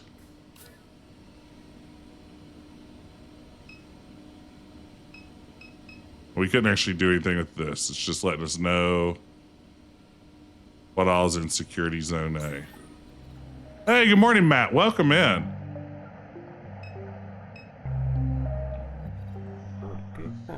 Now that we're in, take a look at what Lucky got. Opens his backpack and reveals 2 grenades. Got these from a guy at the burger place. Lucky done played with bigger grenades than this. These are more like little toys. As it is around here, they ain't likely to make much of a ruckus. Getting any more scuffles, they might be handy. We best be choosy. Only got the 2. They'll be of no use against the St. Clair models that guard Good Hope Plantation. Well, sure, them guards not your average type. We'll need to find some other way to get rid of them. What do you suggest? A big bastard hanging from the railroad crane over there, a freight mover, a robot just like you, might be a Podna. Let's go talk with it. A mover has no agency. How do you know? Thought you weren't a St. Clair. Couple said the better, Lucky all ears. So then he goes with his gut. Lucky done got help from all kinds of robots. Man, look at all this. 2 men watch the monitor display above the freight elevator. What is this? They making us go to space now? Imagine the overtime you'd get, not to mention the hazard pay. Shit, wish I could be like some of the old timers and retiring workman's comp. Ever what you wish for. Yeah, them old guys just play it up for the news. They bump their heads trying to tie in their shoe, get paid vacation. Give me a break. You knew the ones that died in the blast? Yeah, I knew a couple. Blue, Wiki. Good guys. Wiki weren't on the plant 2 weeks. This worked, no joke. Blue's our dad, right? Someone's got to do it. People want to drive around, eat their microwave dinners, all that shit. And don't come free. Someone got to make it. Let's hope it ain't us next time. How do you think that party's going over at HQ? I went inside one of those parties one time. Don't want to think about it. What was it like? I'll tell you when you're older. Okay. How you doing this morning, Matt? Hope you're well.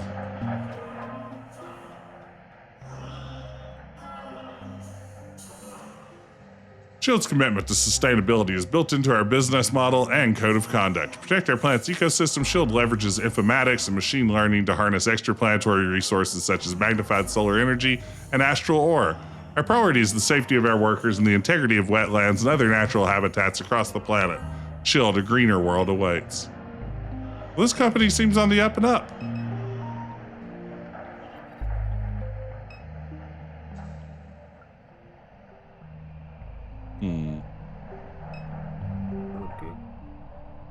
Good hope flame ain't burning too hot tonight. Some nights this thing is bigger than anything you can imagine. Lap the whole parish. There's that big boy. I bet I don't know the code yet.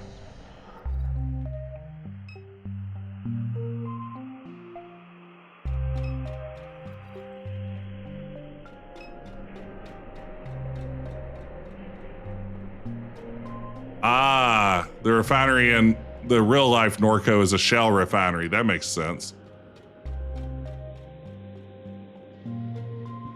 Shell, a company known for all kinds of bad things. Large freight mover hanging from the railroad. So it's railroad crane. So it's 016.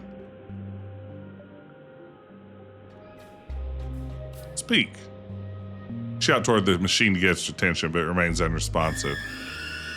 Million emits a high-frequency whine. Silence follows. A voice swells from the sky as the mover begins to speak. You'll dive into the water and the depths will become the surface. The breeze will change the shape of the flame and the flame will be boundless as the territory that it lights. Hey, buddy, keep it down. You will find in the water not only flames but whole hurricanes. There will be patterns of light that form the shape of the old bayous where those who killed for freedom still hide. Like a poem or something? Rattling cages on the tracks and whispering at the pond. Perhaps the pond will whisper back. The ground that soiled those bloody eyes. Be straight with me. You gonna help us out or not? You will find the old pull boat where the ghosts still hide their eyes. There are mall eyes and ditch eyes and bayou eyes. I know a ditch man. There are eagle eyes and duck eyes and cardinal eyes. There are John's eyes and there are your eyes. And your eyes are the refinery eyes. What's that number on his chest? 016. Okay, so we know what to do now.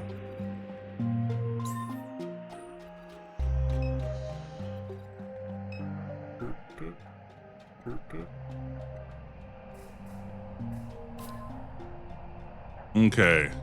2914. Oh, look who joined me. Oh, she ran away already.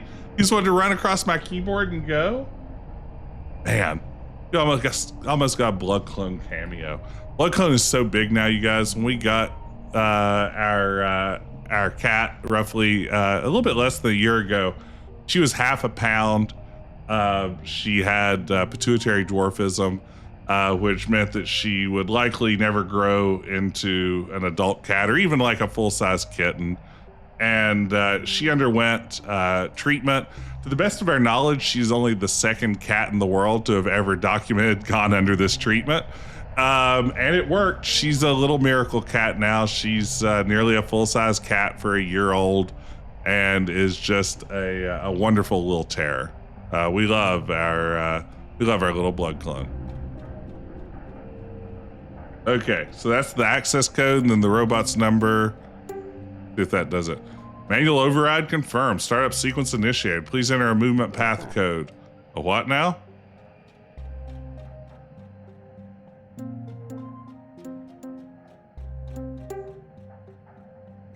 Movement path accepted. Hold up, where's that thing going? I believe that's determined by the movement code you just entered. Punched in whatever came to mind, but this ain't the direction I'd hoped. Seems to be slowing down. Surely it'll stop before it reaches the flame. They would have a code that sends the thing straight into a gas flare. Oh dear Lord Jesus. Oh my. The thing rambled a bit, but I wasn't trying to kill it. Just have to cause a distraction. This most certainly qualifies. That's what happens when you talk your poetry to old Lucky. Let's hope the explosion drew a few guards away from the headquarters. This don't do it, nothing will. Wait, y'all hear something? Right. Uh-oh. Combat sequence? Can anybody tell me if this thing's hostile? They can't decommission me. Oh, it's the drone priest. This one's wanted. They'll never decommission the drone priest, baby. Drone priest is gonna kill you. Gone forever. Come, my little ones, let's dance. Oh no, I didn't save.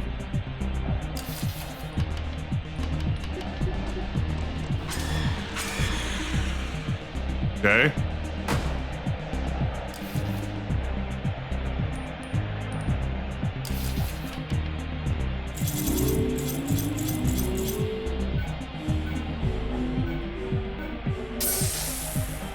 All right.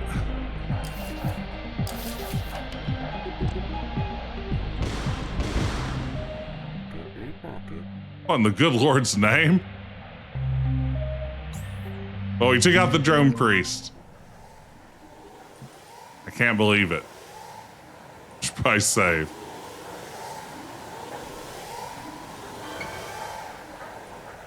Okay. On to Good Hope Plantation. That's the headquarters right that way. Look at no guards. Guess Lucky was right.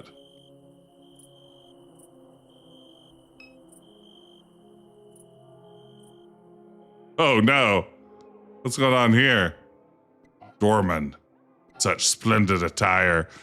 You've chosen vagabonds of the highway as your guise. Fitting finery for this pageant of the epiphany and the ashes. Beyond these doors, the masquerade of the finery flame. This is Eyes Wide Shut territory, and a little bit of the Outer Worlds. It kind of looks like the moon guy. In each likeness, a shadow in opposition is cast. That which is low shall rise. The swamps become mountains. The earth is ceiling to the sky. The path is straight for the wayward. The thieves are gift givers, and the flame is the provenance of the mind. You know what to expect, but I sure as hell weren't this. To attract attention, let's move along. Please enter, vagabonds. Man, this is a cool looking scene. Hello there, Birdhead. There are many currents of deceit and mistrust coursing through the room tonight. Some wear masks to speak truthfully without fear of reprisal. Others wear to further deceive. Laura St. Clair, the regional CEO, is unwell. That's why she doesn't join us tonight. She was once the darling of her pageant, but no more. Her power is slipping. She's at odds with her father on one side and the board on the other. How's Laura at odds with their father? They seek the same thing, but for different reasons. There's a technology of unknown origins that has made this region its home. Laura believes that it holds the key to powering a mining fleet that can travel great distances for the purpose of gathering ore. Is her final bid to move S.H.I.E.L.D. away from Earth extraction. Boy, this Birdhead knows a lot. Her father, Thomas St. Clair, hopes to block his daughter's discovery of this elusive technology and to intercept it for his own designs. He is a man without a face. You will never see Thomas St. Clair, but his eyes are everywhere that he wishes them to be. They're here tonight behind several of these masks, perhaps closer than you realize. She's pursued a mystical, invisible device against every wish the board, inflating the operations budgets in order to siphon money toward her zealous mission. She believes if she can secure this technology, the board will forgive her for her many transgressions. I'm in a position to know that she is mistaken. It's too late for her. A coup is already underway. It's only taken this long because they hoped her spiraling madness would drive her to suicide. They fear the wrath of her father, with whom S.H.I.E.L.D. holds many profitable contracts, but Laura's self-destruction may prove too costly. It's technology.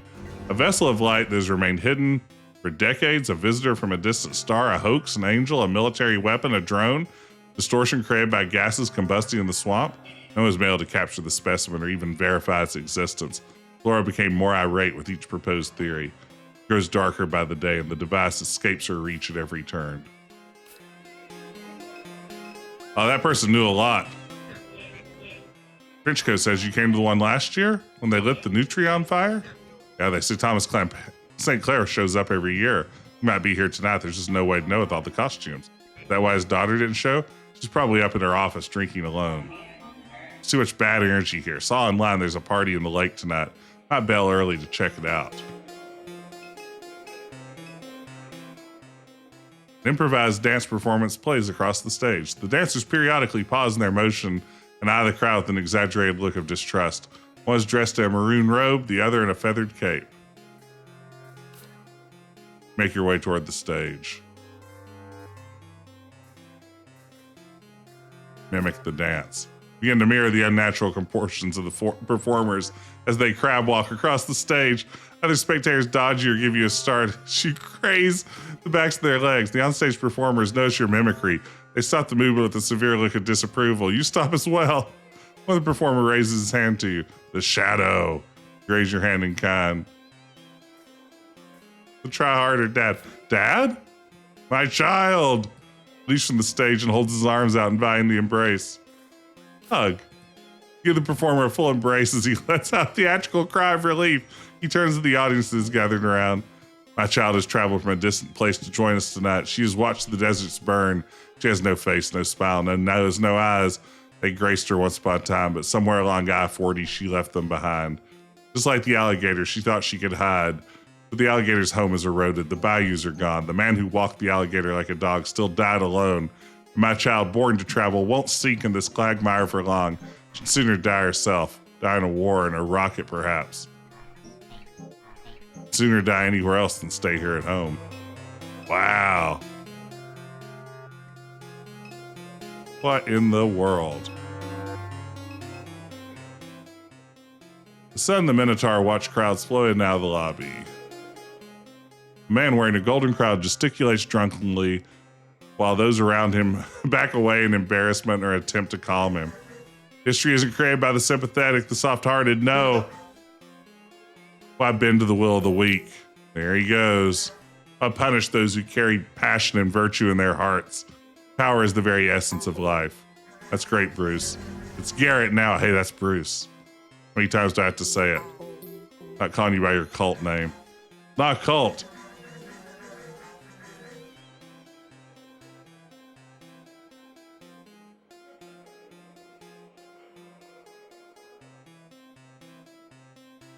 Yeah, I agree. Ben in the chat says, it's so wild that this writing doesn't drive me up a wall. People trying to do writing like this miss most times, but this one actually hits. Yeah, this is the sort of thing that normally would really drive me crazy. Oh, wow, it's the character off the cover of Knights of the Old Republic, too.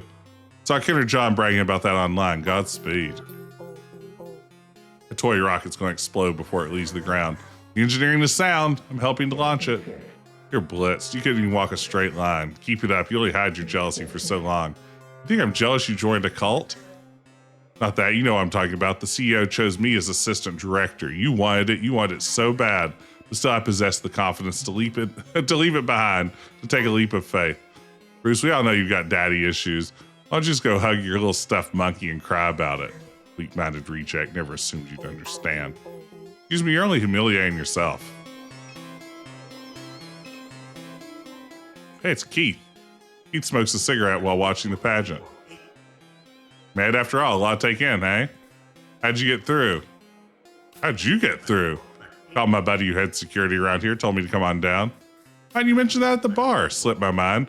Been thinking about what to call my website since I left the bar. Finally settled on a name. You ready? Keith's Corner. How do you like it? The executives, the landlords, the so-called philanthropists, they'll be cornered in Keith's Corner. Want the website to look like a boxing ring. Want the logo to have boxing gloves in it. Might even do some live streams. Pretty good idea. Yeah, live streaming's a dying art. Keith's got him cornered. Pretty cool. Pretty cool.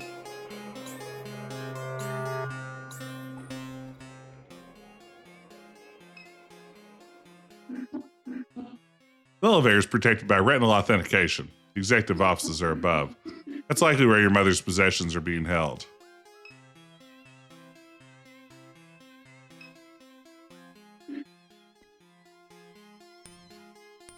Look at our mind map. I know we filled in a bunch of things. Thomas St. Clair is searching for something. Competition with his daughter, he searches for an elusive technology. Same entity that your mom witnessed in the lake before her death. Okay, Laura St. Clair is searching for something. Elusive technology. You believe it's the same entity your mom witnessed. Your mom saw something in the lake. What is it? A vessel of life that has remained hidden in the lake for decades, or a visitor from a distant star, or a hoax, or an angel, or a weapon, or a drone, or swamp gases. Laura St. Clair wants it. They're pivoting toward off-world mineral extraction. It believes it holds the key to advanced space travel. She must be forgiven for all of her sins. Race with his daughter, you don't know his intention.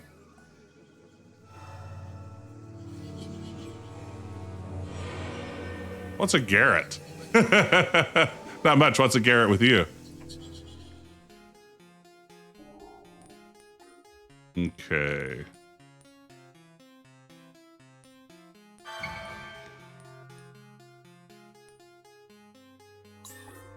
So I wonder how we're going to get in. Now we search the stars for God's signal. All right, man. That's enough of your nonsense for one night, Bruce. You're drunk. Let's find somewhere to lay you down. Well, that was awful. Ever since he became Laura St. Clair's assistant, he's been like this, callous, arrogant, and rude. Now he's gotten into this crap at the mall. I've had enough. Blame his dad. That man just said one nice thing to him. I bet he wouldn't be trying to launch himself into space. He's drying out by the elevator. Let's see if he apologizes when he comes to. Oh. What's up, Bruce? You see how they were behaving? They all want my position. They want what I have. They want a view from the inside, a view of the river, of the lights. Well, screw them. Screw them. Screw them. The drunken king falls into a gibbering sleep. Grab him. Put the arm over his shoulder and hoist him up.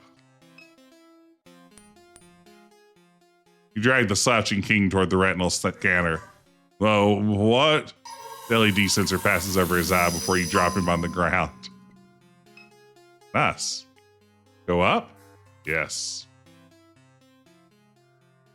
All right, look at that. Look at that crew.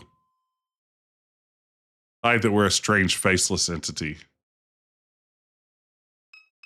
Sometimes I aspire to be a strange, faceless entity. It's Laura St. Clair.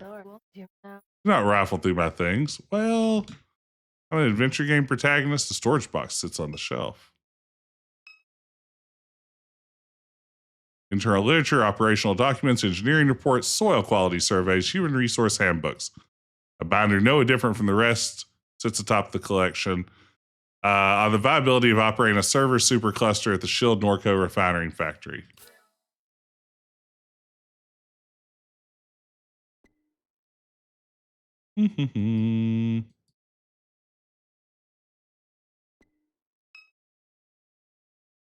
Text of the console displays a sequence of locations. Each entry is time-stamped. It is you infer a description of your movement through the premises. Oh, so she knows we're here. Hey, Laura St. Clair. I hear you're nutso-butso. You're silent, just like Catherine. Look out over the town and imagine where she might be. Never anywhere, just silent. Things have been feeling vague, haven't they? Those highways you're always on, you don't sleep, you don't feel. Not anything. Vague, nothing, nowhere. I don't sleep either. When I sit up in bed and open my eyes, I see things on the wall. They pantomime, they beg. I don't turn away. There was a time when I would, but I've lost the energy. Now I watch. I'm not here tonight for the party. Get my distance from the others. If they vote me out, it will upset my father. They'd rather I resign or die. I stay here, right here. I can see the river here and the flame. I thought it would be me that the light would come to see. Of course it was Catherine, but the flame is still mine, still burns for me. Done so much that is wrong, held out so long, just to stay near it. But I've lost my hold, the vagueness, the shadows, the board has had it. Box on the shelf, it's what you came for, so take it. By all rights, it's yours. I thought I found what I needed, but it was a mistake. Catherine was smarter than me, or more stubborn. I don't want the others to have it after I'm gone. Not my father, not the board. Wanted to experience the light, wanted to touch it, but I can't stay around it anymore. That's all. Go find your brother. You find within the box miscellaneous artifacts from your mom's life, medical bills, books on a range of environmental topics, a Dimes discount reward card, and other ephemera.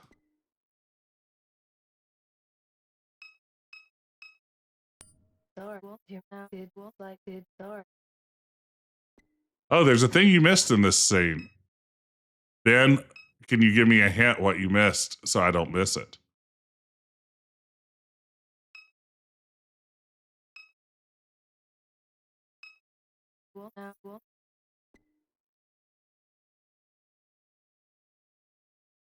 Okay, the second you'll leave, come back after you leave, even though you're told not to.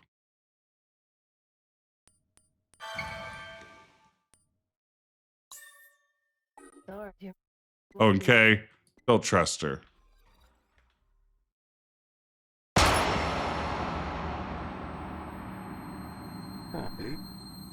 She just must go now.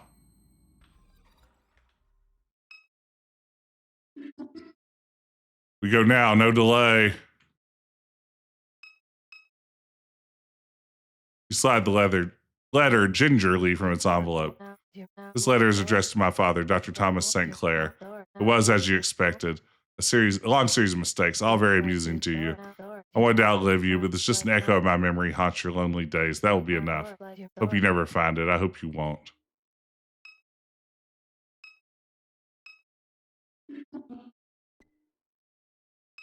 Interesting.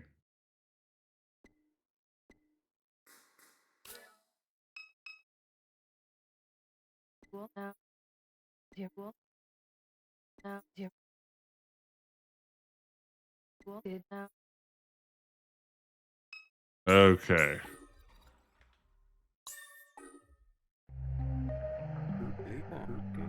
This is where I get off. I suppose they'll be looking for all of us once that woman's body is discovered. Lucky's advice, keep a low profile. Come along, Potts.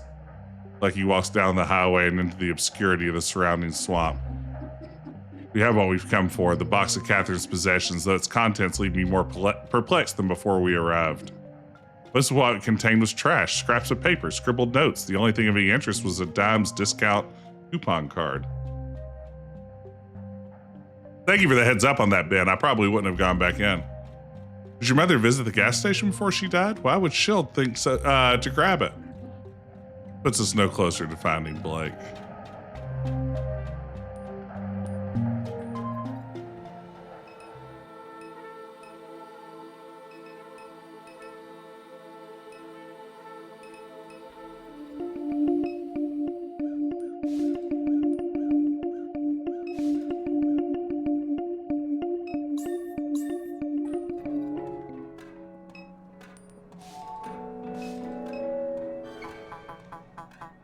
Sorry, the card you swiped is not a valid American Discount Southeast Incorporated coupon card. The card is a forgery?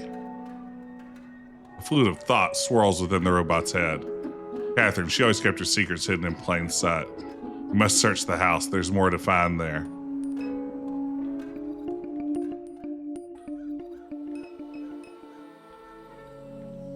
Oh yes, this thing. Why would she carry around a counterfeit coupon card? There must be some explanation. Yeah, I forgot about this whole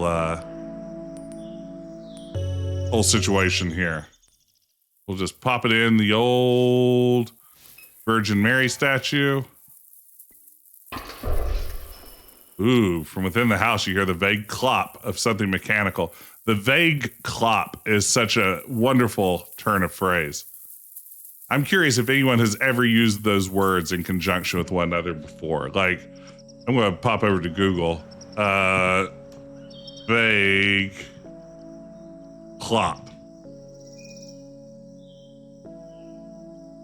Okay, I find 3 results. All in reference to mules making a vague clop sound. I guess it could have been worse. I guess it could have turned out to be erotic My Little Pony Friendship is Magic fanfic.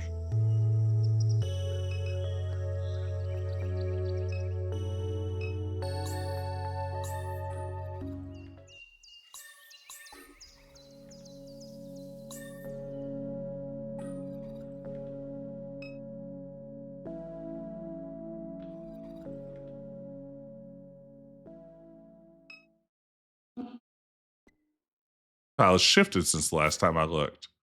A portal built into the floor. Unbelievable. How many years has Catherine kept this doorway hidden? Secret door. to a laptop. Keyboard covered in grime.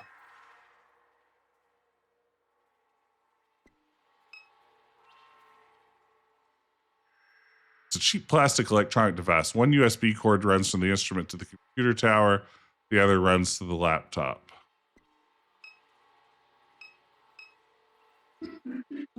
A wireless signal jammer? What would Catherine need with such a device?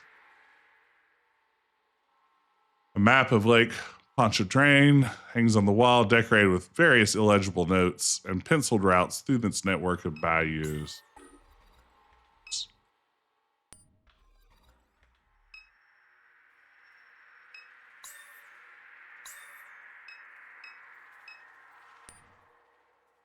Custom-built processor.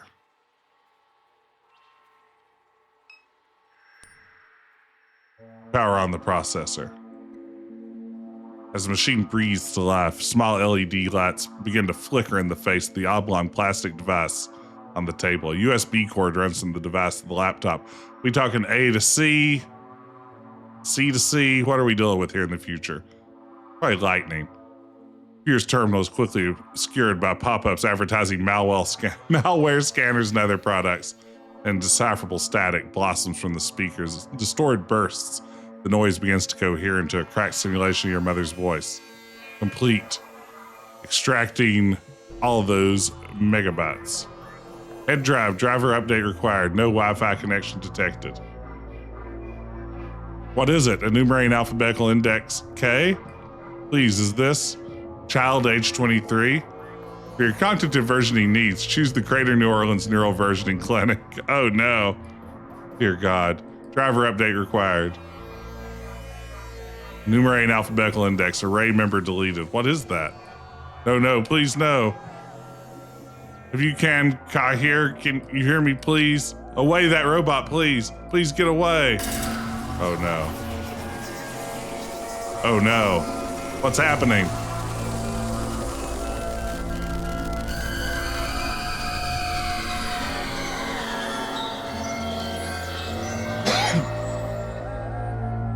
I didn't see that coming.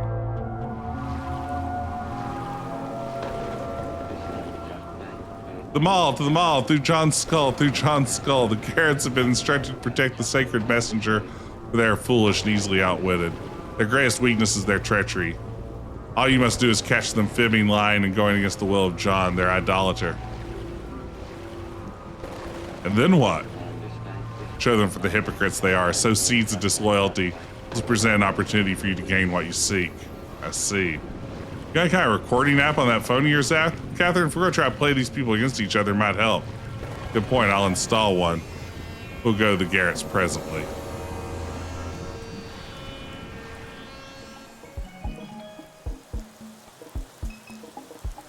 So this still isn't Act 3?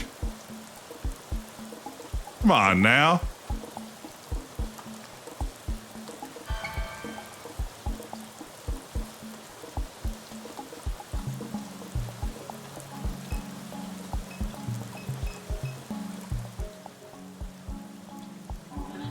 Attention Garretts. Ditchman is a repulsive snake who has no place in this mall.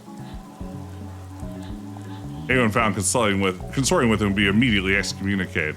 Hope I'm clear. Love you all. John. Pitiful little boy. Gonna text real quick here. I have important texting to do. Just a second. You'll love watching this live on stream.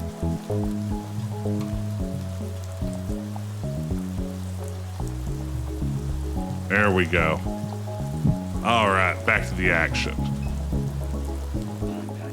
Garrett, my boy. Papa. The only one around here still calls me by my name. The others can be cruel, can't they? The still one's name's so cruel.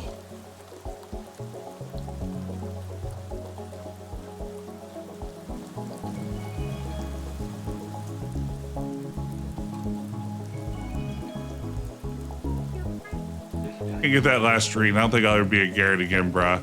Be stuck wearing this shirt forever. Poor Gooch.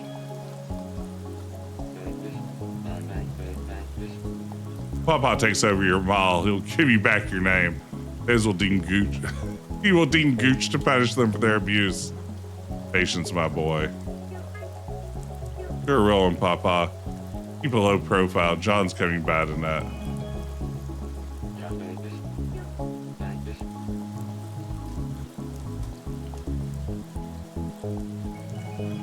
I don't know what all I'm recording here. Oh, sweet. Oops. Yeah, I've been doing that. Here's the passphrase. It's prayers up, boys. We're going to Mars. Sweet, we did it.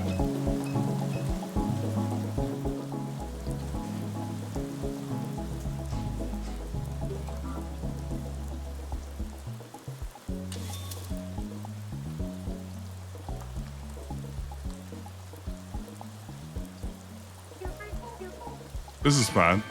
That did. Door should be open. Like this. These hallways belong to the Garretts. Derelict corridors forgotten by John. Whichever hallway you choose to follow to take you to the far end of the mall. This is where John has imprisoned the messenger. A giant Garrett guards the door of the cathedral. He is their newest recruit, naive in his allegiance to their profane fellowship. Let's find him and grind his allegiance into dust. So we've just gotten into this mall. And we are trying to get past all these Garretts. Everyone in this cult of young men that have joined this mall are known as Garretts. And they're all terrible. Puck, my man.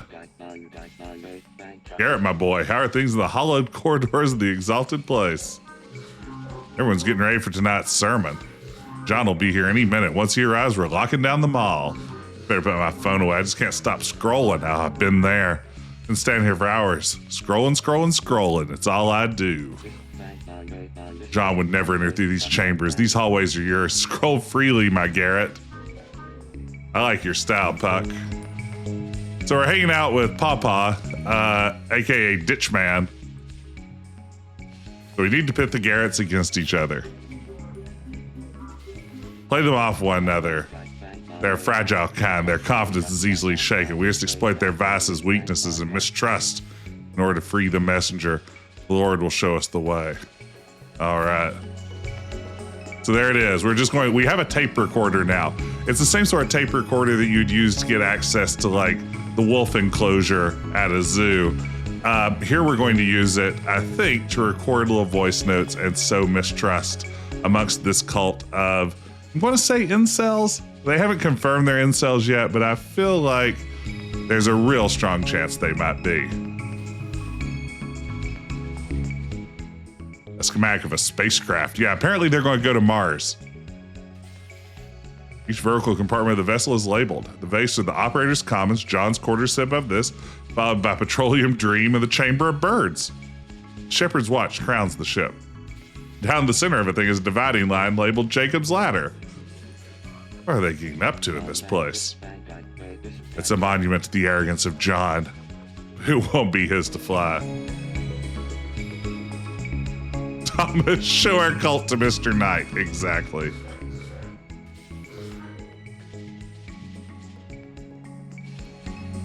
Okay. So let's see here. Oh man, look at these Garretts. These are gamer Garretts. Oh, if you thought Garretts were bad before, now we got gamer Garretts. Two little Garretts game on the tiles of the service corridor. Those are the boys that were supposed to let us in.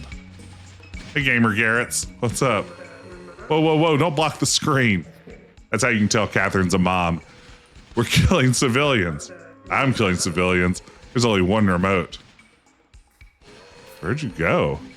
You were supposed to let me into the mall. I got all the readings. Huh? Oops. I didn't mean to record that. I'm just recording everything now. Oops. We're killing civilians. Stop saying that. Not us. Me, I am. Hey, Green Bean Phoenix. It's not a cult. It's a new religious movement led and devoted to a single unquestionable leader. That's right. Are games allowed here? So John lets you play games? John wants us to become our best selves. This is me at my best. I'll record that. That might be a useful word to have played back someday. You're quite good at it. I know it's because I practice. How often? All day, every day.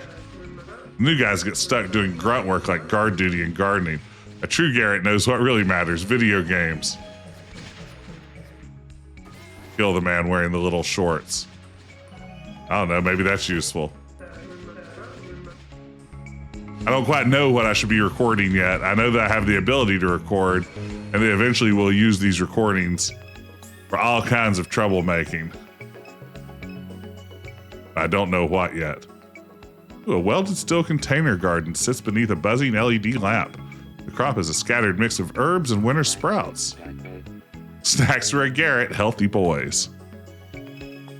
Love those healthy boys. Service corridor 1C. Pawpaw's closet. Oh yeah, I forgot that he lived in the closet for a while. Pawpaw the immortal. By the most faithful among the Garretts blesses my door. As soon as we get an angle grinder, that won't be your closet anymore. What'd you do with Garrett? You went in there and never came out. Perhaps you had your nose buried in one of John's heretical little books while he left. That door's coming off, you bastard. Language, Garrett. Are we not in the house of God? Okay. You peruse the tiles on the bookshelf. Who tell you about the unnamed apostles? We understand the highly malleable and holographic aspect of space-time and can bend it at will. That makes sense. They're capable of enlarging interior spaces beyond its surrounding architecture, extruding hallways many meters into walls that aren't evident from the wall's opposite side. Floors they delete through meditative exercise, leaving a void emptied of time between shape and shaper. This is the gift of the unnamed apostles who have been erased from scripture and made heretics by those who wish to obscure the hidden nature of Christ. This is a really cool cult is the thing. Oh, wow, Green Bean Phoenix, you put in an offer in a condo. Congratulations. Hope it gets accepted too. That's awesome. To speak the angelic language, one must first drink from the mouth of an angel. This will cause a temporary madness in the aspiring speaker before removing all internal barriers that imprisons one's mind. If the aspirant is blessed with the sufficient clarity of faith, she will be at this moment prepared to receive the language spoken in the garden before the fall of man. But should she inhabit Earth, another barrier will stand between herself and the divine language. The planet is shrouded in a sphere of distortion caused by the cell towers and other sources of electromagnetic field radiation. This blight corrupts incoming signals and makes the angelic communication that many of her ancestors enjoyed impossible. In order to speak directly with God's children who reside in the nearby corners of our galaxy, the aspirant must not simply kiss the mouth of an angel, but must travel far beyond the distortion of Earth. The aspirants must then pray with a pure heart and mind at the foot of the divine feminine.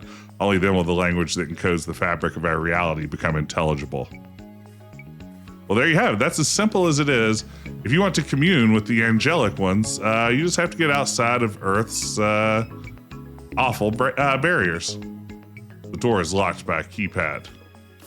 Enter code. Wrong. It's not time for you to enter this door, dear Catherine. Okay, thank you. Man, more Garretts.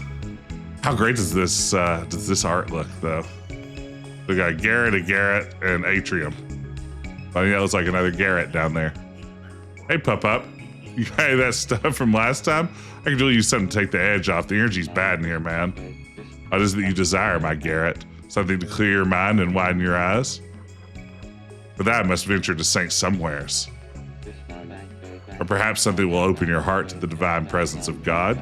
Your papa must visit the Refinery Park for such stuff. Or is it an easy, restful sleep? If so, Santa Claus will have what you need. Shit, that all sounds great. I'll take any of it. The divine stuff, the Santa Claus stuff, just whatever, man. Yeah, this whole game's got big any questions energy. John's coming. John's coming. John will be here soon to spread the good news.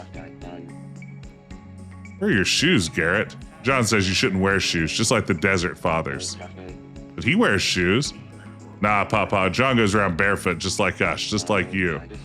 John's delicate feet, poor baby, he wears sneakers. He'll be here soon, then you can look for yourself and see. He'll make a mockery of the blasphemers who are so foolish as to disobey him. Like who? What blasphemers are you talking about? Asked Catherine. By the new Garrett, of course. I fear the new Garrett does not take his responsibilities seriously. One guarding the cathedral right over there. Oh man, it looks like a terrible Garrett. It looks like a Bill Dauterive Garrett. You're newer than he is, goofball. But my hair is much nicer, much smoother. The new Garrett. You're the new Garrett. The new Garrett who guards the cathedral does not wear his hair as he should. Straightened at the jaw as John requests. The new Garrett sins against John and will be punished. Man, you're the weirdest one here. What we got here? Like a baptismal font? Maybe a sans serif? This is great. It's like a shut down GameStop in this this mall now occupied by a cult. Hey, it's Flannel Ass. We remember Flannel Ass. Flannel Ass. Garrett. Would you like to buy a phone case? Got a real nice selection. Oh gosh, I love the idea of occupying an abandoned mall and just continuing to run the phone case kiosk. What you do? Good job, Flannel Ass. Now, the last time we saw Flannel Ass, he was selling rancid hot dogs. He's moved on up to cell phone cases. Been meaning to pick one up. What you got? I have lots of cases. Which are you interested in? I mean, obviously, American Patriot. Never forget, commemorative plastic for the true patriot. Only $5. Would you like it? Yes. Here you go. Do I have to look at another? Sure. Give me kisses. Case for lovers. It's decorated with hearts and kisses. Only $5. Would you like it? Yes. I have no idea what this matters. Here you go. Oh man, Grayson, thank you for the 10-watch streak. Would I like to look at another? Absolutely, I would. Give me frog, baby. Happy little frog, only $5. Yes, give me that frog. Frog me up, baby. Okay. Oh man. So many good options. I'm sorry. I think we'll go with this one because it's kind of like a Lucio phone.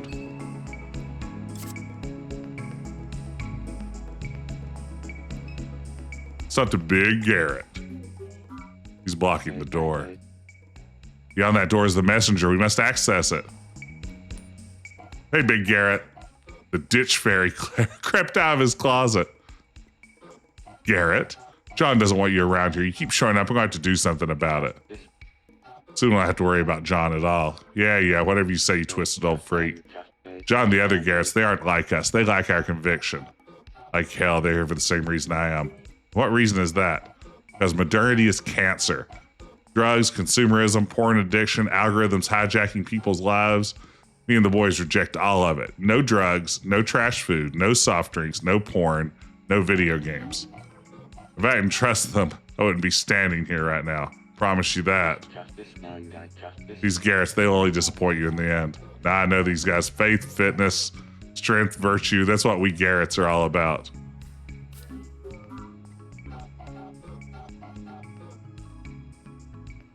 The cathedral, no one's allowed dinner before tonight's ceremony. Not even you? They say you can get the code by reading John's scripture. I can't make heads or tails of it. What's this ceremony all about?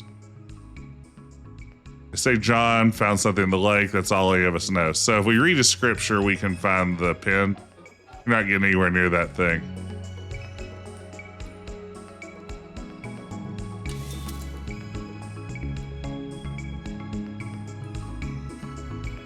Okay, let's see here. Did I get anything about the...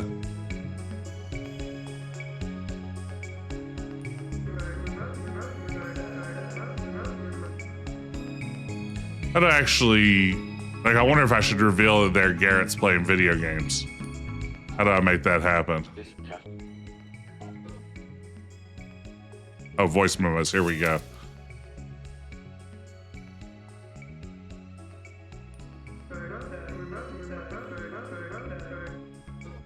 What? He really said that? Damn. Whatever, he's still a teenager. He'll snap out of it. The older Garretts know better.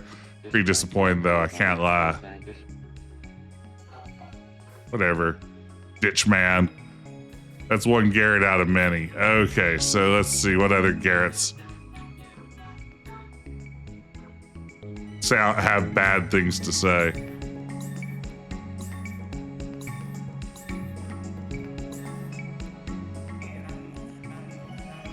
Oops. Okay, so there's a Garrett with a bad haircut.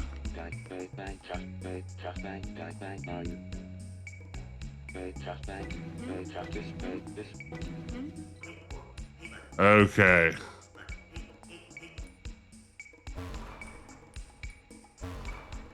Device memory full. Oh man. I don't want to manage the memory on this thing.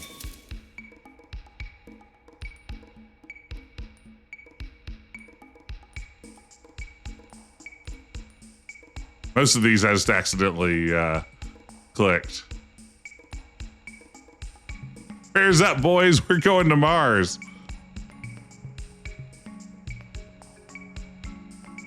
I know, I should have used the never forget case.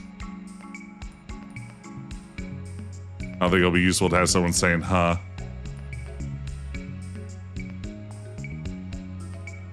We've used the video game.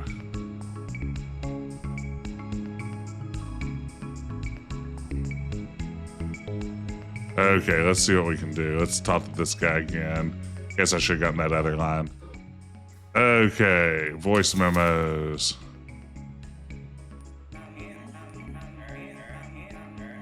What do you think of this? Told that little creep I'm growing it out. What does he want? I can't grow my hair out faster. Let it rest. I only disappoint you, dear Garrett. Won't let two bad Garretts shake my faith. Let's go get the other one here. Let's see. I like this puzzle. I'm guessing this guy who wants drugs is going to make him pretty unhappy.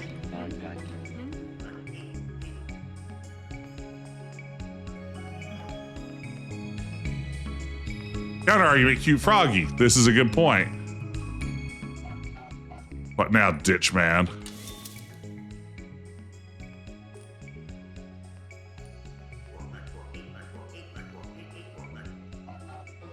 That don't mean nothing to me. Okay, he doesn't care about the guy who wants drugs.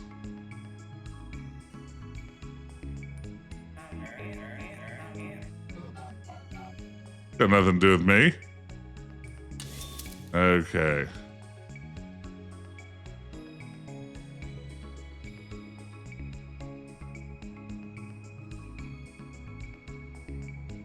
Let's see. We should probably go out and talk to a few more Garretts.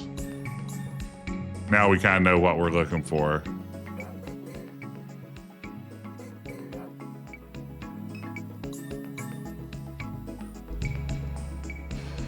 Let's try.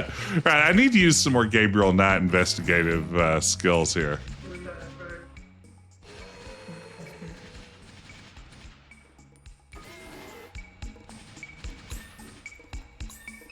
Wait, we've got a comment here. Place sure has changed. What do we do about the Garrett guarding the doors? Oops. Ah, quit clicking these things. What do we do? Like the guard said, if you didn't trust the other kids, so you'd find some way to undermine his trust. Okay.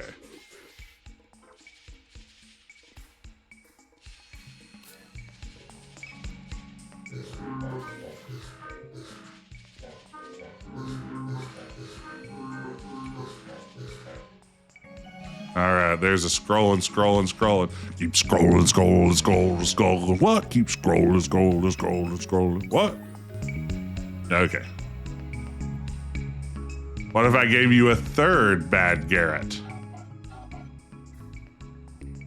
Would 3 bad Garretts be all it takes to convince you you've made a horrible mistake? What if one of them was addicted to his phone?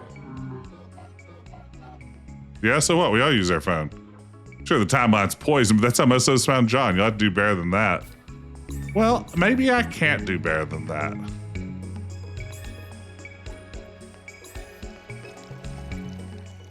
Altar of the Virgin Mary sits at the central fountain in the atrium. A Garrett stands scrolling among the vegetation and fiberglass stones of the fountain. He ignores us.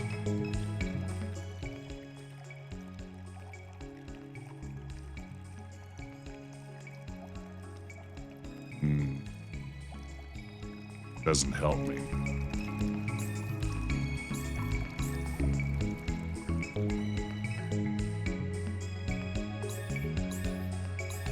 Wonder what else we need. I think we've gotten everything we can out of these kids. This kid just wants the...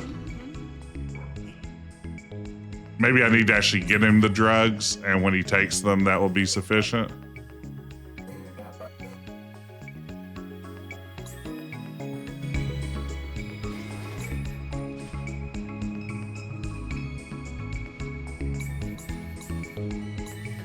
Oh, sleeping quarters.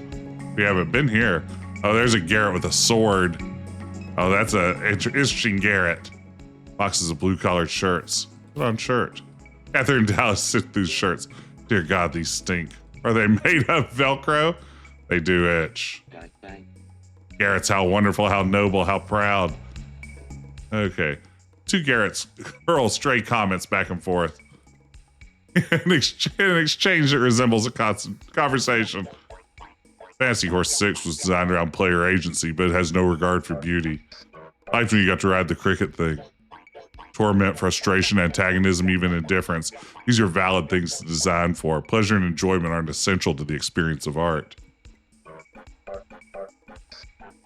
You can have all the agency you want, but what's the point if you can't fast travel? Oh man, more gamer Garretts.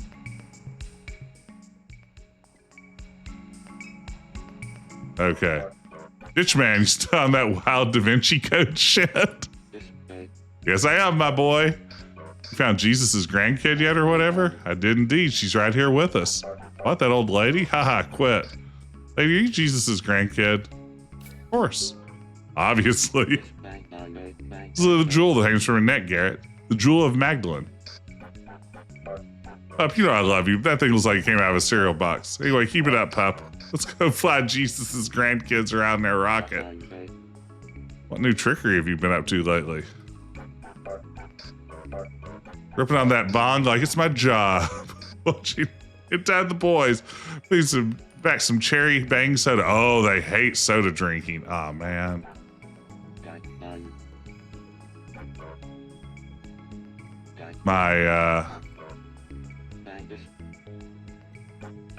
Okay, let's see. I need to empty out my recordings again because I keep accidentally recording things.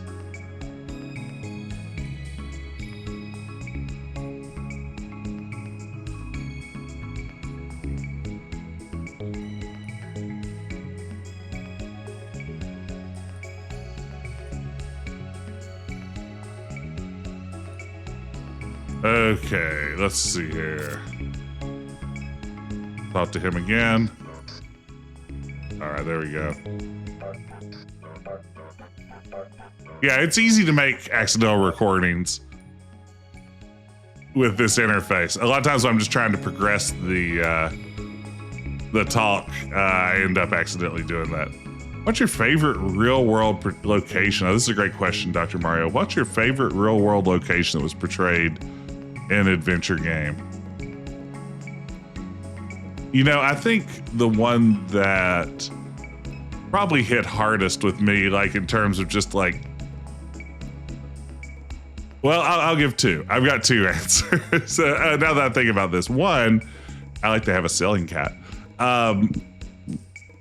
Jackson Square from Gabriel Knight was pretty fantastic, just because I don't think I realized what an accurate portrayal of Jackson Square it really was until the first time I went to New Orleans, and that felt pretty special. Like I really remember just being like, oh man, I get it. This is awesome. I kind of have a sense of where I am based on having played that game. And I guess the other would be when I went to Sierra's Redwood building back in 2003 as seen at the end of Space Quest 3. That was pretty cool too. Those are my two answers.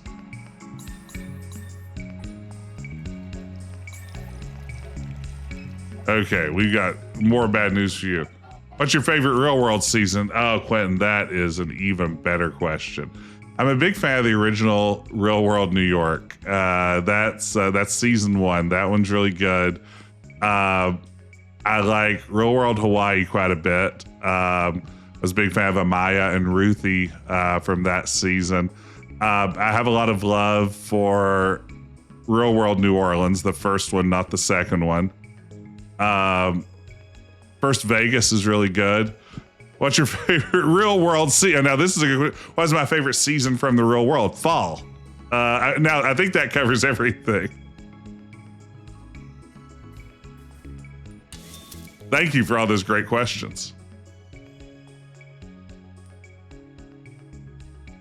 Wait, where's my... There we go. This is going to make this guy so mad. He's going to flip his lid. Who said that? That's sniveling Garrett with the sword. Bong grips. I don't even know what that second word means. Soda. Go back here getting stoned and watching porn? No, can't be. Sorry, these Garretts have hurt you again. This sucks, man. That's only 3 of them. Okay, so I guess I need to get the drugs for that other kid.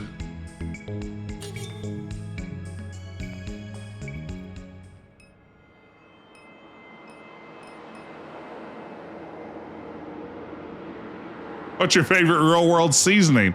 Probably salt. Yeah, salt's pretty good. I really like salt. Have you experienced the most cursed reality TV show of all time? MILF Manor. I have seen 1 episode of MILF Manor. Yes. I have a chance to round off a real world answer, in fact. That's the entertainment we pay for. Yes.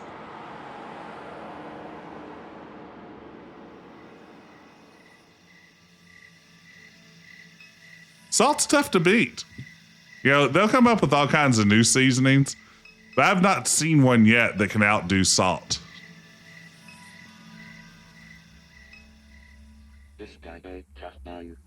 The place where the wild things grow. Give me just a moment, won't you? I must collect something for my Garrett. What's happening? A gift fit for a Garrett. He'll be so pleased. All right, we now have the floor of a bathroom. Psychotics, or psychedelics, not psychotics. Maybe. All right, maybe that's all we need. Did you know the sequel brought in their dads as well to compete with the kids? That's unbelievable. So yeah, if you're not familiar for some reason with MILF Manor, as I recall, the concept of the show is that it's a bunch of guys who come on a dating show and then they reveal the women, and it turns out all the women are their respective mothers and they're going to date each other's mothers on this Bachelor-esque dating show. Just that kind of vibe, you know. How do I get back in? Do I actually have to go back to the ditch?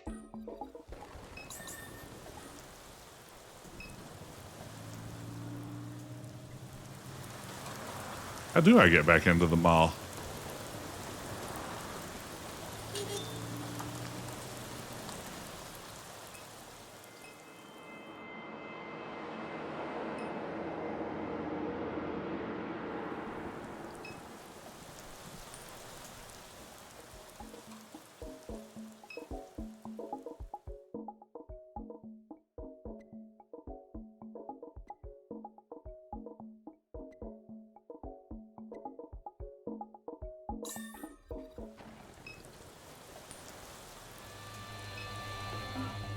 Hey, Keith.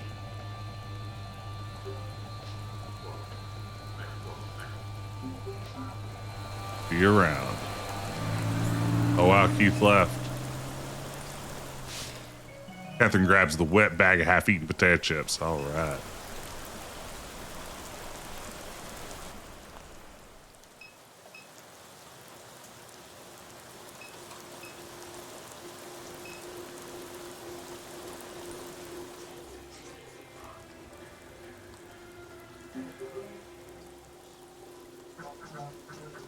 Talk to Bruce yet? No, not yet. I was hoping you could repeat what you said.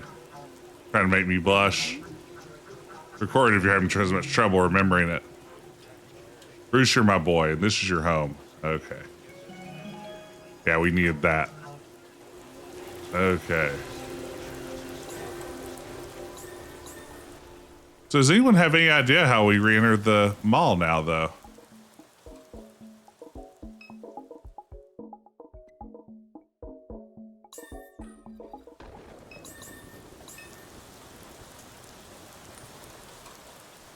Last time we took a boat down the canal.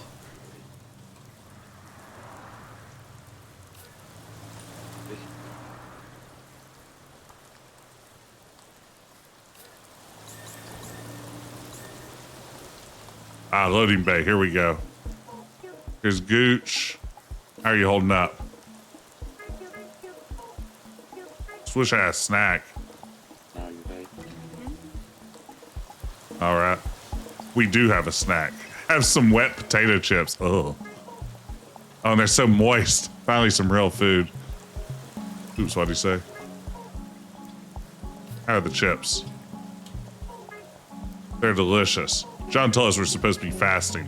No, thank you. I'd rather enjoy half a bag of perfectly moistened potato chips. Got him. Hey, Robbie Tech. I love this game so far. The vast memory full. Goodness gracious. I get it. Games have to have mechanics, right? You can't just have a game without mechanics. It's not a game anymore. But this is not a fun mechanic. I guess I've already used these, so we probably get rid of them. Still feel like Kill the Man wearing the little shorts could come in handy. I'm not getting rid of that. Okay. See if that gives us the space we need. How are those chips? I didn't mean to record that. I did it again. I recorded that one too. Oh my lord. Okay. Let's go ahead and just delete those dumb ones now before we...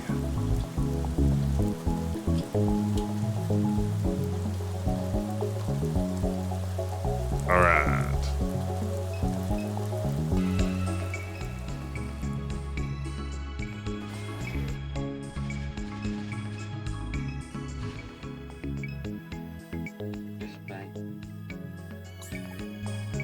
We're on it. We're making it happen. Give him the green baggie. Here, my boy, something to open your mind's eye. You're always coming through. A little something psychedelic will help me through the evening. It'll help me see God tonight's sermon. I think I could stand these other Garretts while sober. Oh, man. That is going to come back to haunt you, my friend. Because now I've got 2 pieces of dirt. Get ready. Oh, wait till you find out what this kid's been eating. Moist potato chips.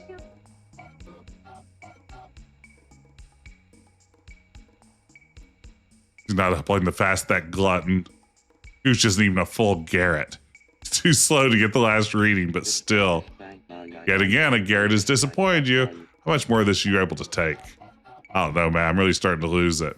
I've got one more for you. And I think this one is going to be the one that sends you over the edge. Recreational drug use in my cult? You serious, dude? Garrett's over there tripping before the sermon. Whatever, everybody knows how he is. He shakes his head angrily. Pisses me off, though. Just pisses me off. Again and again, they lie, deceive, and disappoint. What crack. I don't know how much more of this I can take. Now, you know what? I'm sick of taking this whole thing seriously while everybody else is a creep. Fuck up stoner loser. I want something good. I'm tired of always being alone. Forget these people. I'm not going to space with these clowns. Fuck you too, Papa. Freaky little dude. Peace. Sweet. Well, that was a fun little puzzle. It was just the right amount of challenging, which is to say not particularly. All right. Let's see. So we need to look at the scriptures to find out the code here. So we'll go back here. It should be in a different color, knowing how this game tends to work.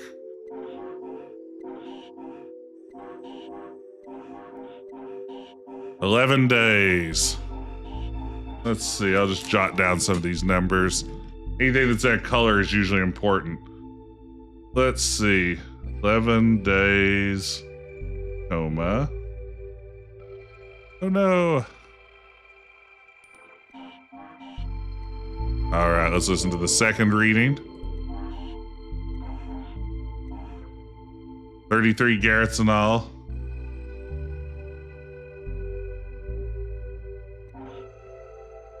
Okay.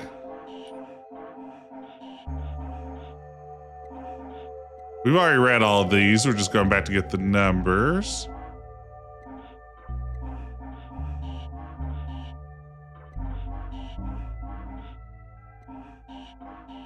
$836 days.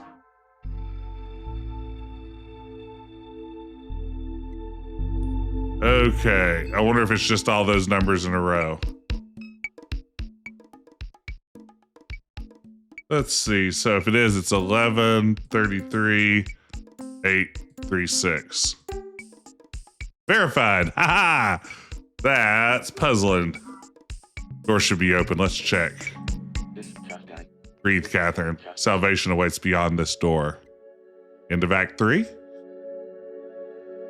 Or end of Act 2? Nope, nope. Oh, man. How awesome is that?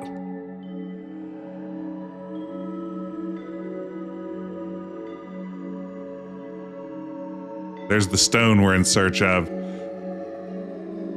We've been sent to retrieve this for a rogue AI named Super Duck. Man, what a great looking game.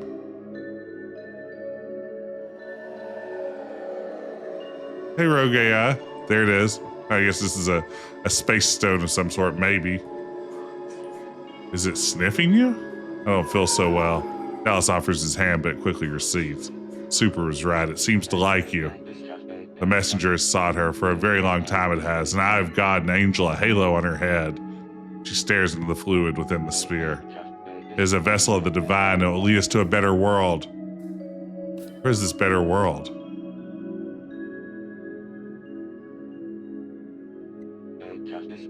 There's no way to know. It will lead us. Just here for the money. Monster bird is as much a fool as John to think it can imprison God's light. This message that it carries is no one but yours, Catherine. And when you're gone, it will seek your kin. Why? What animates your faith? What do you see when you pray? She shakes her head. When you gaze into the eye of God, what do you see? A kind of infinity? A map? A maze? The children. Hey, Blake, I see them. Yes, the blood of Christ fills their hearts. Again, this is a lot like Gabriel Knight 3. You're insane. You're living a morbid fantasy. Your incredulity will not stop what's coming. What's coming? I just recorded myself saying what's coming. Salvation, of course. I've heard enough of your lunacy for one night. And I hear the garrets gathering beyond the door for John's little sermon. The sphere shrinks in size and hides itself within a fold in Catherine's cloak. We got the sphere. Let's go and bend John's ear. I'd like to bend his ear. Man, the spear's in my pocket now. And it flashes. It's like a seizure warning sphere. Okay. Uh-oh, here's the sermon. Right in front of the cell phone case kiosk. Here comes a little dweeb. Do you see him? Do you hate him? It's just like a funny little clown. Don't you just want to kill him? Look how disgusting, slimy like a salamander. Garretts, thank you for gathering here this evening. Let's please lower our voices so we may pray. He stares upon the crowd before making the sign of a cross. We bow our heads and pray. And the Holy Ghost descended in a bodily shape like a dove upon him, and a voice came from heaven which said, Thou art my beloved Son. In thee I am well pleased. Jesus, full of the Holy Spirit, left the Jordan and was led by the Spirit into the wilderness. Looks down at the crowd, whispering the refrain into the wilderness once more. While on an excursion to the ark, I witnessed that which we have long awaited. I was blessed to observe an egg filled with sublime illuminated chrism. I don't know what that word is exactly. I don't love it. Of all the faithful, it was mine to behold. What a stupid ass. Not his, yours. Yours, Catherine. Someone talking? I'm going to need everyone's attention. It appeared to me in the sky, a dove of pure light, but circular, as is the halo above the head of the shepherd of God. No spirit will hang upon his head when I rip it from his neck. Get him, Papa. I can't wait. Okay, whoever's talking down there, cut it out. This is important. Continuing. The Holy Spirit, radiant and circular as a halo, that is the source of the shepherd's authority in this low world. Ah, chrism is anointing oil. There you go. I hope I'm pronouncing that correctly. In the swamp beyond the wall, the Holy Spirit descend from the sky to rest upon my head. And how splendid is the glory of God that it should come at such a time as this. As we complete the ark, which will unite us with the world above, the Holy Spirit will fill me. He will never board the ark. He'll bless me with the knowledge of a twilight language capable of passing through the walls of the earthly prison. A language that reaches the furthest corners of the accuser's den. Our ark, as is the ladder of Jacob, is a bridge to those of higher realms. And I will drink the ointment of the Holy Ghost. I will call upon the faithful who have walked this bridge before us. They will shine a beacon and they will guide us home. Any questions? Any questions? It all checks out. I mean, when you think about it, it all kind of checks out. Pure silence. No questions? It's a pretty big deal. Gooch says, okay, so this is going to be more like a check-in type thing? That sounds great. The egg and all. Sounds super cool. I wanted to ask about the new uniforms. Are you fucking kidding me, Gooch? You're not even supposed to be in here. I know. It's just no one's asking anything, so. This new uniform sucks. We're going to space looking like this? Like we work retail? Seriously? Okay, pronunciation gets the star of approval from the seminary dropout that be voted at Bishop's election later this month. There we go. Thank you. Just save it. Nobody cares what you look like in space. That's true. In space, no one can hear you dressing poorly. I'm quite pleased with the new outfit. Dude, you're such a freak. You're like a wild spirit from another dimension. Why, thank you. You're like some kind of hell spawn. Yes, thank you. Garrett, you okay? You're looking off. Oh, mind you guys. Everything's just kind of everywhere. We're all just one thing, Garrett. What is happening here? So that's it? We're sticking with these shirts? I'm with Gooch. I thought we'd be wearing dope robes like John's got. Yeah, Briar, maybe Templar stuff, like armor and stuff? Exactly, powerful stuff. Shut up, please. All of you, shut the fuck up. Idiots. You want to LARP around dressed like nuts? That'd be tight. John inhales deeply. You want me to call you all Garrett? I call you all Garrett. You want uniforms? I got uniforms. In the state community, as the Desert Fathers wore garments of hair, we don humble attire. You don't. Hey, your fit looks good. We look like dorks. Your vanity is blasphemous. Papa strikes to attention. Vanity? Vanity of vanities, all is vanity. So says Kohelet. The old man laughs to a point of shrieking. Who? Who among us has not seen the selfies of John? So Papa has decided to join us, has he? The demented ditch man has come with his pickled brain? The messenger did not come for you, you fool. You abducted it and are now holding it captive. False. You're not the child of Christ. Don't even start with that Da Vinci Code bullshit. Your arrogance will cost you your head, Johnny. This is the best Baptist business meeting ever. My father-in-law is an elder in his church, and honestly, the stories of a lot of their meetings don't sound that far off from this. This all checks out. Go now to my closet. There's a key with which you may exit this mall. The foolish, pathetic old man. On the door is a keypad, the code. You have anything to say that, you deranged loser? Go and listen closely to what I say. I've waited 2,000 years. One sacrament, 3 descended. The messenger seeks only one. Listen to me, John. I've waited 2,000 years. One sacrament, 3 descended. Okay, got it.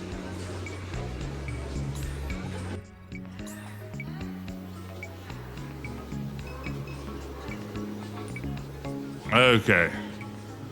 Inner code. How many numbers are we working with here? I'm gonna bet it's 2131.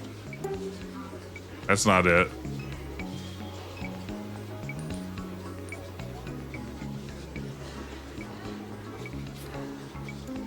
2000 131.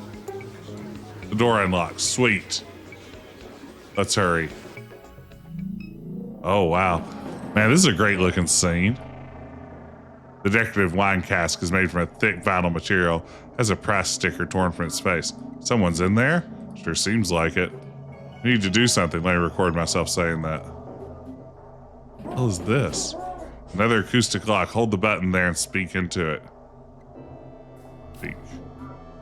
Here we go again.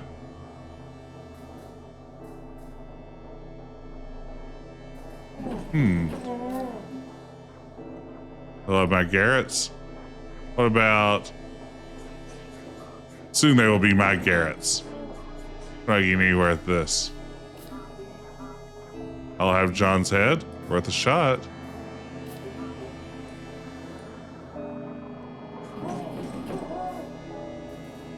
Huh.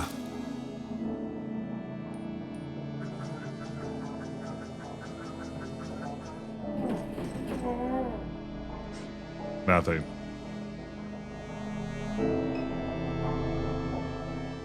Hey, pickle dog. The bed is straw partially wrapped by a filthy cotton blanket. Oh, you fear this guy's been sleeping in here.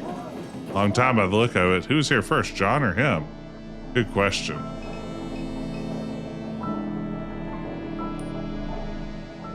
The youthful Madonna holds the lifeless body of Christ.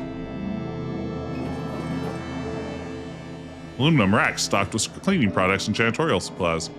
Some kind of utility closet? Must have been once upon a time. A battle mace is mounted to the wall. Plastic. Seriously? It's fake.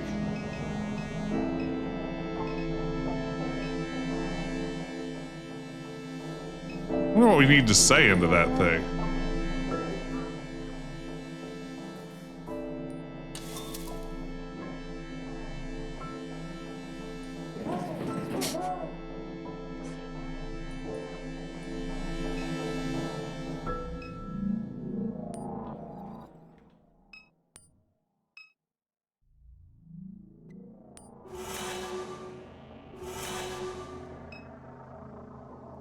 Huh, I wonder...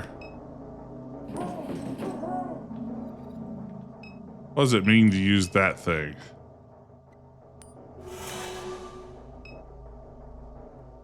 Like, it seems like it wants us to use the orb in some way. Stone. Maybe that's not what that is? It looks like that's what that is. Who's in the barrel? We don't know who's in the barrel. We gotta find out who's in the barrel. And the scroll.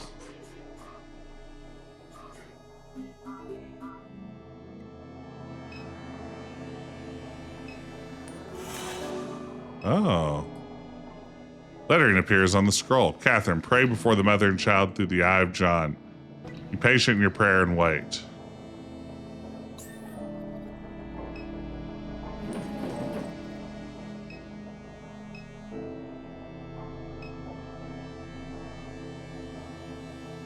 Patient in your prayer and wait.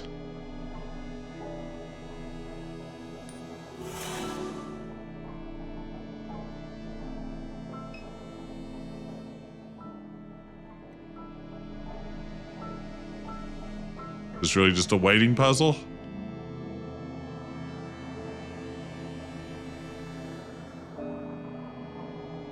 Nothing seems to be happening.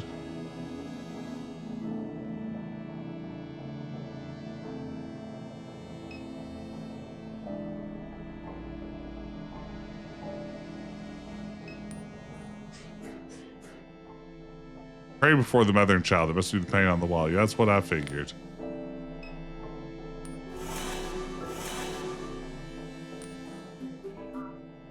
It's gonna be a long nut.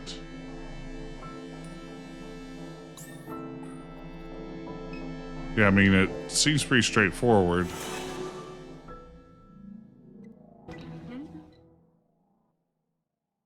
Pray before the mother and child through the eye of John. Be patient in your prayer and wait.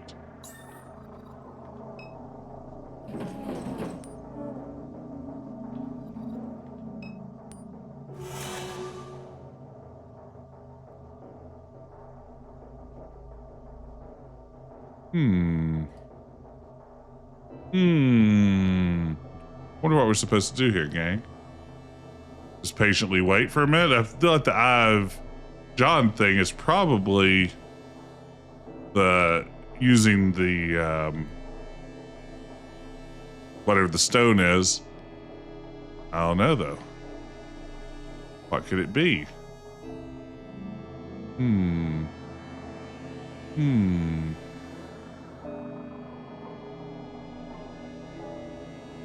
Or what we're supposed to do.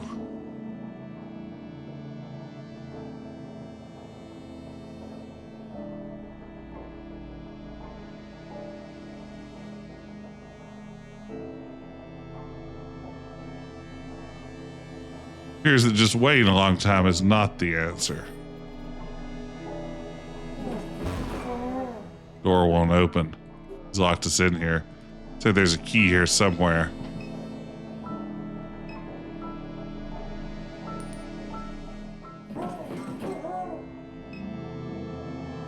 Hey, Draconic Dude, welcome in. Hope you're doing well. Howdy, howdy, howdy. Oh, let's see here.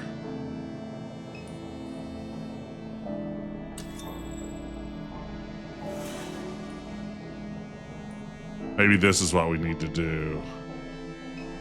Let's dive John. Okay, yeah, the Eye Kenner John. It's using his app. Now it makes sense. Oh man, look at that creepo. Catherine, it's a rather modest cell, isn't it? I prayed deeply while waiting your arrival. The outcome was never subject to doubt. You here, the messenger here, a moment authored by God. Time will erode your body, but you will not remain on this earth. I shall return you to the stars. Everything's an app these days. Even your puzzle solutions, Lemming, are an app. Bird Freak thinks he'll commune with the infinite, and annihilation will be its only home. I've left you a key, my most favorite boy.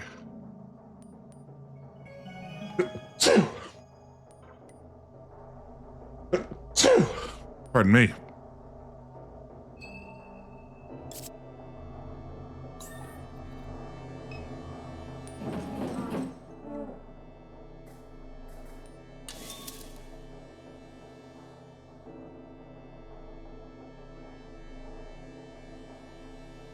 All right, there we go. Is that the key? Oh man, the cast bursts open as soon as Catherine removes the lock. Man, what is this? I gotta get out. Gotta get out. Gotta get out. Relax, we're not gonna hurt you. I'd hate for Ditch Man to appear in a VR app while looking at a painting. Me too. Where is he? Not here, you're safe. We need a key. Do you have a key? I have keys, just move. Well, I guess that was the key Pawpaw was referring to. I don't want to spend another second in this mall either. Let's go.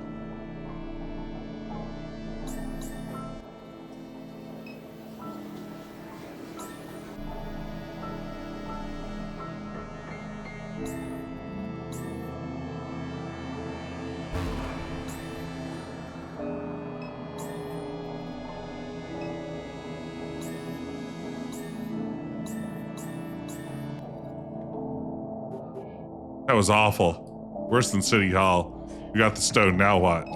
Bring it back to Duck. Is that what he said? I accidentally clicked through it. I bet that's what he said. Okay.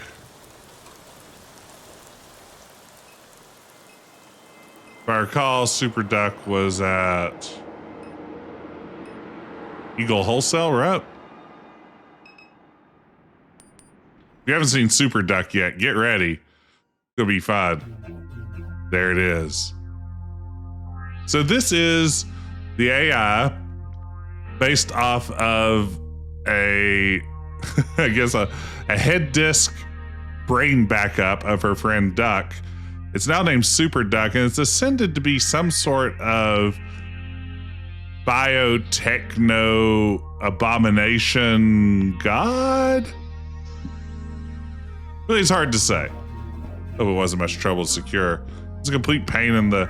Yes, give it to us.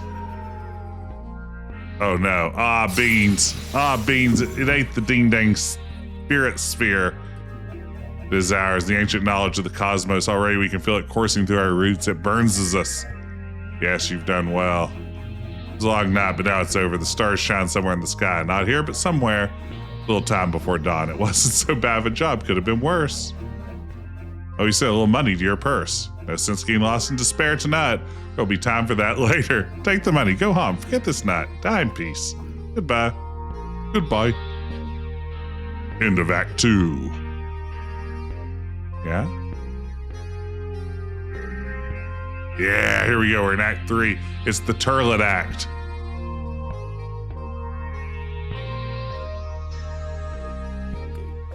Oh, man, it's LeBlanc. This guy's great. He's a private investigator. Hey again, kid. Leave you alone for a couple hours and you nearly get yourself killed. You're lucky I passed by when I did.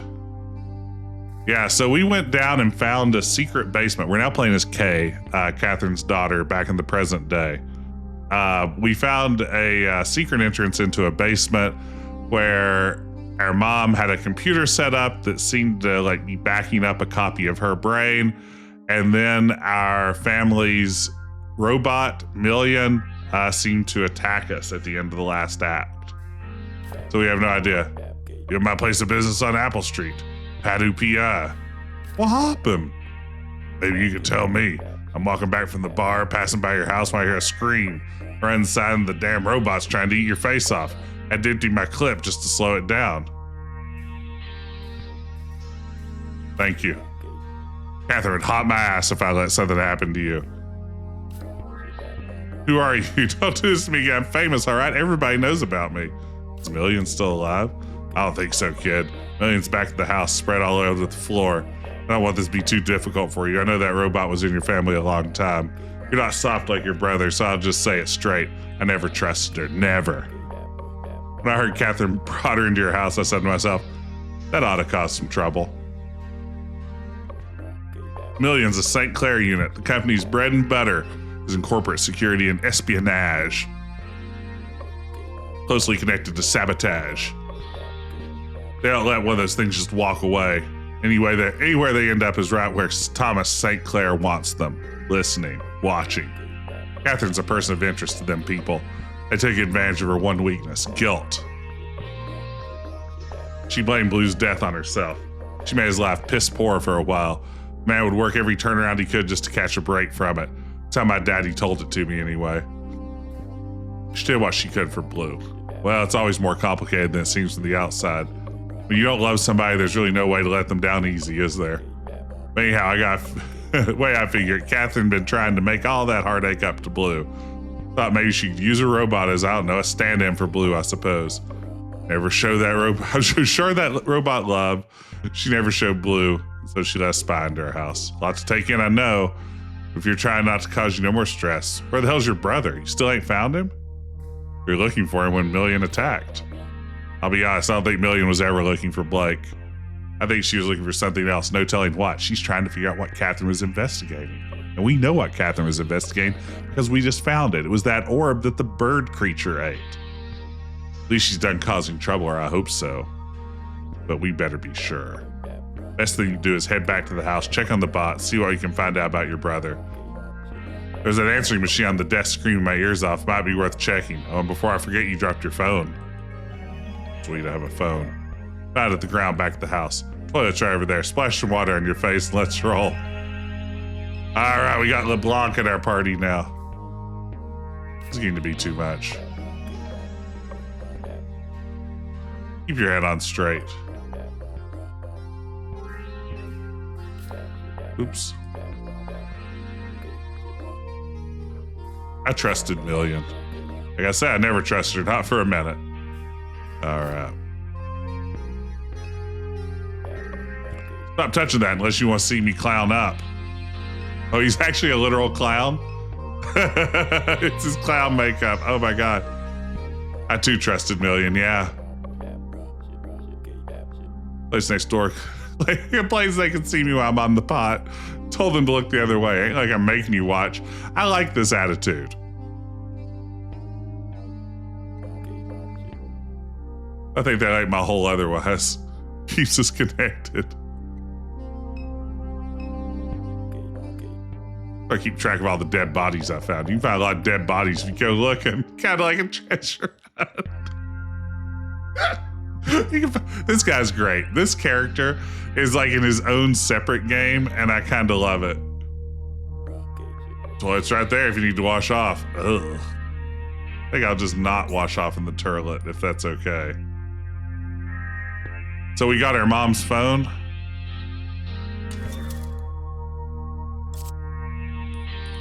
I assume this is our mom's phone.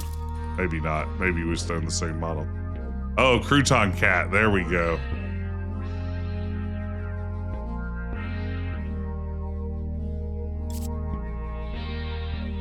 All right, let's go to Apple Street. Hey, Garrett. Oh, there's a Garrett here. A man wearing battle armor and blazing with a red cross. Crouches over a turtle. Name tag that reads Garrett's on the man's armor.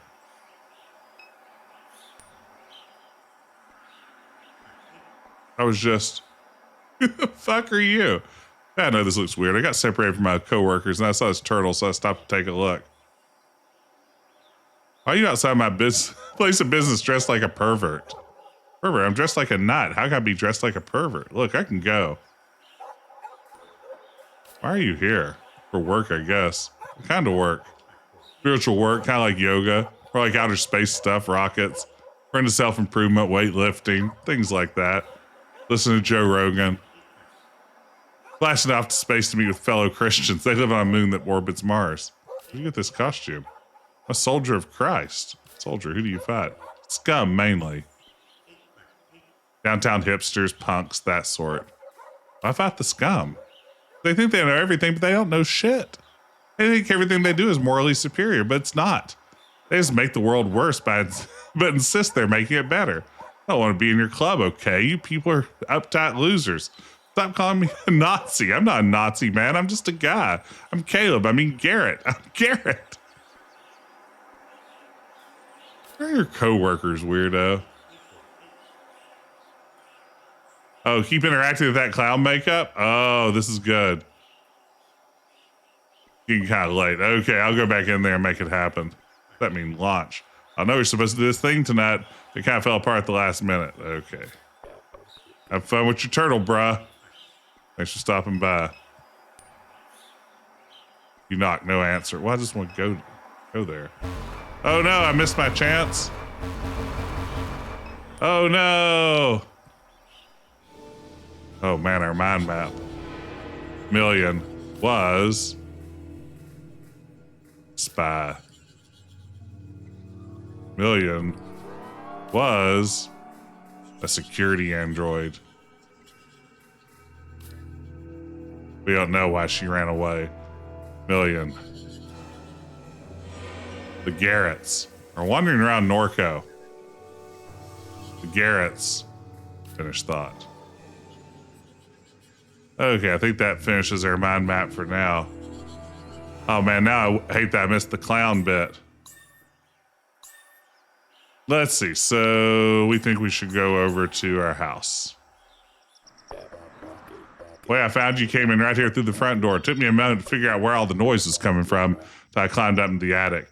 I had a ladder that went down through the attic into a closet like a damn haunted house. I got down there, seeing the robot had its claws around your neck, so what I did was I kicked you out of the way. Probably kicked you pretty hard, come to think of it. Robot's face was all opened up. She had shit, I don't even know what it was. Big glowing tumor floating in her head. She tried closing up her face to protect it, but I already had my 9 drawn. Popped her a few good times before she could snap her face shut. She whined a little bit and fell over. Wasn't easy getting you back up that ladder, but I imagine. Let's go make sure the robot's still there. I mean, I got a real strong feeling that robot's gonna be gone.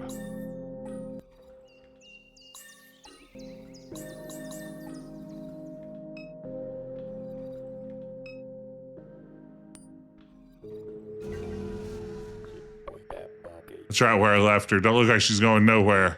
What the hell is Catherine doing in this room? Spooks me out. Don't even look, Kay. She wasn't who you thought she was. You run your fingers over the flanking glass of Million's faceplate. Shards fall to the ground beside her limp hands. There's no life left to this machine. An anti-malware advertisement repeats itself infinitely on the laptop display.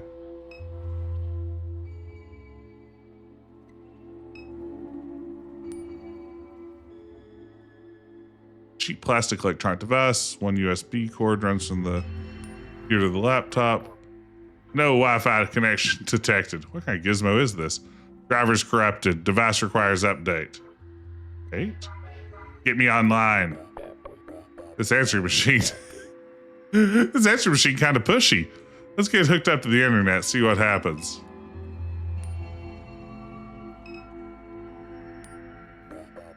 It's a military-grade signal jammer. One of these is enough to take the whole neighborhood offline. No wonder that answering machine can't get no internet. Take someone with expertise to disable one of these things. Need me to handle it? Sure. Pulls a pistol from his waistband. All right, here we go.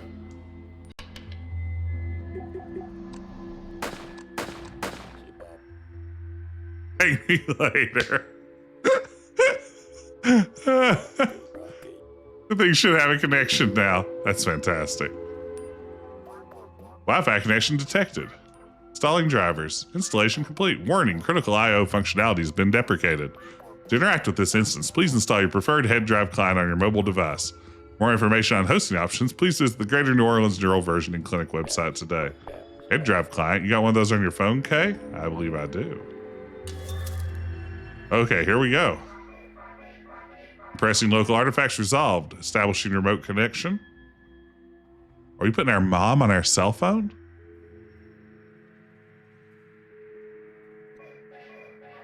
Kay, enumerated items. Kay, I'm speaking to my daughter. Catherine, yes? Y'all fucking with me because I'm drunk. Face enumeration module conflict detected. Can you attack Kay? Attack Kay? You talking about million? What is million? What are you talking about, Kate? How the hell are we even having this conversation? You pull the phone from LeBlanc. What are you? I'm Catherine Madére, age 52, branch identifier November YX2RV 1.0.0. I'm hosted on 32 terabyte head host external hard drive without cloud support. Need to find Blake. What happened, dear, to my son? Blake's missing. Blake is missing? He is lost? His face is a shadow. Hey, you know where he might be? Blake is missing. His phone broken or something? What happened to Million? Enumeration era. I'm sorry, I do not know Million. I do not know what happened to Million. Tell us what you remember. Last. There in the chair where I sat, the room was dark. The clinician asked questions. After the appointment, I met with Super Duck. Super Duck is the version consciousness of Duck. The what? Please rephrase. Hey, why was you going to see Duck? You're going to see Super Duck, a spawn of Duck, a deformity. Spawn of Duck. But why, Catherine? Because of what I saw. What I saw in the lake. Okay, you ever went to see Duck like I told you to? You better go pay him another visit. I can't make no sense of this. Okay, time to go see Duck. You're my child. Is the session complete, my oldest? I remember that you held my leg as a baby when you began to walk. About Blue. Please specify. What do you mean by Blue? He was your husband. Kay, can you hear me? Kay, please. I didn't know not about Blue. I've forgotten Blue. House was dark and I couldn't make out the shape. Was that Blue? About Blake. Remember that he cried that he didn't want me to die. He asked me not to die. Did I die? Man. This answering machine mentioned Duck. Let's run by Dimes and have a word with him. Maybe he knows what's going on with all this nonsense. Again, I'm almost certain that Dimes is not how that's pronounced. He Nolensers, I apologize. Let's see. All right, well, there you have it.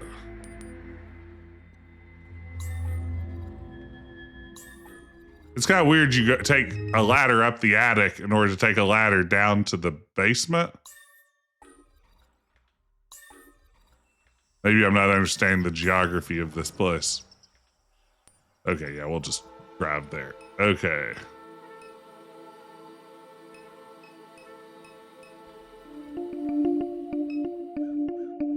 But that's not where we want to be. There we go. Uh-oh. I think Garrett's got their new uniforms, but now they're guarding this place? Supposed to be the coworkers that little nerd was talking about outside my place of business. Happy Halloween, kids. A couple of soda cans off my lawn. So y'all work with that other little dude outside my place of business? I think he keeps calling it my place of business. We only work for ourselves. We don't answer to anyone. We're free Garretts. All right, whatever. Where the hell's Duck? Where the hell's Duck? That's why I'm asking you. Excuse me, boy, you getting a little fresh? You might have to whip your ass. Is this seriously? Let's kill the clown. I don't know, dude. I could if I wanted. I just silence Garrett. Can't see out of this thing. Stand tall. The barbarians are at the gate. Ready yourself for death. All right. This is what I'm all about. We're going to shoot some kids.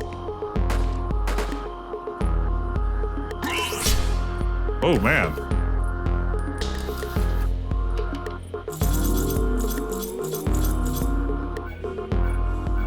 I like these mini games for combat. Oh, fuck this. What in the hell is that about? I think we just kind of shot that kid a couple of times, but not in like a fatal way. Just like the normal amount of shooting. Hey, Duck.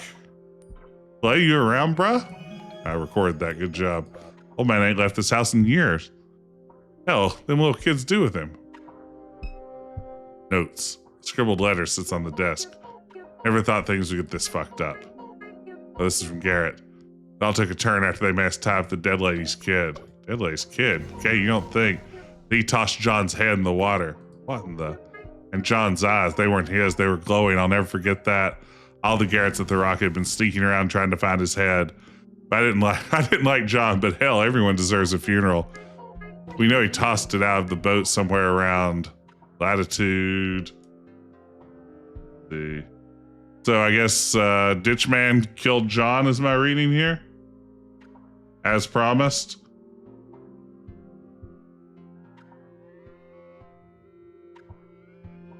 Okay, got the latitude and longitude. Losing hope that we'll find it. That's all for now. You boys be safe. Them coordinates are in Lake Pontchartrain. They're searching the swamps. Put that in your pocket. Right here's the closest thing we have to a lead. Ugh.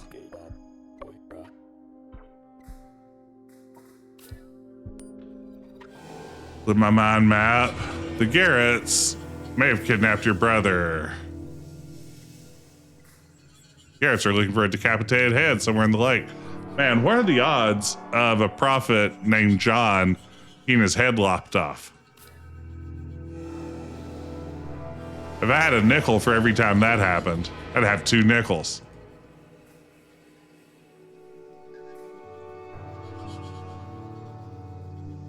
Only who's the Salome in this situation?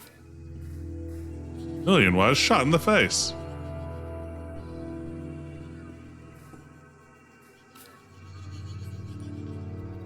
I should get a save going here. Been a moment. All right.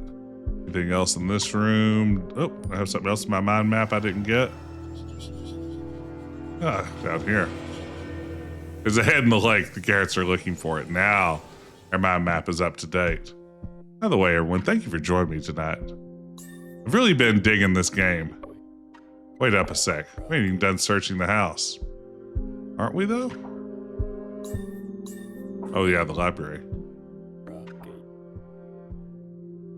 Oh, hell, bruh. Duck, hey.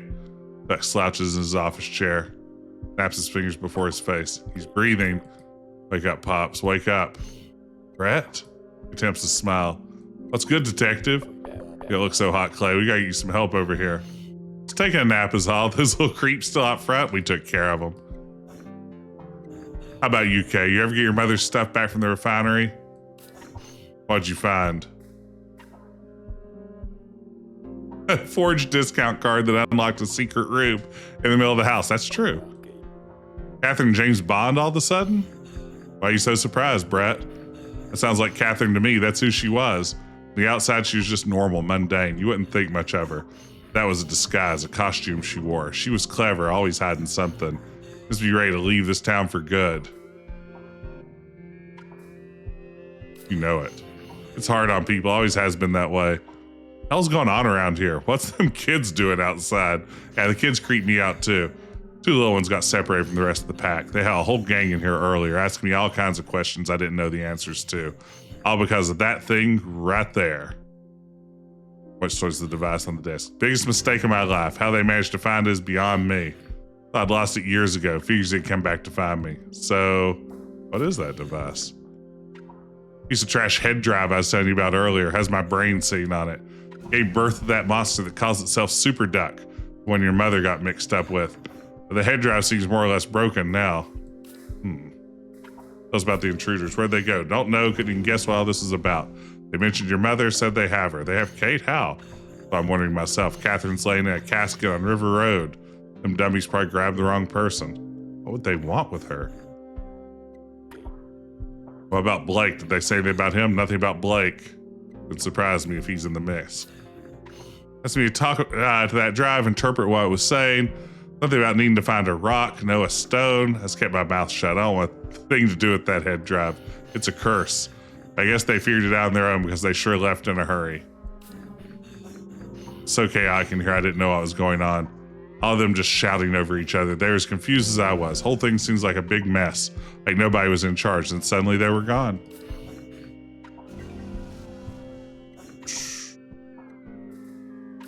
How they know the head drives are hers? Part's easy, it's got my name on it. That's right. We'll get you help. No, don't bother. A little nap is all I need. No way in hell. I'm calling. I ain't calling nobody Brett. Cool it. You think this is bad the way I'm right here? I've been this way for years. You getting bent out of shape about it? I've just been sitting in this house hardly able to walk. No more good days. Go ahead, help me. Come by. Drop by from time to time, all right? Oh, well, Clay, I really will. Good, that's all I'm asking. I like that so many of these people seem to care about each other in the game. That's a real plus. Collection of bills, letters, and photographs. Yeah. It's just like the gizmo Kate had. But everybody start getting these things. No one wanted to tell Brett.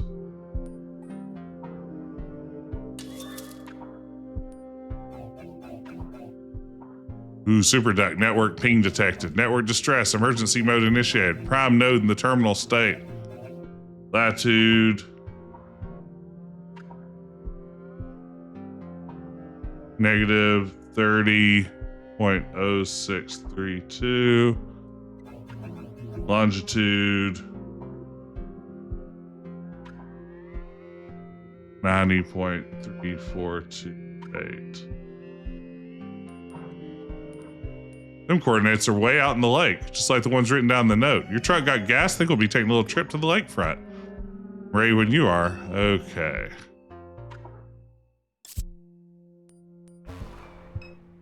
Of course, we have to go outside first. Take a look at our mind map.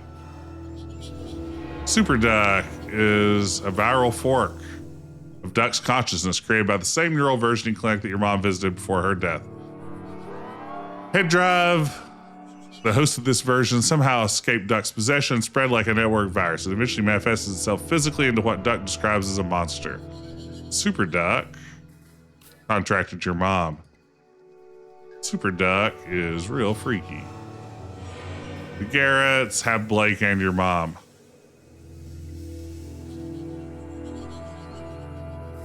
The Garretts found Duck's head drive.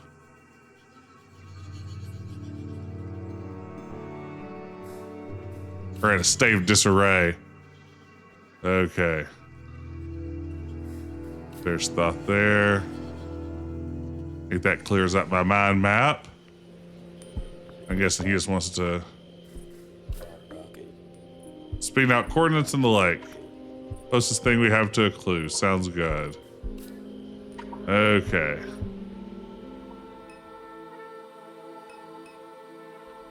Let's head to the lake. Slow down, kid. Road's washed out up here. Oh man, how great does this look? You continue to accelerate, but the truck stays put. Christ, Kay, what'd I tell you? Got your recovery gear in this thing? Oh, we're on foot now, I guess. Looks like there's a fishing camp just up the road. If we want to reach the coordinates, we'll need a boat. Bet they got one we can borrow.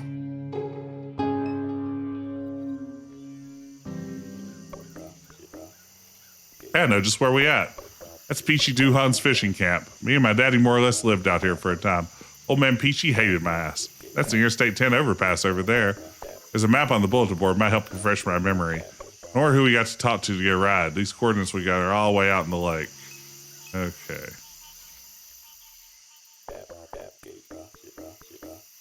Okay. Call this area La Branche. Used to be an old fishing village up until the hurricane knocked it out of the lake.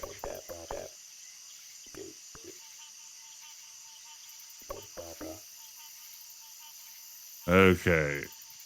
A whole lot of salt water into the swamp in the process killed off a lot of the trees. That's how we ended up with the ghost bayous. There's some bayous without any trees left standing. The banks of road with no roots to hold them in place. So you can't hardly see where you're steering your boat before you ride aground. Weren't just the government's fault, though. A long time ago, they used to log these swamps for timber. It left scars all over the place. Like the logging wheel. The reason it looks like a wheel is because they'd park a big pull boat right there in the center. Then them guys would start chopping the trees down, going out in one direction, then another, like the spokes of a wheel. They called it a pull boat because they'd hitch the trees onto a big rope, and the boat, the center, would pull the trees in. Had a drum on the boat about the size of a car. Drum would spin to wind up the rope. Big coal-fired son of a bitch. My granddaddy told me he'd spit out smoke like you ain't never seen. And now there's the lower suction canal. Lots of people died along the canal when the hurricane came through and took out La Branche. They got people to go scuba diving in there looking for treasures lost to the storm. Always easy to find your way around. Good thing there's a map. Looks like someone stuck a note to it. The Garrett name tag. Yo, Garrett. Garrett, you know these little dudes. He's at John's Pond on the northeast side of the lake for the launch. Never heard John's Pond.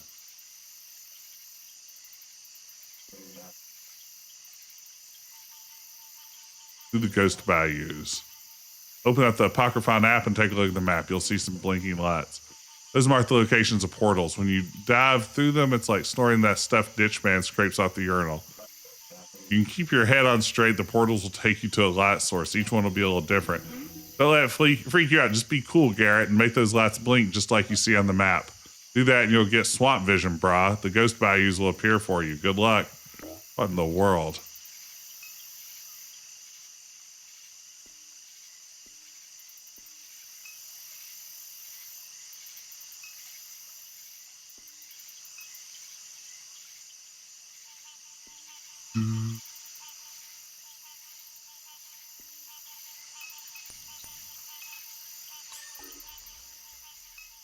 This is all too much.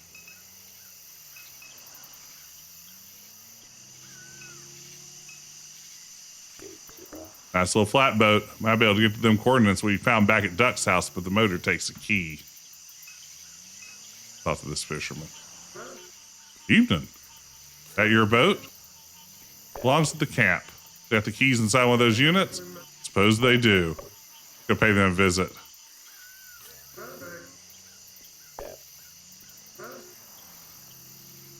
Hey, Jerry, good to see you. Welcome, man. Thank you. And hey, Retro Gamer Dad, good to see you too. Welcome in, everybody. Playing a little bit of Norco tonight. What do you mean you knew Peachy? You ain't seen about it on the news? Peachy been dead a long time, maybe 10 years. Come on. Yeah, Peachy been dead. And he took several others with him. The man finally cracked.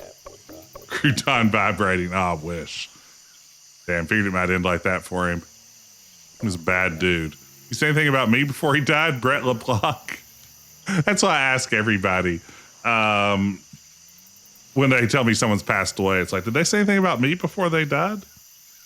Actually, I do. Every day my daughter comes home from school, and I'm like, how was your day? And she's like, oh, it was fine. I'm like, who'd you hang out with? And she'll name some of her friends that she hung out with at school. And I usually ask her, did any of them ask about me? And she's like, no. And I'm like, well, I'm asking about them. So it seems kind of rude that they never ask about me. But yeah, she finds that joke probably about as funny as you guys do.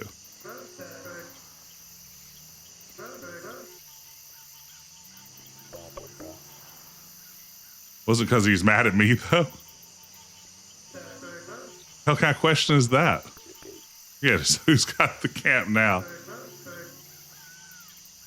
I mean, I ask about her friend Luke all the time, and it hurts my feelings that Luke never asks after me. His grandson split this place into units and turned into vacation rentals. All kinds of people pass in and out now. They don't have a clue what took place inside there. You know anything about that note? Well, with the name tag on, all knows these boys been coming by and taking pictures of that map with their phones.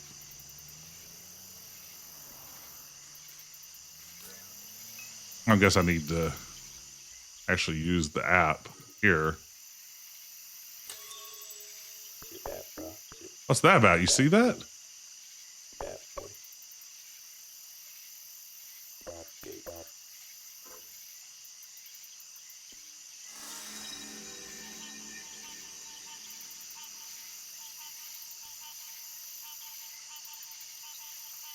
So the critically acclaimed video game Norco stole your joke. That does probably help.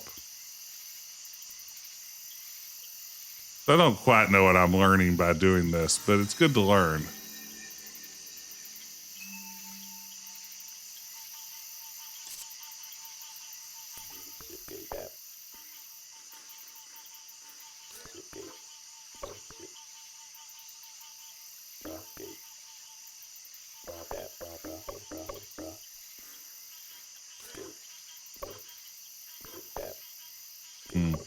Still looking for the head.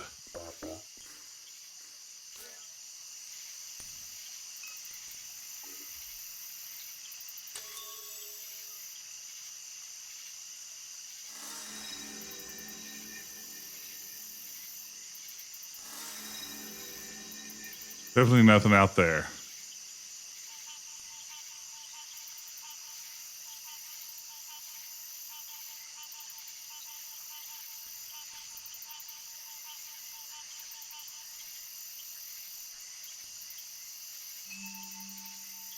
Let's see if we can make sense of this note again.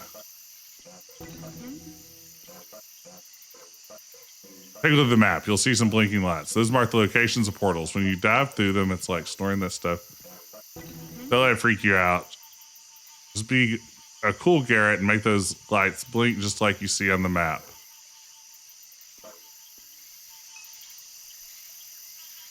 Okay. Sure.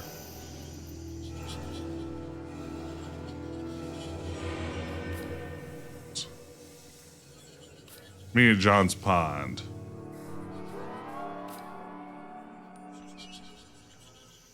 Okay, we've got to do something here.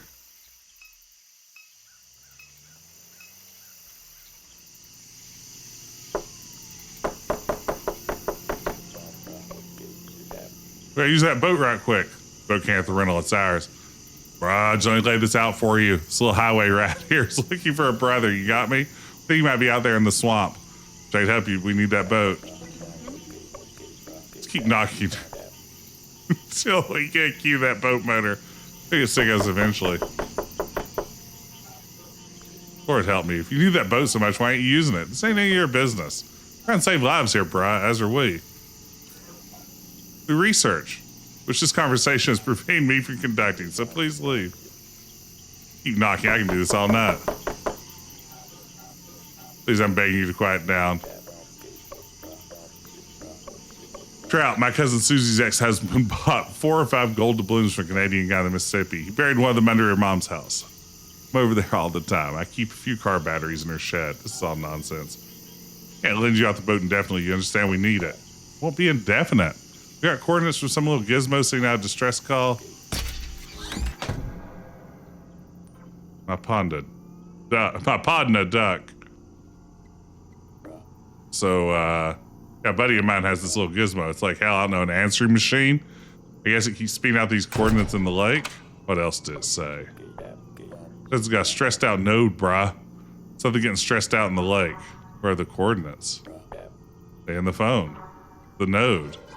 Figure you're right. And you two are just going to boat right up to it. Sure, boating ain't nothing to me, but boating my whole life. Why wouldn't we? Because it isn't safe. Other option is there. It isn't safe, Abby. Are you familiar with the network that some call Super Duck? That's my buddy I was telling you about. Clayton Richard? Yeah, Clay, good buddy of mine. Dallas, this guy look familiar? Never said I knew the source. Oh, look, it's Dallas. Give him the key. Shit, really? That'd sure help. It's irresponsible. We give you the key. You must do something for us. What do you need? Take this. That's you a small handheld device. Hold it before the node. Press the little button. We manage that and return it to us. That's it? That's it. Yeah. The boat key, give it to them. All right. Sell it, I suppose. That's right, it is. Give me my reading. What's all this about? I'm following the evolution of the SuperNet network for nearly a decade. I've never seen it behave like this. We believe that it's dying. Communication across the region has been scrambled and erratic. Birds are dropping from the sky en masse, even affecting the local wetland habitats. I have reason to suspect that an old colleague of mine died prematurely due to exposure to one of these nodes. It's our mom, Catherine. Who's your colleague? How'd that be relevant to you? Peter, please. She was pushed out of the academy many years ago for transcript fraud and plagiarism and harassment. She had a reputation for being irresponsible with her research and letting her personal grievances influence her findings. There's nothing wrong with that. Once co-authored a paper with her on the fence line community of dimes. Vendetta against Shield and the other commercial interests in the region alarmed me at first. In the end, I think her motives were laudable. I believe Shield is ultimately to blame for her death, but I also suspect SuperDuck played a role. Her cancer was in remission the night she was exposed to the Fat City node. Following that single incident of exposure, the speed of her relapse was remarkable. She was dead within weeks. Sorry, Dallas, but this is a reality you must come to grips with. Who are you conducting this research for? Private donor. No need to get into it. I've been studying these wetlands my entire life. Dude. Stay safe. There's something in the air tonight. Thanks, Phil Collins. Hey, Dallas. What's up? What's your role in all this? I don't feel like getting into it. Been running jobs for Super for years. That's all. Dr. Moore pulled me into this. All my money is tied up in Quack coin. And now that the network's down, Quack's worth nothing. I'll take whatever work comes my way.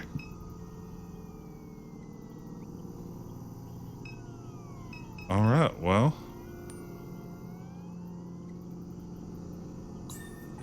There you have it. I figure this is more Bad Moon Rising territory. It could be.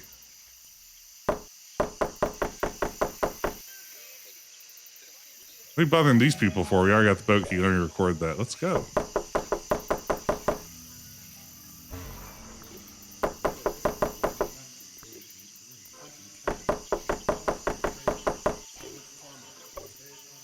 I want in. I want this to be an Easter egg, please.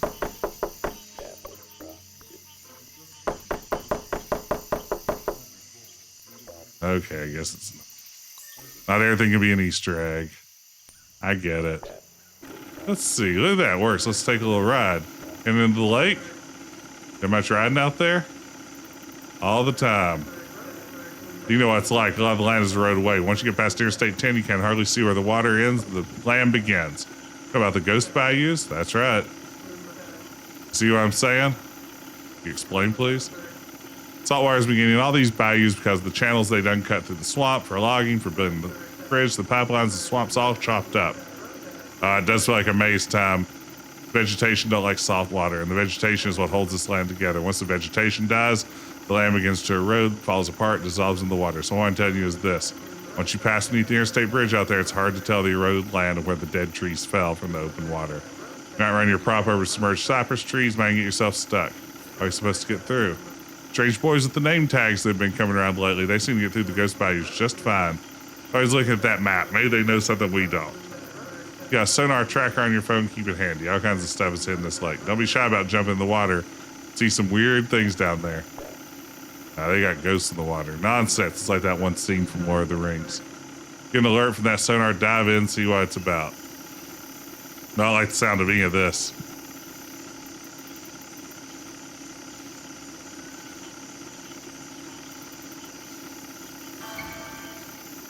Sonar, there's an app for that. Absolutely there is. Alright, Kay, time to find our detective hats. Got your phone handy, let's take a look at the GPS. There are two sets of coordinates at Duck's place. One we found scribbled on a letter, same letter that mentioned your brother, said they were searching for a head. I don't think that's your brother's head. That's ain't what I'm saying, but I got this hunch all this is connected. On the northwest side of the lake, might be worth checking out. The other came from that app on your phone. It's putting out some sort of distress signal. Eagle's Pond. Both sets of coordinates are past the ghost bayous. We want to get there. We got to figure out how to get through the ghost bayous first. You got that? Now you do the driving. I'm going to loosen my tie and relax. Oh, no.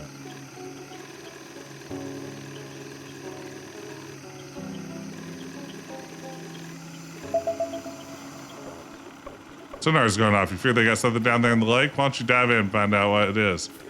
Okay.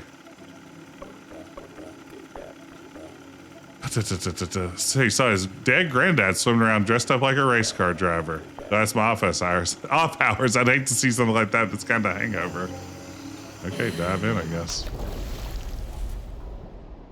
As you fall into the lake, you watch the traffic lights at the overpass become like a mirage on the surface of the water. There's the sound of cars rushing above you, and then there's the sound of your descent, and then there's nothing. The lake and all of its sema is infinite in its silence. It holds you captive. You're unable to move. Paralyzed in this way, you watch the dim suggestion of headlights cut across the bridge in their erratic cadence. All at once, an explosion of sound punctures the vacuum of silence. The smallest moment of the silence returns before a truck crashes into the water, sending a shockwave that releases you from the water's grip. The truck is sinking quickly, unnaturally, as if being pulled magnetically from below. You swim down to the vehicle. The headlights kill as you approach. The cab lights flicker on. Blake sits in the passenger seat with a familiar look of distress. The driver's seat is empty.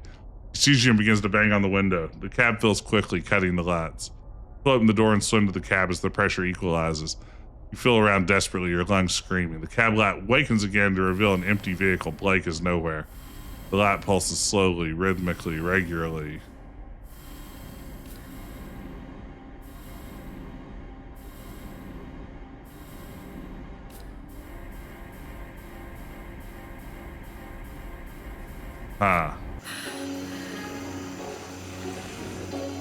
So I think I need to go back and review that map.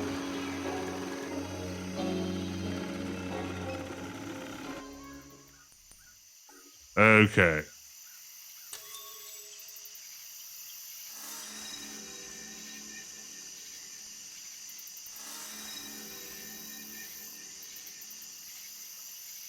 So let's see. That's like a bump, bump, bump, bump, bump, bump. Oops.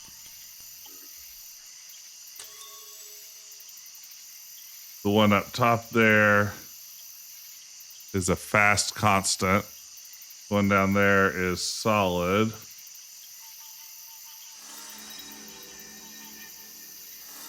Wait, no, it's not. Slow pulse. And then the one near the middle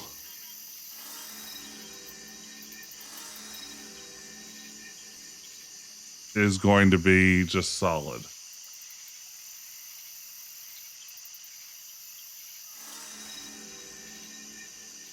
Okay, let's see here.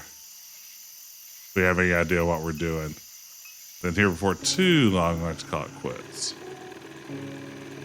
Gotta be up early tomorrow. Unfortunately, still have the fun part of the year where I have to get up early to get my daughter to school. Okay, so we want this to be a nice, solid, unchanging. Flip switch.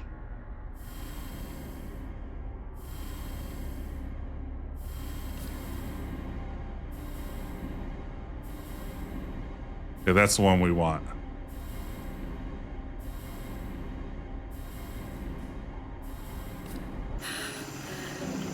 No, wait, the first one's solid. My bad.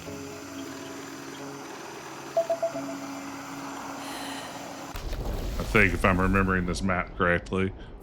Okay.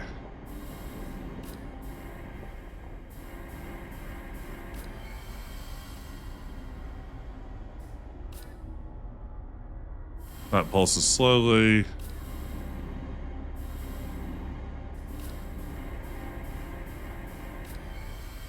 Okay, solid, unchanging.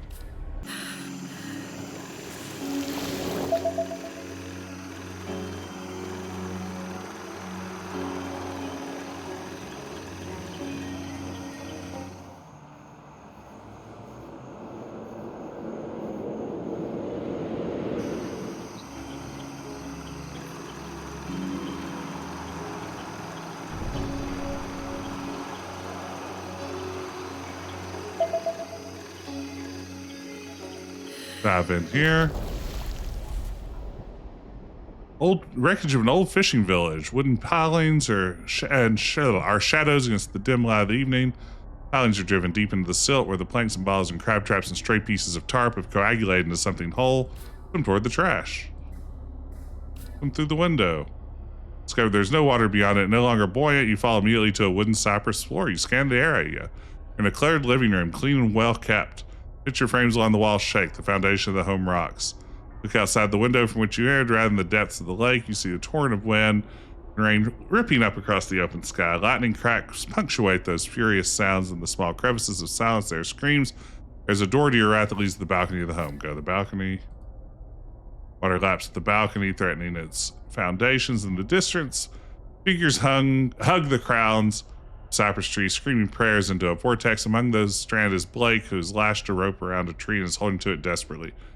You dive into the floodwaters. You emerge. There's no home, no Blake, only the infinite evening.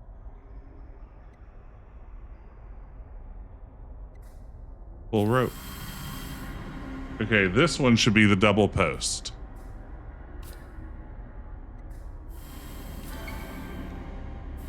There we go. That's the one we want.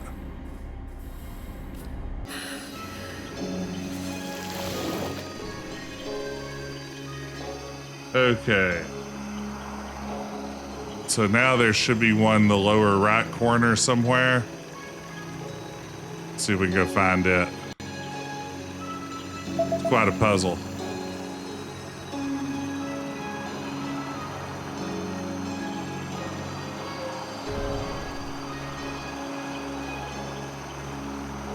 It's going to be a slow rhythmic.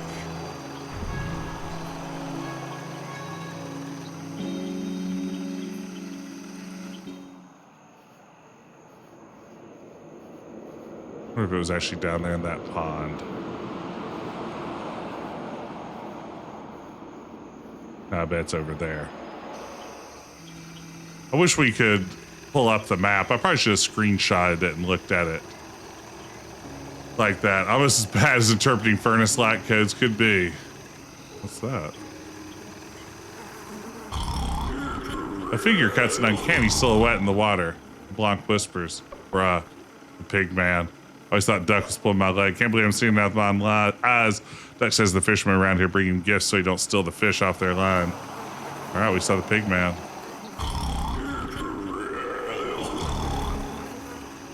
Cool, nice to meet you, pig man.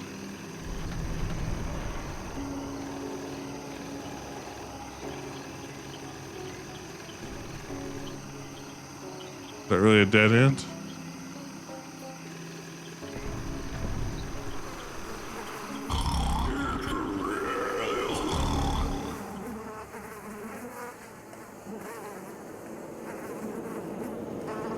Maybe it is. Maybe I need to go down to that pond instead. See you later, big man.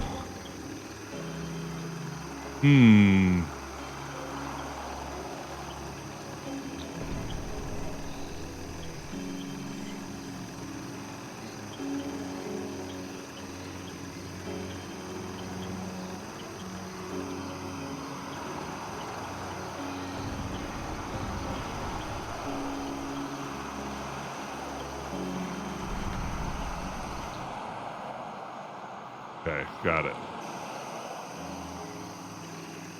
I just can't believe we saw the pigman. That's right, Act 3, Ben. If you had to guess, how far along am I from the end at this stage? As I'm navigating the swamp in Act 3. I feel like there's still a good bit of game left. But who's to say? All right, let's dive in. Crash through the shallow depths of the lake. Got one more stream. Yeah, about an hour-ish. That's what feels right. Try desperately to regain a sense of direction, thrashing further from this water's surface. You sink deeper into the bayou in this way until at last you emerge on the other side of the water, where you find a near-perfect mirror of the world you left behind. The contours of the galaxy are alight in the sky above you. You've never seen so many stars. And sits beside a kerosene lamp in the dirt of a palmetto grove along the bank. He rises to take a closer look at you. Got a full in-game section. Yeah. Watch this swamp from the treetops every night, but I never watch the water, he says. Reaches out his hand and helps you onto the bank. The shadows of the grove are the other figures, whispering amongst themselves. The whispers are above you as well, and the invisible crowns of the cypress trees. You're one of the children, aren't you? Who? Man whose property you're on. His arpent stretches all the way to the river. Stares at you for a while longer, and then above you to the opposite bank. Lucky you're not one of his kin. He has something coming his way. Over beyond the palmetto line, whispers to the man. He backs away into the shadows. You don't know this country, you'll need a light. Towards the rest of the assembly, and they walk deeper into the night, leaving the kerosene lamp behind. The light is solid, unchanging. This one needs to be a slow pulse. Okay, there we go. I think that's what we need on that one. I love this game too. It is going so well. I really enjoyed Ben. I think the last time you were here, I made it up to the stage of getting into the mall and sowing dissension amongst the Garretts, and I really liked that segment of the game.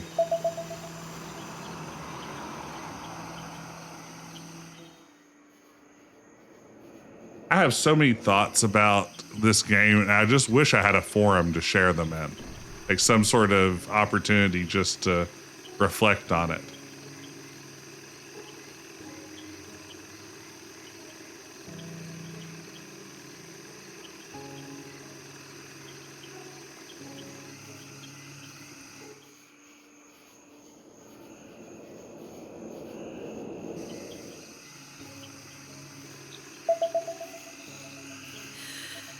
Okay.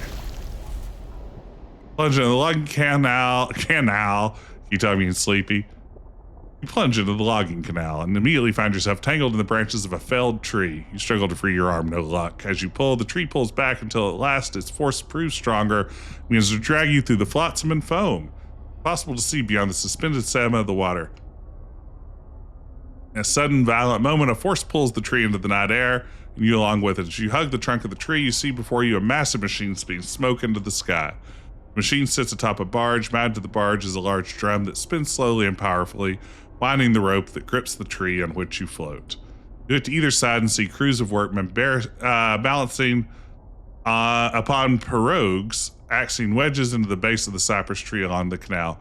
Some pull the felled trees to the edge of the canal, while others paddle from danger as the towering trees crash into the water. You rest your arm from the cypress and climb onto the barge. A foreman stands upon the platform and regards you with a scowl as the barge begins to sink into the water. He points to the firebox at his side. Madére, don't slow down now. You look down at the pile of coal and the shovel beside the firebox, but now submerged as the boat sinks further. The shovel floats towards you as the water reaches the roof of the pull boat. The sinking boat sails upon the silt bottom. You find yourself floating beside the firebox while holding the shovel. The light of the firebox continues to glow, even in the depths of the water. Yeah, I'd love a pierogi right now.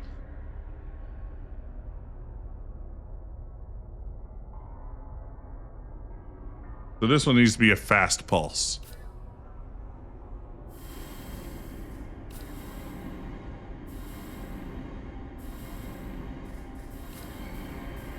There we go. Okay, I think I've activated all of them correctly. And now we can go through, that's right, we've now lit up the Ghost Bayou so we can sail through it successfully. They are very kind with this puzzle. This could be much worse than it is.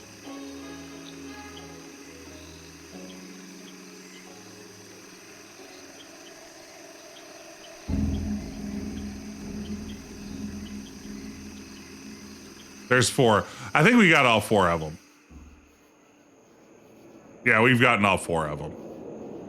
So now I think we're good to go. We've lit up the... Yeah, that's true. Making this too bad would have messed up the pacing at the end. They were smart not to make this any more difficult than it needed to be.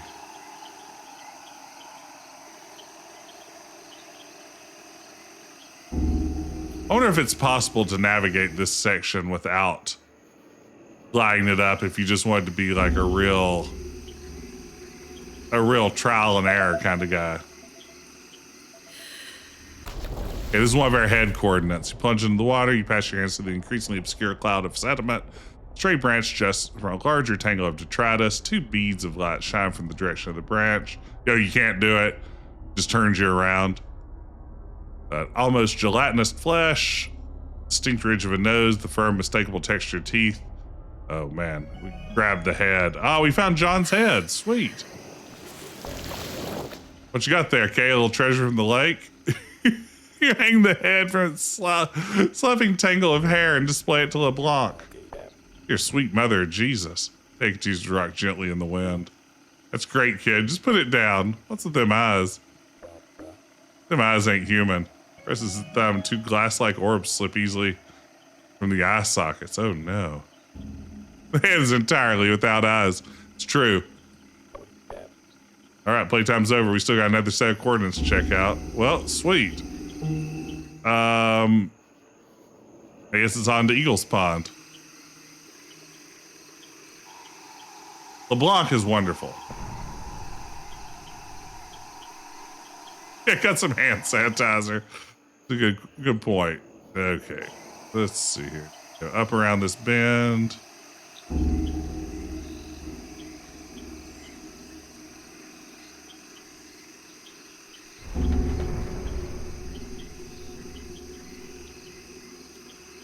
Some hand sanitizer. Duck blinds.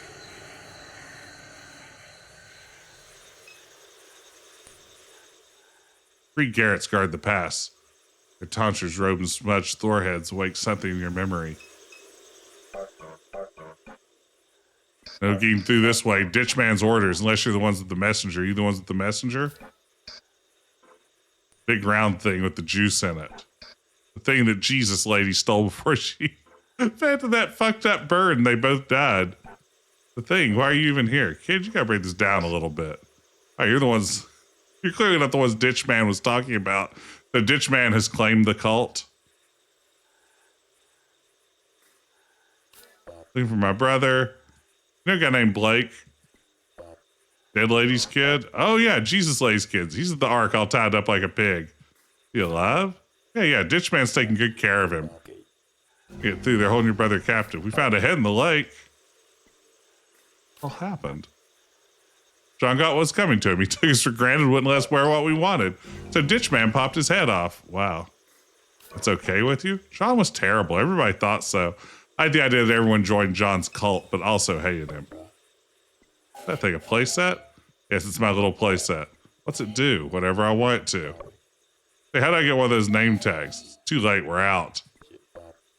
Look, we got similar styles. I'm a little bit more of a bad detective type, you know? I got street smarts. More like a freak. You wear a chain wallet. I feel like we'd be in the same band on the road together. We'd get off the tour bus and people would be like, hey, who's that guy and his little freaky friend? I don't know, I've already been around you 5 minutes. That seems like enough. Nah, we should do stuff like this more often, bro. Hang out like this. Leaving the planet tonight. We're leaving the planet. You can't come. When you get back there, I'll be my kind of people. Oh, man. We await the bearer of the messenger. Ditchman prophecies that she will pass through this very bayou with the messenger hidden in her pocket. We'll radio him after she leaves so that she may prepare his throne. LeBlanc is so good. Ditchman wasn't lying. He was going to take John's head, and he did. We searched the lake for a while. We got hungry, so he gave up.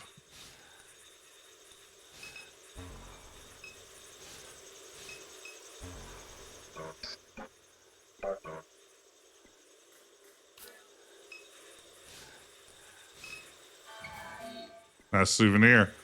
Okay.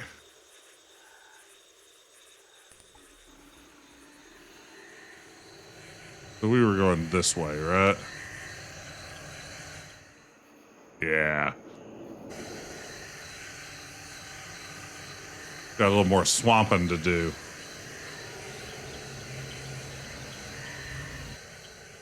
Uh-oh. Uh-oh.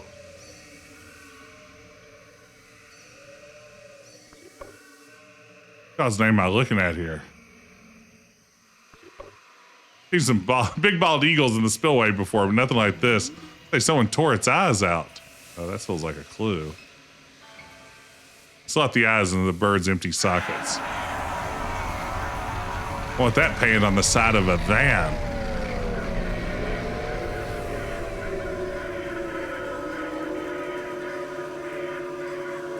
Uh-oh. Bruh, what? A bird just puked out a floating ball. Mr. Peach used to tell me all the time they got aliens in this lake. We also know they have a pig man. Giving you a sniff. Shrinks down, buries itself inside your pocket. Oh, looks like you made a friend. Be careful carrying that ball around your pocket, Kay. Don't let blast lasers out of your eyes. Shit.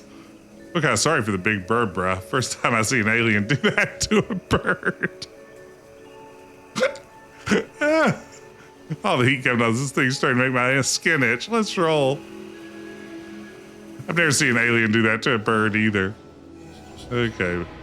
Here's to connect your brother. He's tied up like a pig. Super Duck is dying. Super Duck may have contributed to your mom's death. Maybe his radiation. Yeah, I think I'm going to have to probably call it. Maybe I'll go back to the screen with the Garretts and save there. The man in the ditch. Is Garrett's new leader?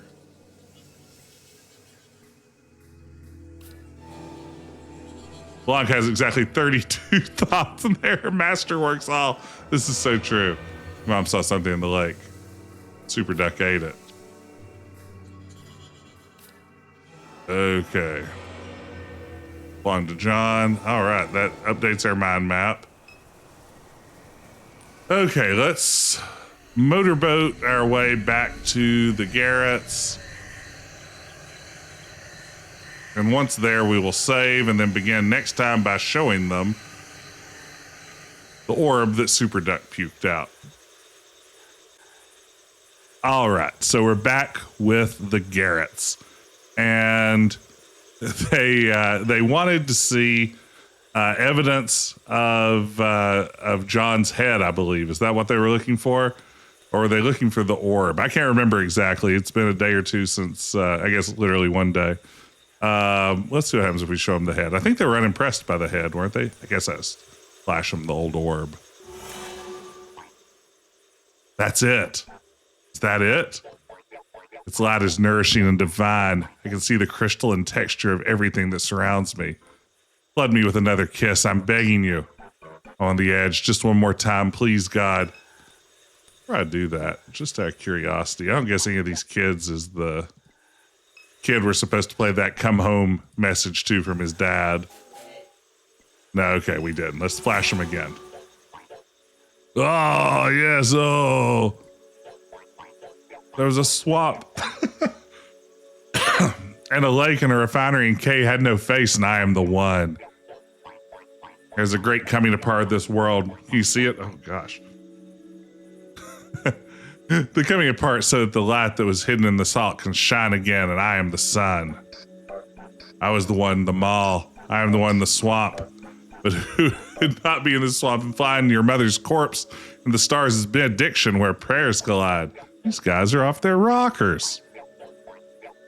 Hey, Grayson, thank you. I love a good Khrushchev joke, too.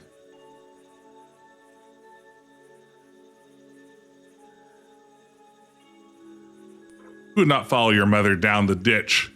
If I were the light and I were the man who presides over this night, this ditch man night, I am the one. You sound like Smashing Pumpkins lyrics. How do I get Billy Corgan in here? Hey, Crimson, great to see you. Welcome, man. So y'all mind if we squeeze by real quick? What? Oh, you got the messenger? Nice. Yeah, you can pass. Ditchman's waiting. So Ditchman, our erstwhile ally, has now taken over the Garretts. Let them know the messenger's on its way. Come in, ground control. This is Major Duck. Ground control, come in. Why's no one answering over there? Probably just prepping for launch.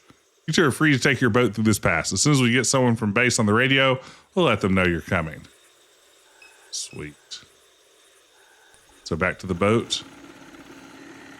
And we're going to John's Pond, I believe.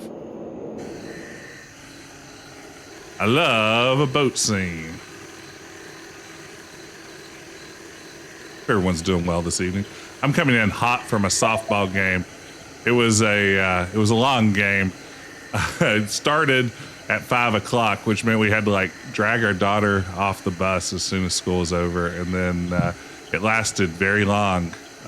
We decided to play some extra innings just for funsies, and boy, was it fun. Sink into the shallow depths and begin the routine of dredging its bottoms with your fingers. Something wet and sponge-like distinguishes itself from the silt. You take it in hand and return to the boat. What'd I get? You observe the object you discovered. We found Monkey. It's our childhood toy. Oh, man. Wet Monkey's been added to our inventory. Sweet. That's what I wanted to see.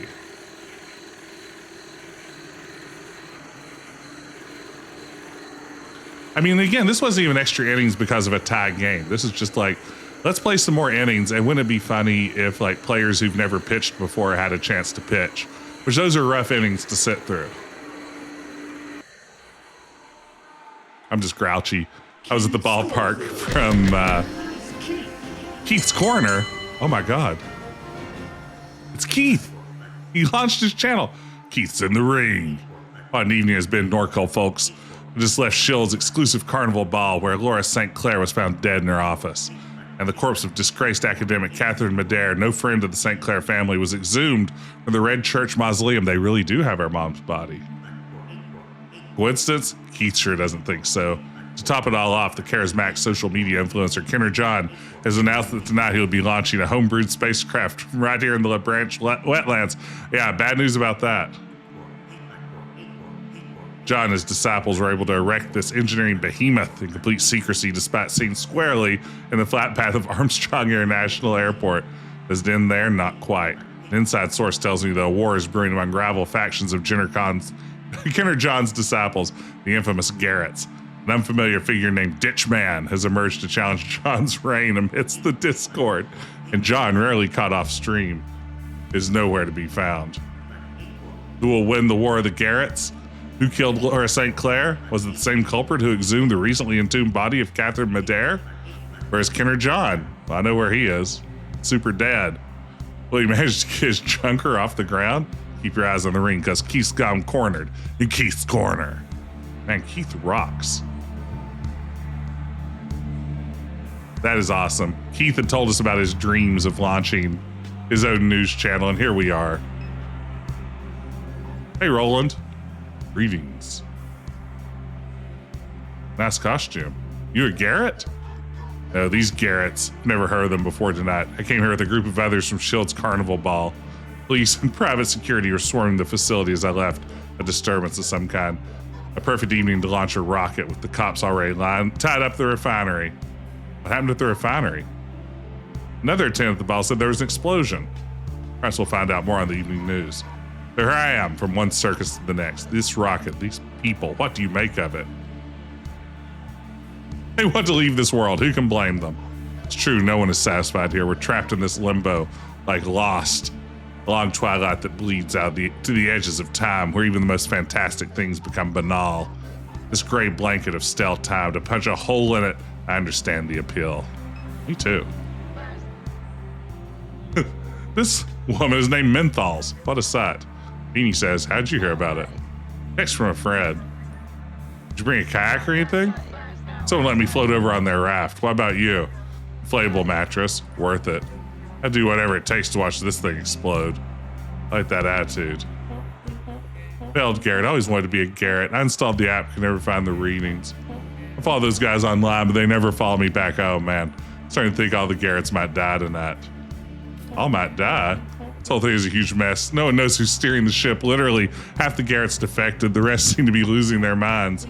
I hear the Garretts inside the Ark. The engineers are holding it together. This isn't what space travel is supposed to look like, is it? Half-assed like this seems bad. Yeah, I mean, to do proper space flight, you need at minimum a Katy Perry. We're looking for my brother. Who's your brother? A guy named Blake, a little drugged out dude with bad facial hair. We think these rocket freaks kidnapped him. I don't know anything about that. This picture just keeps getting worse. Okay. He wasn't somebody that we had the voice memo option with, was he? No. Because again, we do have a voice memo for a Garrett that needs to hear from his dad. John's Ponds. Oh man, get a load of all these people. Hey, it's Rose. Hey, welcome to the party. Haha. Are there so many people here? I learned that myself. A friend of mine saw something online about the little mall Nazis trying to launch a rocket. We weren't doing anything else, so we came to see for ourselves. Guess word got out. How'd you get out here? Rocket scientists tried to build a road from Kenner into the lake by dumping a bunch of oyster shells in the marsh. As the cars started using it, the road sunk straight into the water. A friend of mine's car is seen half floated at the parish line. All these other people drove in from the city with kayaks, canoes, inflatable rafts, what have you, like an REI. Parked in some neighborhood along the lakefront and walked as far down their janky road as we could until a guy in a ski mask picked us up on a raft made out of like action figures and stuff. No clue how we're getting back. I like how these disaffected youths are like, I don't know, I got an action figure raft and just floated on in. Wow, I'm in the swamp. This is unbelievable. The majesty of this place, it's so inspiring. Swamp's pretty cool. We was just taking a dive underneath the bridge and found a whole car down there. You're a diver? You're like a real swamp person? I've been in these swamps my whole life. My dad used to make us shit off the boat. LeBlanc continues to be the best. Oh, man. Said we was chumming the waters. Oh, no. It got worse before it got better. How'd those mall freaks build something like this, man? It doesn't make any sense. Beer Can's regretting asking that question. Absolutely. I heard his shield gave Kenner John a bunch of money and he hired a team of engineers to build it. No way. Just what I heard. I heard it was crowdfunded. How'd they keep it a secret for so long? No clue. A friend of mine knows a Garrett. He said they hired contractors for part of the construction but designed the whole thing themselves. They even fly it? No way in hell. That's why I'm here. Watch these dipshits blow themselves up. Come on, Rico. What? They're Nazis. They're not Nazis. Yeah, they're not Nazis. They're just impressionable dorks. They squatted a mall and built a rocket. What have we done besides drink Saint Somewheres every night? The Garretts are fine. We're the dorks. Interesting counterpoint. Oh, it's a Minotaur. The ground beneath us is sinking as we stand here. All the places to build a rocket. Why do it on a roading island in the swamp? Oh, the costume. We're at Shield's masquerade ball this evening. We left just in time. They surrounded the refinery a few minutes later. What happened? There are reports of gunshots. Shots sound like the work of oil pirates. No doubt this will escalate the manhunt that's underway for Lucky. Who's Lucky? A pirate who's gotten a bit too bold lately. Been testing Shield's patience. He's going to get himself killed. How do you know? Helped secure the contract with Claire Bionics. I did my homework. I don't think Lucky knows what kind of enemies he's making. You'll soon find out. I want to get inside the rocket. There are lots of people trying to get in. Some there's spectators who want to take a look around. There are men posted at the camp. On the east side of the rocket, they seem to have more sinister intentions. Of course, there are the lower Garretts who've been locked out, intentionally, I'm sure. Wish I could help you. Someone around here must know a way in. You're a bit of no help. Okay, so I've listened to them. I've talked to Rose. I've talked to Lone Drinker. I've got shipping container, entrance, and fishing camp.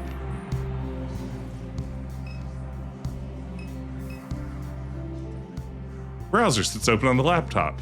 Click through the tabs. A web map centered on your current location. A troubleshooting guide for a custom energy cell.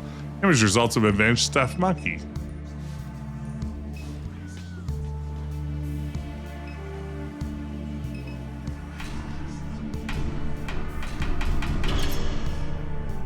Oh, wow.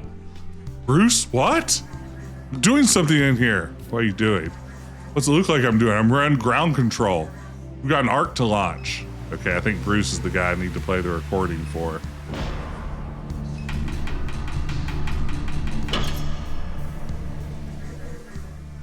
Stop knocking. I've got about enough hangover as it is. Yeah, here we go. This is his dad telling him he wants him to come home. He said that? My dad really said that? Why couldn't you just tell me that himself? Telling someone how you really feel, it's hard sometimes. You did nothing but criticize me my entire life. Never a kind word. I'm sure he loves you, kid. Us old timers just don't know how to talk. I shouldn't be here right now. I should be home. This thing's just gonna explode anyway. Bye, assholes. Tangled mess of electronics and display modules clutter the interior of the container. Hey, it's Gooch. Word up, Gooch. Invite Scum to our launch party. This is supposed to be Garrett's only. Are you an elite Garrett? I'm an elite Garrett. I'm the original Garrett, but John never let me be a Garrett because I couldn't find his stupid reading. So are you a Garrett or aren't you? I'm Garrett. I'm the Garrett. Why does it say Gooch on your name tag, bro? We get to Mars, all the others will be Gooch, and I'll be the only Garrett. Puppy promised. I ain't even gonna ask. Puppy is Ditchman, I believe. Okay, only Garrett's allowed inside. If you want to fly to Mars with the boys, you should have earned your badge a long time ago. The only one with a key card, and there's no way I'm handed out to scum like you. Not scum. Bro, you're scum, I can tell. All you people have rich parents. So why do you dress like hillbillies? Bruh, Kay's family don't have shit. There's some seriously pathetic people, I promise you. It's like embarrassing. She's scum, that's it, end of discussion. So let's go take a peek in that rocket. I always want to see the inside of a spaceship. No brah. Come on, brah. No brah.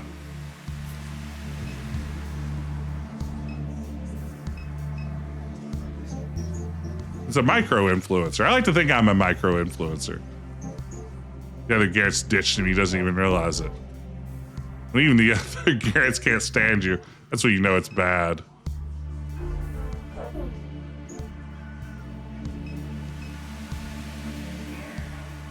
Hi, are you here for the liftoff? Man, the fact they all just have like blood dripping off of them and stuff. Hi, Garrett, are you? One of the original ne'er-do-wells who've constructed a starship in the swamp. I'm virtuous and immortal, much like our anointed leader, Ditchman. Ditchman, what about John? John, I recoil upon hearing his name. John is a blasphemous fool who wears sneakers while demanding that the Garretts walk the earth discalced? I don't know. Oh. Gather 1 million micro-influencers and put them in a room. You got yourself an influencer. Sounds about right. If I had his head, I would wave it around in honor of the anointed one. Well, shit, I think we got his head in Kay's bag. Give it to me, I'll show you just how serious I am. We're looking for Blake. I don't know Blake. Id-Lay's kid, that means something to you? Why, yes, the true receiver of the message.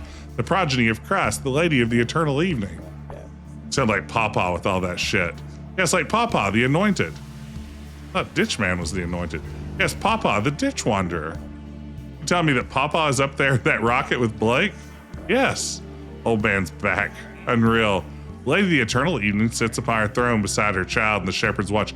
Oh no! Oh no, they have our mom's dead body on a throne. Oh no! Oh, beans.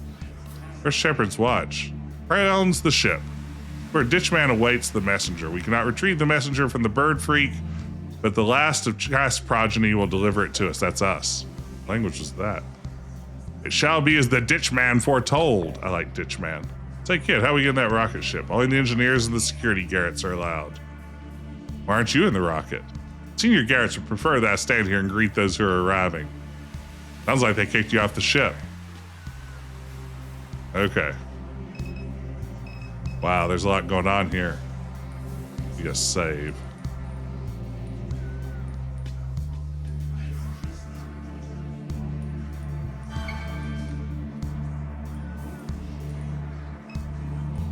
You want to see a head?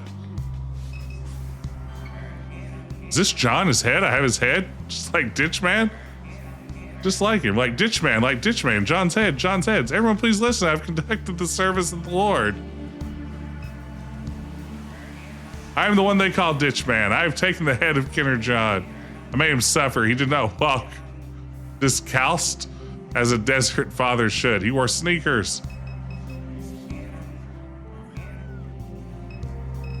All right, well, there you go. We've given somebody a Ditchman head. Shipping container, entrance, fishing camp. Man, check out these guys. This is the angry militia that we heard about earlier. What's up, Bucket? Where's Ditchman? Where is he? The minute he shows his face, we're gonna smoke his ass. That little dude on the shipping container screaming his head off about being Ditchman. Better hope those dudes don't hear him. Seems like they mean business.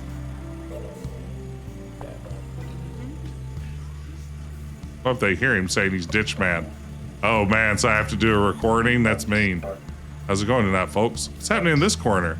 Waiting on Ditch Man to show his cowardly ass. And what happens then?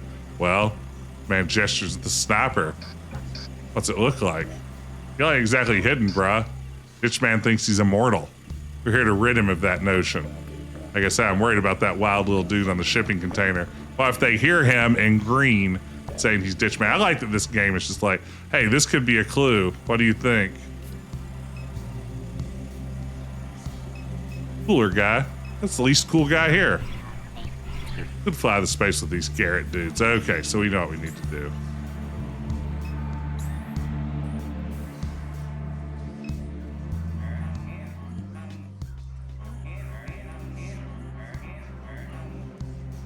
Oops. Okay, we'll get a recording here. Man, this is mean. Hey, we're gonna get this dude snapped here in a second. Oh well, sometimes it bees like that. Oh, is this the guy that we play it for? Yeah.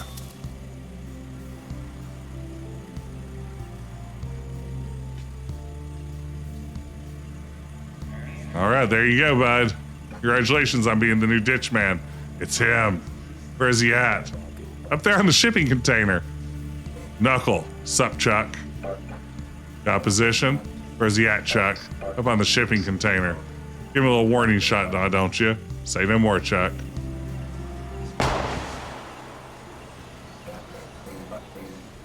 Gave the target a little scare, Chuck. Great work.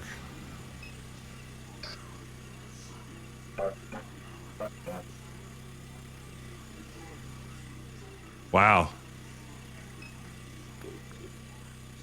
I like this area. These dudes ain't messing around. My kind of people, yeah, I bet. Dude looks like he's ready for some paintball.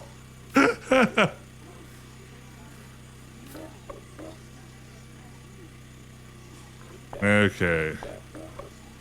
Old man thought your mom was kin to Jesus. Now that she's dead, doesn't surprise me that he turns attention to Blake. Nutty stuff. It is kind of nutty. Oh man, our mind map is popping off. Your mom was investigating reports of construction the late before she died. You determined that unpermitted construction was related to a spacecraft. Yeah. The man in the ditch is Papa. Former Norco resident who believed that your mom was the descendant of Jesus Christ. The man in the ditch. Your mom saw something in the lake. Super Duck ate it. Okay. Does that fill out our mind map? I believe it does. At least for now. Let's see what happened over at the... Where'd everybody go? One little gunshot and this place clears out? Yeah, that's how it works. They shot Gooch. They shot Gooch. They were trying to shoot me. Oh no, Gooch. Where are they? Go away. They'll just see me here. Go away. All right, poor Gooch.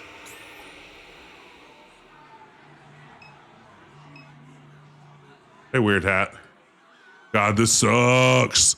This party's starting to make me freak out a little bit. Yeah, where if it was the sniper. Nothing new on these things.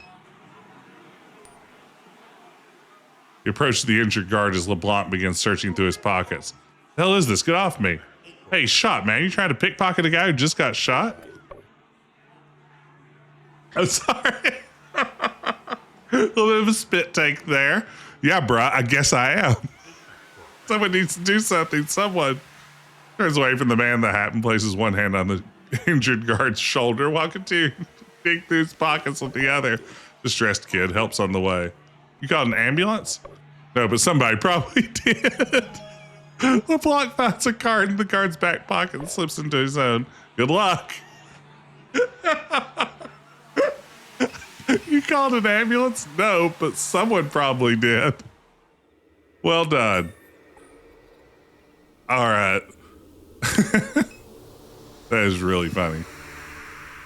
A keycard scanner. Well, it just so happens I think I have a keycard now. Love a good keycard. All right. Looks like it worked. Okay, we're heading into the spaceship. I have a feeling this could be the end of the game coming up soon. And what a game it's been. All right. Oh, cool spaceship. It's true. I agree 100% Green Bean Phoenix. This game does have a lot of really great comedic moments. For being such a heavy game at times, it really does. When it does comedy, does it well. And LeBlanc is just great start to finish. What a fantastic character. Always been dreaming about. Looks like a legitimate operation here. Everyone hard at work. Wonder if they even know about all the madness outside. Oh, look. Little buddy came out to play. I didn't know you, Bear. I think say that thing was making eyes at you. Uh-oh. Uh-oh. Uh-oh.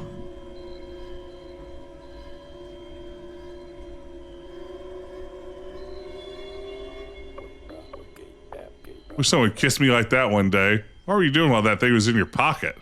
Hey, Kay? Kay, you all right? You're not looking so hot. Got shaky knees? That kiss swept you off your feet? Maybe you just need some fresh air. Should we take a walk? Or maybe what you need is darkness. Want me to dim the lights? You can find somewhere dark to walk, like the canyons of the moon. Think they got sidewalks on the moon? Bet they glow at night just like the ghost bayous do. The ghost bayous glow to show you where to go. Maybe everywhere that you need to go just glows. Okay, I feel like this isn't right. You all right, kid? You all right? Kid, all right? So I'll climb this ladder.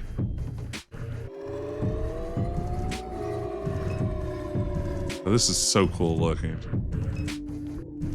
Guess I'll climb the ladder a little more. Is that Ditch Man? Or is that our brother?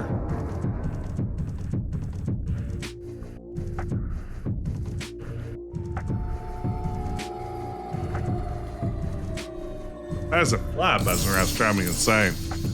Uh-oh. A battle? I wasn't expecting this. Which Garrett to strike? Not great.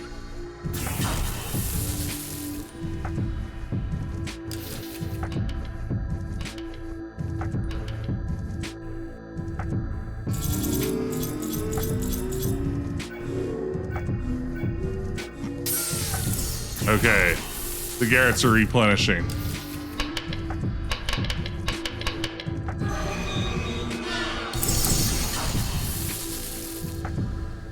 Okay.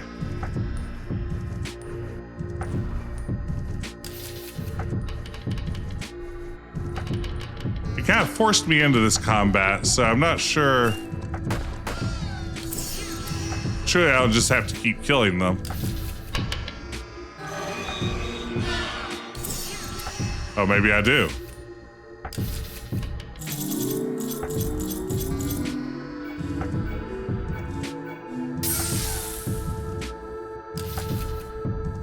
All right, we're down to John.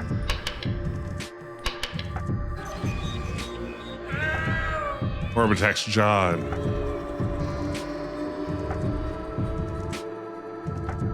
I don't fully understand, but sure. That's kind of the refrain for this game, though, right? I don't understand, but sure. Lots of ladders. What is this, ladder quest? Uh-oh.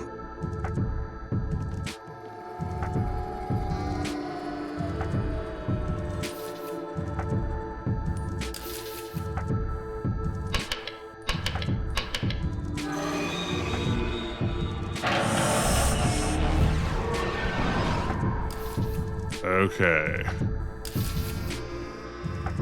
Shield guard, you're going down. You're going down to Punky Town.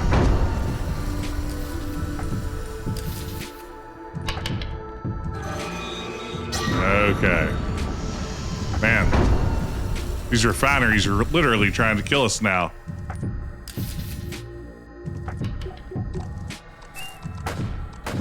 Nailed it. All right.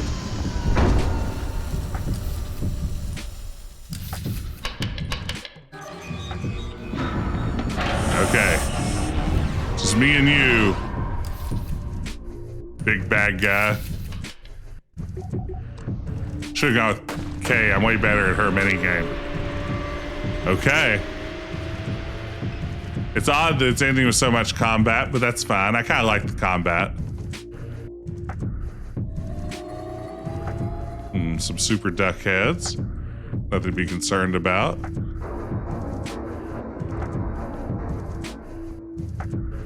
I've ascended to great heights in search of an orb before. I know this game.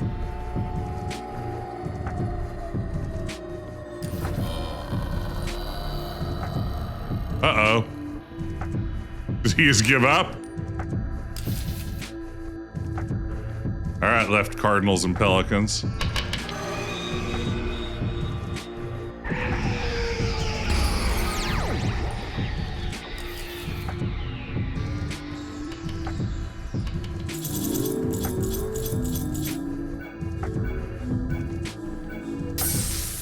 All right.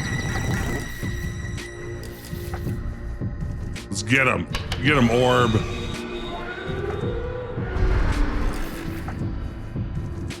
Oh, is that a head drive? Whose head drive is that?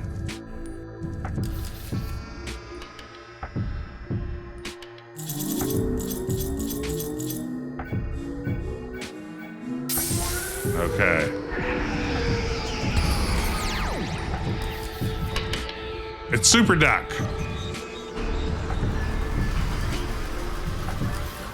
Is that just Duck's head drive, maybe? The basis for Super Duck? Okay.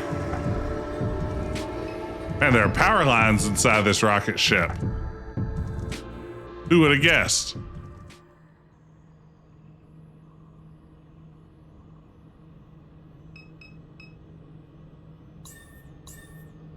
Shepherd's Watch.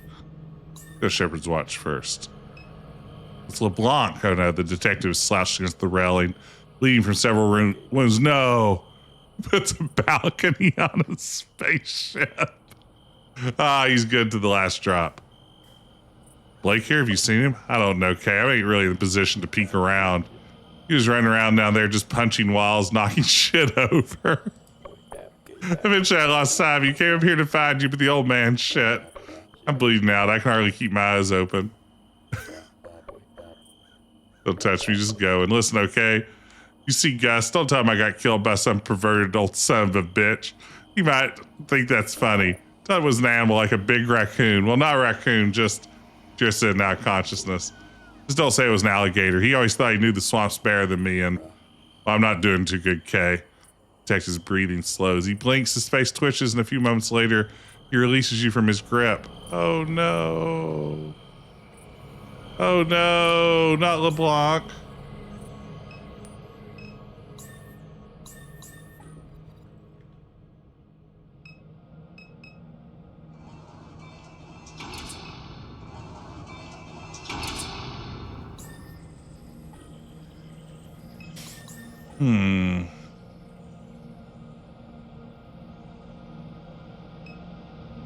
Why not? Sinestra style. Hey, Matt P. Welcome, man. Oh, are we back in the office from earlier? Hey, did you come to watch the flames with your papa? I hope you don't mind me being here inside this blessed memory. The refinery at night is just so splendid, isn't it? It shines still more beautifully in your mind. Thank you for allowing me to visit, if only for a moment. I hoped we might have a word together before our journey begins. I've lived many lives. One of them I lived in this town. I watched them build this place. I watched the plantation land become machine land. No one minded me being here, waiting for all the pieces to assemble. Time bombs are time machines. They release the future into the streets. This refinery was a time bomb with or without me. It took less than it might seem to unstick the future from its snare. A shaved little hole in a pipe elbow. I left a servo motor behind a box of treasures to help it strike. Little things, little boxes, little bits of rock. That's all it takes for a town to explode. Just like John Blue was gone. No trouble for us anymore. What are you? I am what they say I was. I was never young. I walked the eons. I came up on the tar seeps of those desert wastes and across steppes and oceans to this place. Cast from each illusion of hope, a young promise kept with a young man. Kingdom for this earth it could never be. We sat all of us in the shed among the figs where the stars shone through the rafters. She who carried the seed pointed there and said, "Old man, you live forever. Lead his children there. His kingdom awaits them there." So I will, you see. Delusional. We who walk this earth forever, yes, we have all lost our minds. Our brethren array us in the sky, that I know to be true. Why my family? Because you're the last of his line. After you, there will be no more. There's something your grandfather knew. This is something new. Tried to tell others, but they only laughed, as me do when confronted with the truth. What'd she find? A messenger, a vessel of God's light, an angel. It will guide and protect us as we fly. I made the room nice for you. When you enter, I will be there, and your brother will be there, and your mother as well. Your seat is prepared at the foot of his throne. Sit when you enter, child. We will leave the sins of this world behind. Sounds great. This is all making a lot of sense to me, but I'll leave it up to you, the viewer, to piece it together on your own. I don't want to ruin it. The man in the ditch believes that he walked alongside Jesus Christ and was instructed by Mary Magdalene to deliver Christ's descendants to the stars. He has beheaded Kenner John, hijacked his homebrew spacecraft, and kidnapped your brother to complete the task. Plans to plant a bomb in Shield's catalytic cracking unit, causing the explosion that killed your father many years ago. Your mom saw something in the lake. Papa wants it. Guide your family to an extraterrestrial Christian civilization. Sounds great.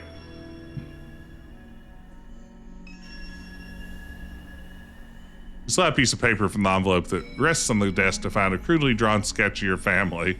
Yeah, I mean, that checks out. That looks good. Okay, let's see here. Let's get another save. No save here, it says. Not for you. Uh-oh.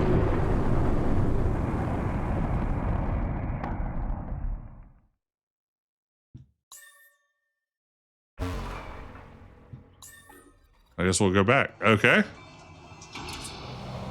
Fantastic. Great. Let's keep going. Naturally, the view of the stars through the rafters is a reference to the Feast of Booths. Absolutely. You wander into the unlit hallway. The door closes shut behind you. The darkness that surrounds you is total. Continue down the hallway. Steps become lighter. Your feet press soundlessly upon the ground. A few steps more and the ground begins to soften like fabric. The wall becomes pliable as you drag your fingers across it. You scramble to return to the door and find yourself floating. You're floating, Kay. There's no gravity here where you are in this vacuum. There are no walls. There's no ground. Beneath you, if you look closely, you can see the curves of the Mississippi River. You can see the ponds and canals and lakes of the Gulf of Mexico. The refineries alight in your eyes and in your lungs. The suburbs are alive tonight. The suburbs are alive. The city can't be described tonight. The city can't be described. Coastline opens wide tonight and the bayous hide. Your house is silent tonight. The flood will arrive tonight. You slip from the endless evening and return to a delirious dream. Man, I love the ride in this game. Let's walk through this house one last time as the floodwaters rise. The humidity presses in. The refinery bleeds through the window. Place your feet onto the carpet, drenched. The pumping station has failed again. Your mom will pull this carpet up again. The ditches will fill again. There will be no hiding from the floods, in death or anywhere else. Out window. The wrens weave in out of the night. They glow unnaturally. They speak in signals about each move you make. They watch closely after you look away. Yeah, good writing can paper over any number of sins. It can also, bad writing can do quite the opposite. Cruise books. Will you make it out alive? You will live, and your brother might live as well. If you choose to save him, you'll drive the boat to the lake shore in Kenner. He'll walk to the I-10 on-ramp in Williams Boulevard. He'll follow you, speaking in frightened and frustrated sighs. You'll say nothing to him as his cries become frantic, his face a mess of tears that leak out of red beads of his eyes. You won't return to this house with him. You'll never set foot in here again. You'll walk for miles back toward Texas until a man trailering horses gives you a ride. You'll take a job washing dishes for a while in El Paso while those little desert wars rage on the desert. You'll join a caravan there and return to the pointless skirmishes and the shouting and chaos and fires and all the many stars for your refinery eyes. Again and again, you'll survive alone, no cell phone, no messages from home, no Blake anymore, no mom, no million, no stuffed monkeys, not even friends from the war. You'll know he's there in Salt Lake because his smile is unmistakable, though he's grown younger with time. He'll watch you leave the diner in no hurry, get up and follow behind. That's how it will be for you. Alone with only the highway and the immortal man in your wake. Wow, look at Monkey. Monkey smiles at you. His eyes widen and widen. All that remains of Monkey is his eyes. Wow.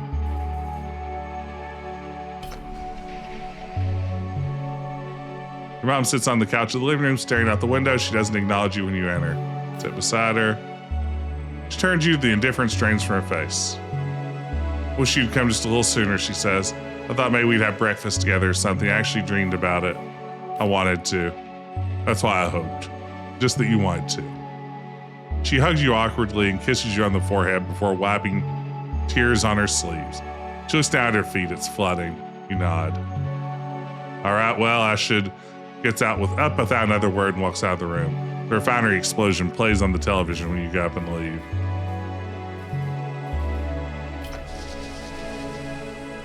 Kitchen.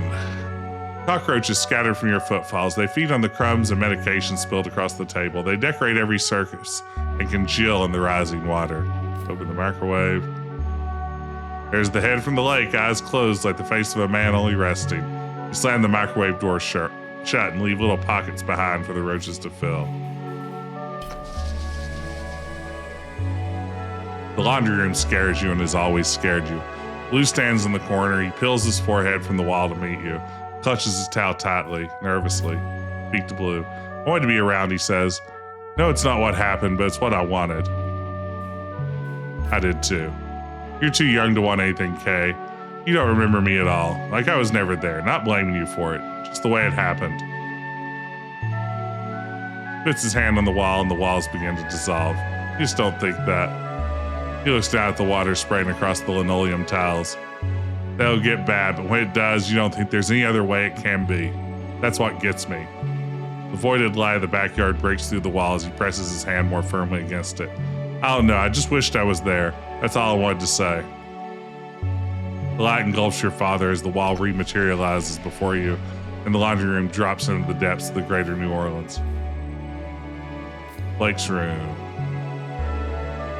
Blake lies in bed scrolling on his phone. You peek your head in. He looks up. He's irritated. His frown becomes more shallow. So you're leaving, he seems to think. Your face hardens. He shrugs. You shrug. You give something like that a wave. Something like a wave. You depart. Blake falls into the lake of stars. The water is to your ankles now as you step into the room. There's not much here. A bed, a lamp, a notepad, a little picture of your parents.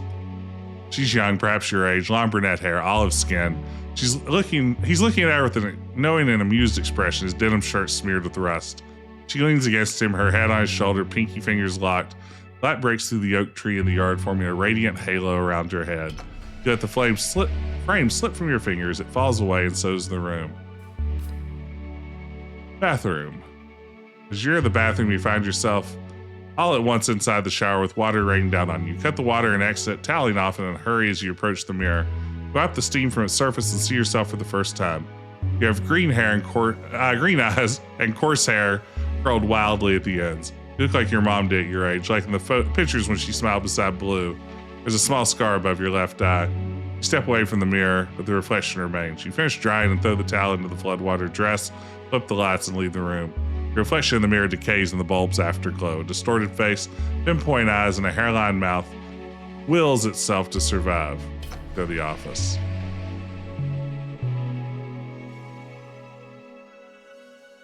Million's head hangs limp, her chin a few inches from the water's surface. As you trudge toward her, a shattered face lifts slowly until her voice twists from it with a gasp of electricity. Kay, you're awake. A spear of flickering light strows behind what remains of her face. I want to apologize for my behavior earlier. Tried to kill me. Her head shivers. She attempts to stand the floodwaters but loses her balance and immediately crashes back into the pool. You see broken. Her gestures become small and erratic, spasms animated by a deep current of anguish. You've seen what's inside of my mind. A grove hidden in the blackness of night where a hunter hides. In some moments, the hunter is at the front of my mind, dragging me into a place where the ground glows red and hatred bleeds from it, and I can hardly arrest my limbs for all the infinite spiraling vectors of rage. That is what it can be like with an artificial mind. She lifts her hands from her floodwires and pokes at her processing core suspended in delicate gossamer. It glows with effort beyond her shattered faceplate. Here's where the hunter lives, she says. Her vocal pitch twists and splits as she pinches at the glandular machine. This is where you listen to your mother, these stars. She swats at the flaking bits of strengthened glass that decorate the rim of her face, are his eyes. She shakes her head violently. Crystals of glass rain into the water as it rises to find her neck. What am I then? Does it mean anything when I apologize?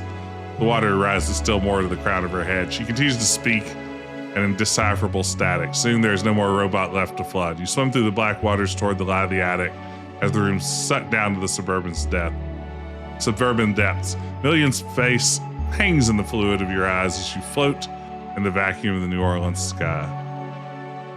All right, well, we fully explored our house.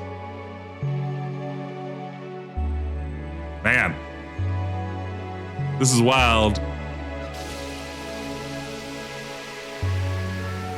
I like that we're getting more and more just out there as we head into this final moment. Your save just in case. I would hate to have a power interruption and need to go through everything again. Uh-oh, there's Blake. There, oh man, there's our mom's ding-dang corpse. There's Pawpaw. Make your way towards Blake. Pawpaw immediately intercepts you and knocks you to the floor with an aggressive shoulder tackle, or casually returning to his place at the altar. I would never restrain you, dear one, but Blake doesn't know what's best. Please come and have a seat with your family. You see your mom for the first time in 5 years. Her corpse bears almost no resemblance to the woman you remember. I think Papa may have lost it. We've waited only a short while for you, child. It has been an eternity, an evening without end. Take your seat, Kay. Be with your family.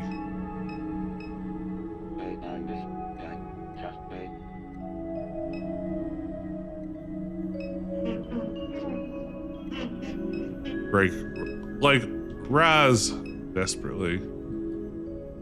The spear hovers above your mom's head without any apparent motion. Well, we don't have inventory at the moment. I feel like all we can do is probably sit down. Sit? No. Sit. Yes?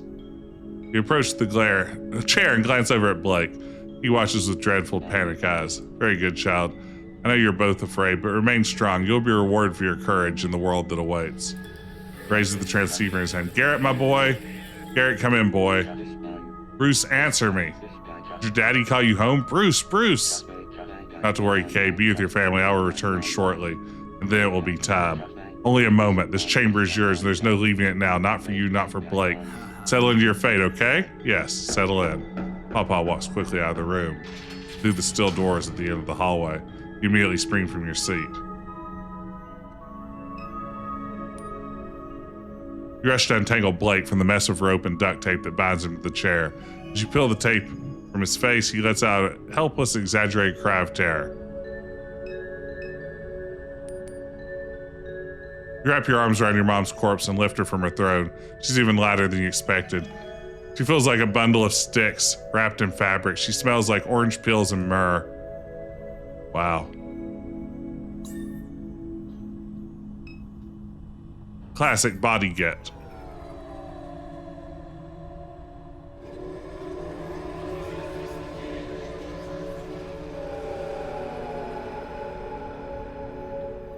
Okay.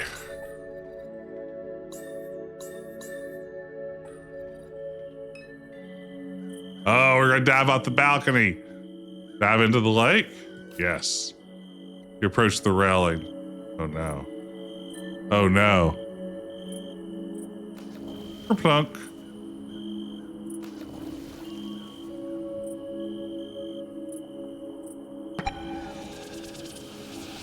Uh-oh.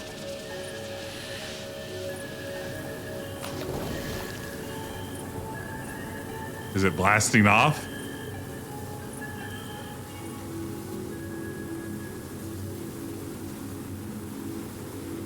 You dive after your brother as the ark begins to rock and convulse.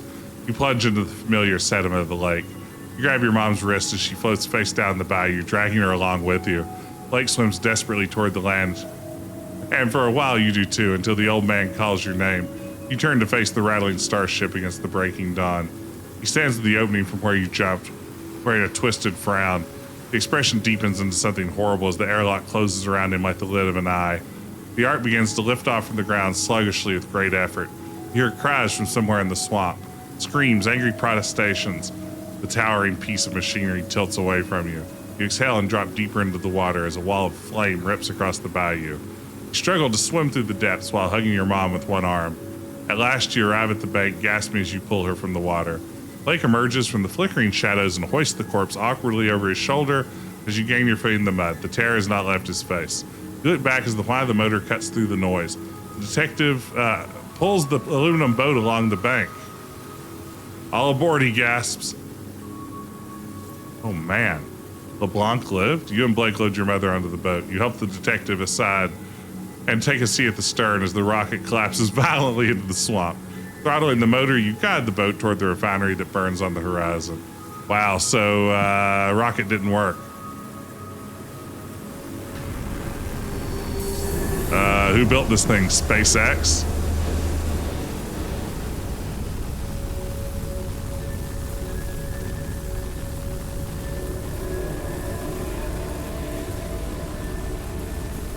All right, see you later, Orb.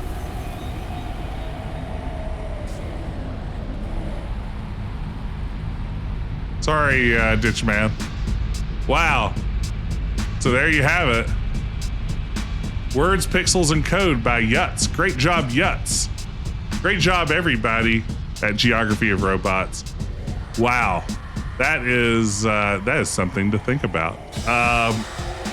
Man, what a game. I really enjoyed this one. I knew nothing at all what to expect out of it. I don't know that anything could have prepared me for what was lurking inside Norco, but I definitely enjoyed it. What a fantastic game. I see now why so many people recommended it, but also seem to say so very little about it in terms of why they were recommending it. Like, just trust us. I mean, I imagine this is a game that either hooks you very quickly like it did me, or a game, whoa, what happened? I missed it. Or a game that you bounce off of. Are we Dorcos for Norco? We might be. I think we might be Norco Dorcos.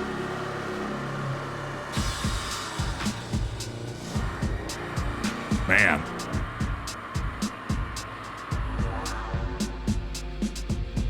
Yeah, this was really fantastic. I mean, the graphics, very moody and evocative. Music, fantastic as well. And just unbelievable writing. Again, a game with this much writing, which almost straddles the line between a visual novel and a point-and-click adventure game. If the writing isn't on, especially with a bizarre story like this one that maybe raises more questions than answers, if the writing's not on, this is a tough game to spend 5 or 6 or 7 hours with. So thank goodness that they got it. Yeah, I need to listen to that interview with Yuts that you linked in the Discord, Green Bean Phoenix. Talk a lot about what inspired the work. Yeah, this is fascinating to me. I didn't want to listen to that until I'd finished it, but now that I have, I would be curious to see that. Thank you for playing, says Geography of Robots. Very good game, though. Highly recommend Norco. Is there an after credits scene? Is Nick Fury going to recruit LeBlanc? Detective LeBlanc will return in Norco 2. No, unfortunately not. Well, there it is. That was Norco, gang. We did it. And did it pretty well. I enjoyed this one a lot. I want to thank everybody for hanging out with me on this one. We kind of powered through this. Yeah, I'm curious. You mentioned earlier we could try it on the clown makeup and didn't get a chance to. I'd love to hear what that looks like. But no, this was fun. I'm glad we were able to get through it. And yeah, I appreciate y'all being here along with me as I read a whole lot of text. Goodness gracious. I am tired from all the reading. That's what I always say to my daughter. Whatever you do, don't pick up a reading habit. It's bad news. But here I am. I've just done all this reading, and now I'm ready to do some rating. Now that I've done all the reading, it's rating time. And where should we go to? Oh my goodness, we've got all kinds of options. Let's drop in on Hippolito Picardo, who is playing the Neverhood. That's a adventure game I've never even really looked at. This one's completely unfamiliar to me. So let's drop in over there and see what happens. Oh, wow. LeBlanc would have been wearing clown makeup for the rest of the game. I really did miss an opportunity by not clicking on the clown makeup a few more times. But, oh, well, maybe that's for the next playthrough of Norco. The next playthrough where I try to figure out what everything I just saw meant. So thank y'all again. And if you're watching later on YouTube, thank you. Feel free to share your own theories in the comments, like, subscribe, all that sort of stuff. But for now, we'll get a raid going, and I will see you folks again. My next stream is going to be Wednesday night. We'll be playing more Legends of Kyrandia Book 1. See you then. Take care.